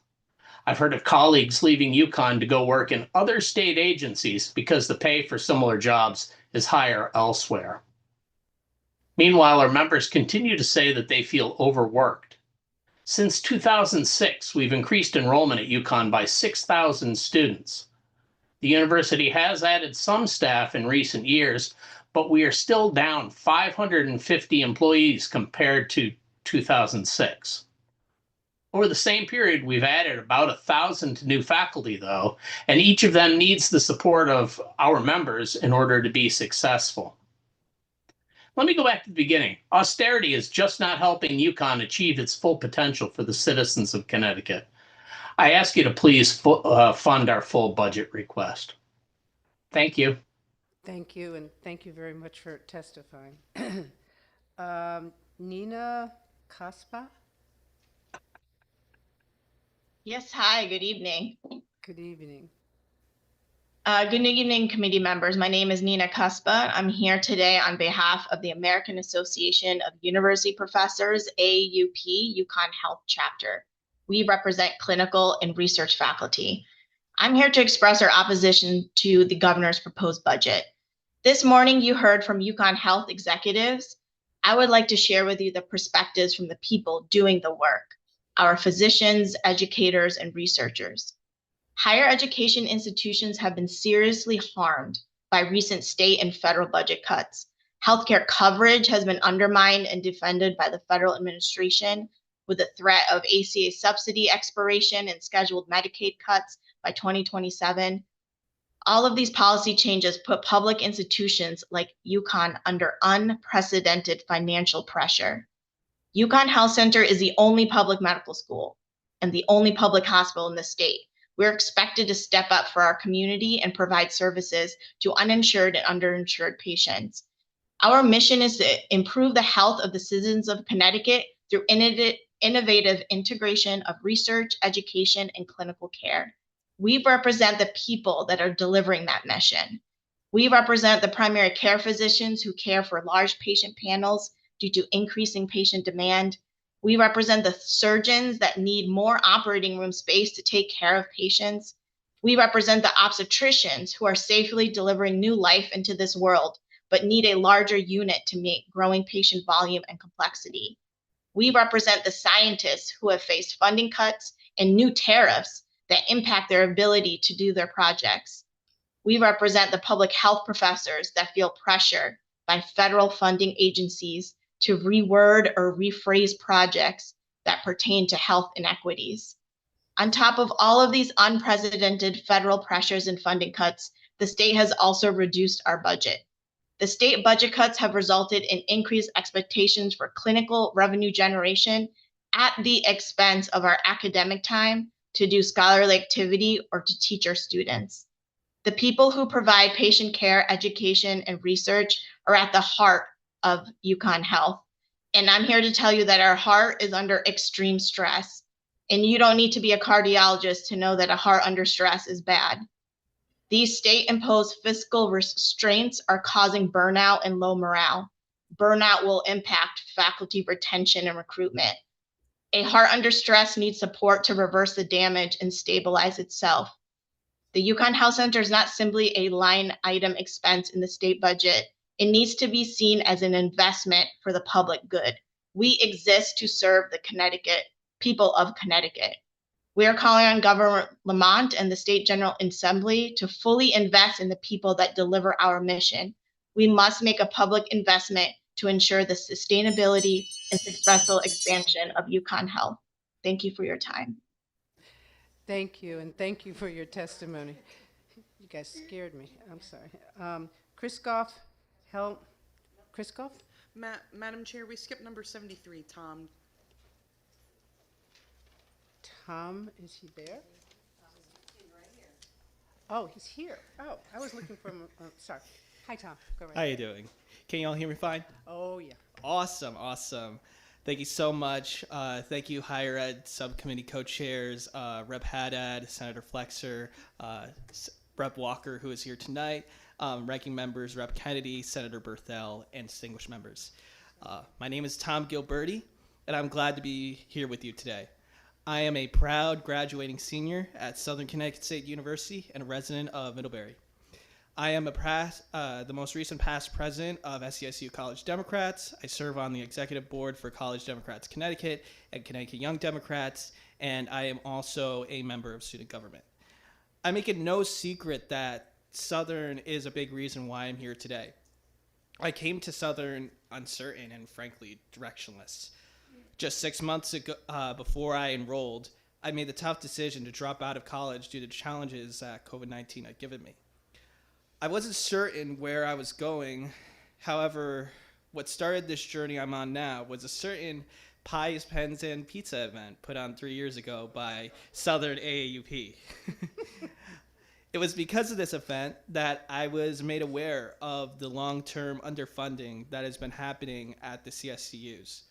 Next thing I know, I am taking my first train ride ever, fun fact, and taking the train up to Hartford here, testifying in front of the Appropriation Committee for the first time just a few weeks into my time at Southern. Following that, I put in the work, got a 4.0 GPA my first semester back. Not too long after, I became a part of the 2024 class of the CGA Legislative Internship Program. Of course, also after that, becoming Southern Dem's president, and also got appointed to the Middlebury Zoning Board of Appeals, where I continue to serve today. It's bittersweet then that this journey started because of the very problem that me and many of my colleagues here are talking about today. I wanted to highlight something that was brought up before, which is that the current proposed budget would slash the PACT expansion that a lot of you guys here helped to get passed last year. It would be cut by over 53%. I just want to highlight this because this would especially hit the lives of state school students very hard. Particularly here at Southern, I know friends and colleagues who are in what I call the 40-40 club. The 40-40 club, I like to call it, is because there are students here who work 40 hours a week and work 40 hours a week at school. Full-time work, full-time school. Because of years of chronic underfunding, this is the only way for many students to afford college. In the wealthiest state in the nation, this shouldn't honestly even be remotely acceptable. Let me be clear, this is a policy choice. Choosing to let students suffer under crushing student debt is a policy choice. It's because of this policy choice that we're falling behind neighboring states for quality public education. I urge you to not move forward with these cuts and please put Connecticut students first. Thank you so much. Thank you, and thank you for your testimony. Scott Farrell?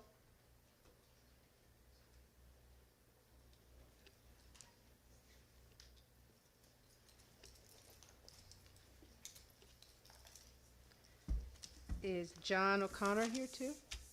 Okay. And Elizabeth Strickland? And number 75 as well, too. Kriskoff? Okay. Okay, go right ahead, sir. Yeah. Scott Farrell, Assistant Director of Admissions, CT State Naugatuck Valley campus in Danbury. Also a Naugatuck Valley grad and a graduate of Charter Oak State College. Representative Walker and the Appropriations Committee, thank you for the opportunity to speak today in strong support of increased funding for CT State Community College. CT State is the largest public higher education institution in Connecticut and is also the largest employer of part-time faculty and staff. These individuals are the backbone of our academic and student support services, yet too many remain in part-time roles with no clear path to stable full-time positions. Increased funding would allow us to convert more of these roles into permanent positions, strengthening instructional quality and improving continuity for students. I want to highlight the experience of CT State Naugatuck Valley Danbury campus, where I've served for over 10 years. For a full decade, this campus has operated with only 7 full-time staff members. Despite our team's unwavering dedication and limited staff has created significant challenges. We have no full-time faculty assigned to the Danbury campus, making it difficult for students to build relationships, receive mentorship, or access faculty outside the classroom. Our students pay the same tuition and fees as students at other campuses, but do not receive equitable level of service, whether advising, tutoring, career counseling, leadership development, or student engagement. With such a small staff, it has become increasingly difficult to deliver comprehensive support, build strong faculty-student connections, our culturally responsive programs, or provide the workforce and leadership training students need to stay competitive. Our teams work tirelessly every day to ensure students have high-quality academic experience, but commitment alone cannot replace the resources required to serve students equitably.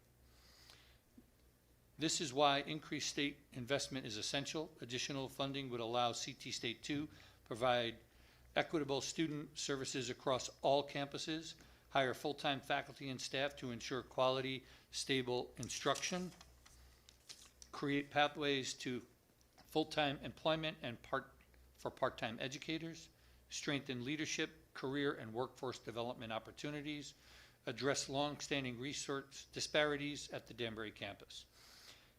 CT State is a critical engine for Connecticut's workforce and economic future.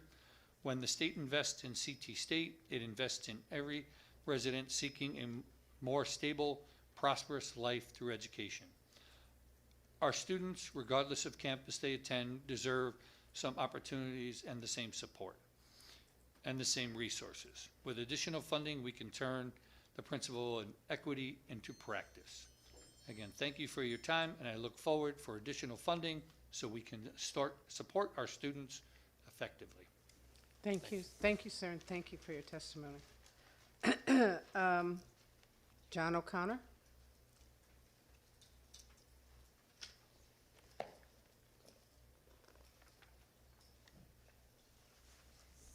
Good evening, sir. Good evening, Representative Walker and all the members of the Appropriations Committee. My name is John O'Connor. I teach in the Sociology Department at Central. I'm a member of CSU AUP, the faculty union that represents close to 3,000 members in New Britain, Danbury, Willimantic, and New Haven. My union is an AFT affiliate and part of the Connecticut for All Coalition. Like others in this room, we are here tonight to testify in hopes that you will amend and expand upon the governor's budget proposal for public higher education. Once again, Governor Lamont gets higher education wrong. He fails to see or understand how higher education transforms our state economically and socially. To play that transformative role, our education institutions need more investment, not less. Connecticut State Community College, our 4 state universities, UConn Health, all need additional funding. Connecticut's college and university students deserve nothing less. Since the last time we appeared in front of this committee, higher education continues to suffer from an unprecedented attack. Rather than being celebrated, DEI has been demonized and disappeared. Academic freedom has been threatened and undermined. Student financial aid has been compromised, and federal grants have been delayed, reduced, and canceled. The political lunacy coming out of Washington is an attempt to restructure our institutions of higher education. Rather than comply, we should resist. While the federal landscape is bleak, there was an important and good news in the last legislative session with the expansion of the PAC program into the Connecticut State Universities. This success, of course, has many parents. This committee provided serious leadership. The chairs of the Higher Ed Committee drove the expansion. The CSCU chancellor and the campus presidents helped.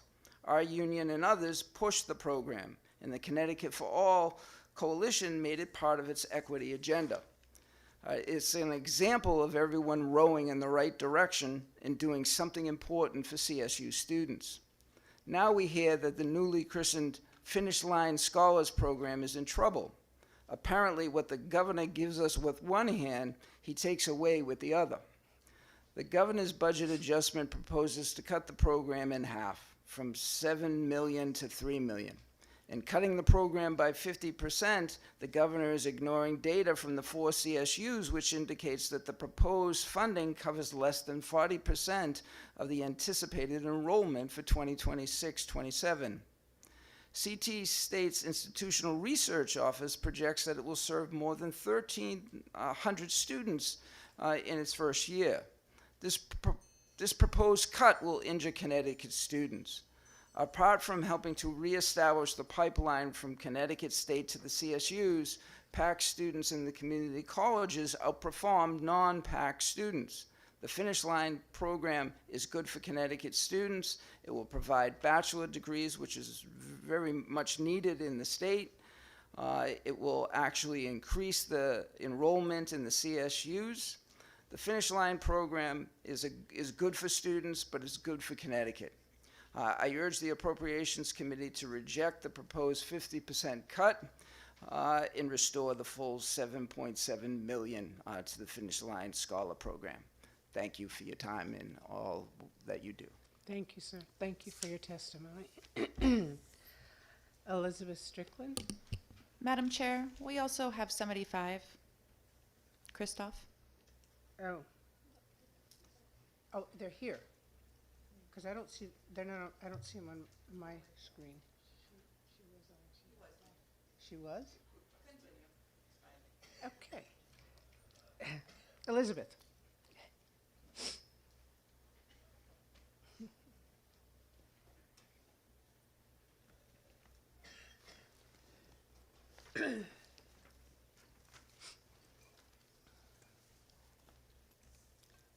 Good evening. My name is Elizabeth Strickland, and I am a certified nursing aide at UConn Health, as well as a 1199 delegate. I am here to speak about the need for better support for frontline healthcare workers, and specifically about improving the night shift differential for CNAs as one example of a larger problem. Working evenings and overnight shift comes with serious challenges. We provide direct hands-on patient care during the hours when fatigue is naturally at its highest. We monitor safety, perform blood draws, EKGs, prevent falls, respond to emergencies, and meet patient needs throughout the night. Often we have reduced staffing and fewer immediate resources than during the day. Patients do not need less care at night. In many cases, they need more. Confusion increases, fall risks increase, medical issues don't wait until the morning. It takes focus, resilience, and deep commitment to provide safe and compassionate care through these hours. But the night shift incentive for $11.99 healthcare employees is just $1.28. An incredible small amount relative to other nearby hospitals. That does not promote recruitment or retention, and it is just one example of how underfunding shows up in our workplace. When funding falls short, compensation falls short. That affects CNAs, and it also affects respiratory therapists, phlebotomists, pharmacy technicians, physicians, and nurses. So many others who are essential workers are affected as well. When healthcare workers are undercompensated, retention suffers, burnout increases, vacancies grow, and the remaining staff are stretched thinner and thinner.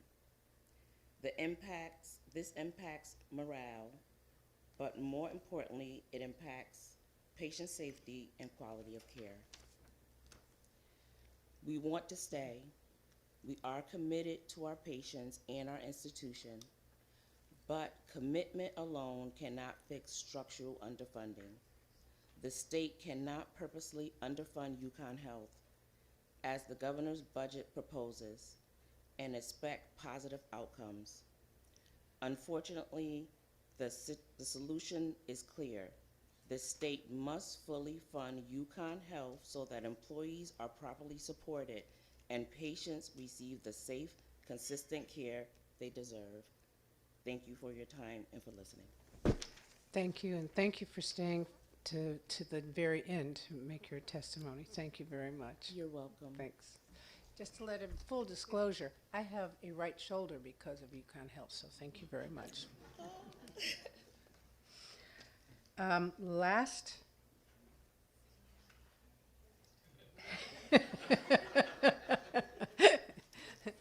Last in McNeil, online.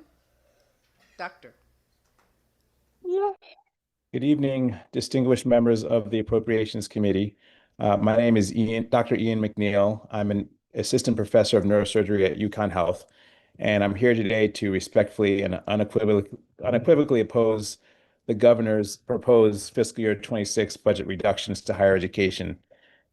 These are reductions that would directly weaken Connecticut's healthcare workforce, patient access, and stability of our state's only public academic medical center.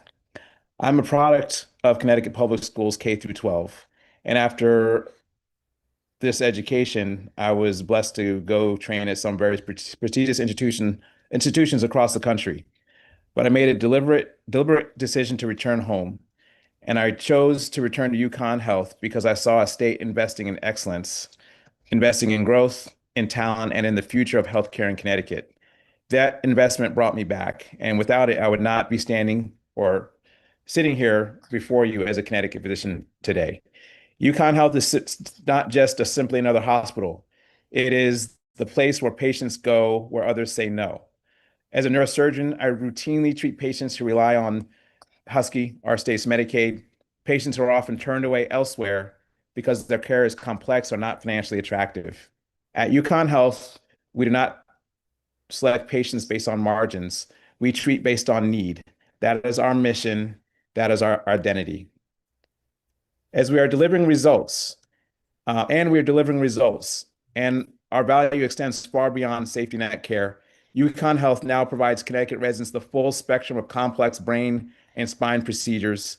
We've seen dramatic growth over the last 7 years, including 350% growth in net revenue. And we are now one of the 2% of hospitals nationwide that have a neurosurgery residency program. So we're training specialists who will serve Connecticut communities for decades. Across departments, physicians and scientists are choosing UConn Health because they recognize momentum, excellence, and opportunity. And as Connecticut's largest only public medical school, we are training the next generation of physicians.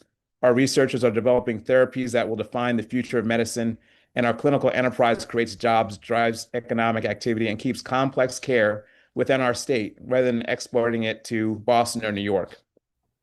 Yet, despite this measurable growth and impact, UConn Health continues to be labeled a financial liability, but that narrative is inaccurate. For 8 consecutive years, UConn Health has earned an A safety grade from Leapfrog. We rank in the top 15% nationally for patient experience. The quality is real, the outcomes are real. The return on investment for Connecticut is real. The decision for you is not abstract. It's not brain surgery, and in fact, it's actually a no-brainer. It is about whether Connecticut continues to attract and retain physicians, whether we sustain access for vulnerable patients, and whether we protect students from bearing costs that rightfully belong to the state. I respectfully urge you to fully fund UConn's fiscal year 27 midterm budget adjustment request, to reject the governor's proposed reductions, to fund negotiated pay increases as you do for other state agencies, and ensure that these commitments are permanent rather than shifting costs onto the university and its students. UConn Health is not a liability, it's a strategic state asset. Continued investment is not simply a budget line, it's a commitment to the health, workforce, and economic strength of Connecticut. Thank you for your time and leadership. Thank you. And that was shameless. You brought your daughter on. It's our first opportunity to deliver testimony. Thank you for your testimony, and thank you for being our last testifier. Have a good evening, and put her to bed. Thank you. Have a good evening. This concludes the hearing for, where are we? Higher education appropriations. Everybody drive home safely, and thank you so much for staying and testifying for this very important part of Connecticut. Thank you.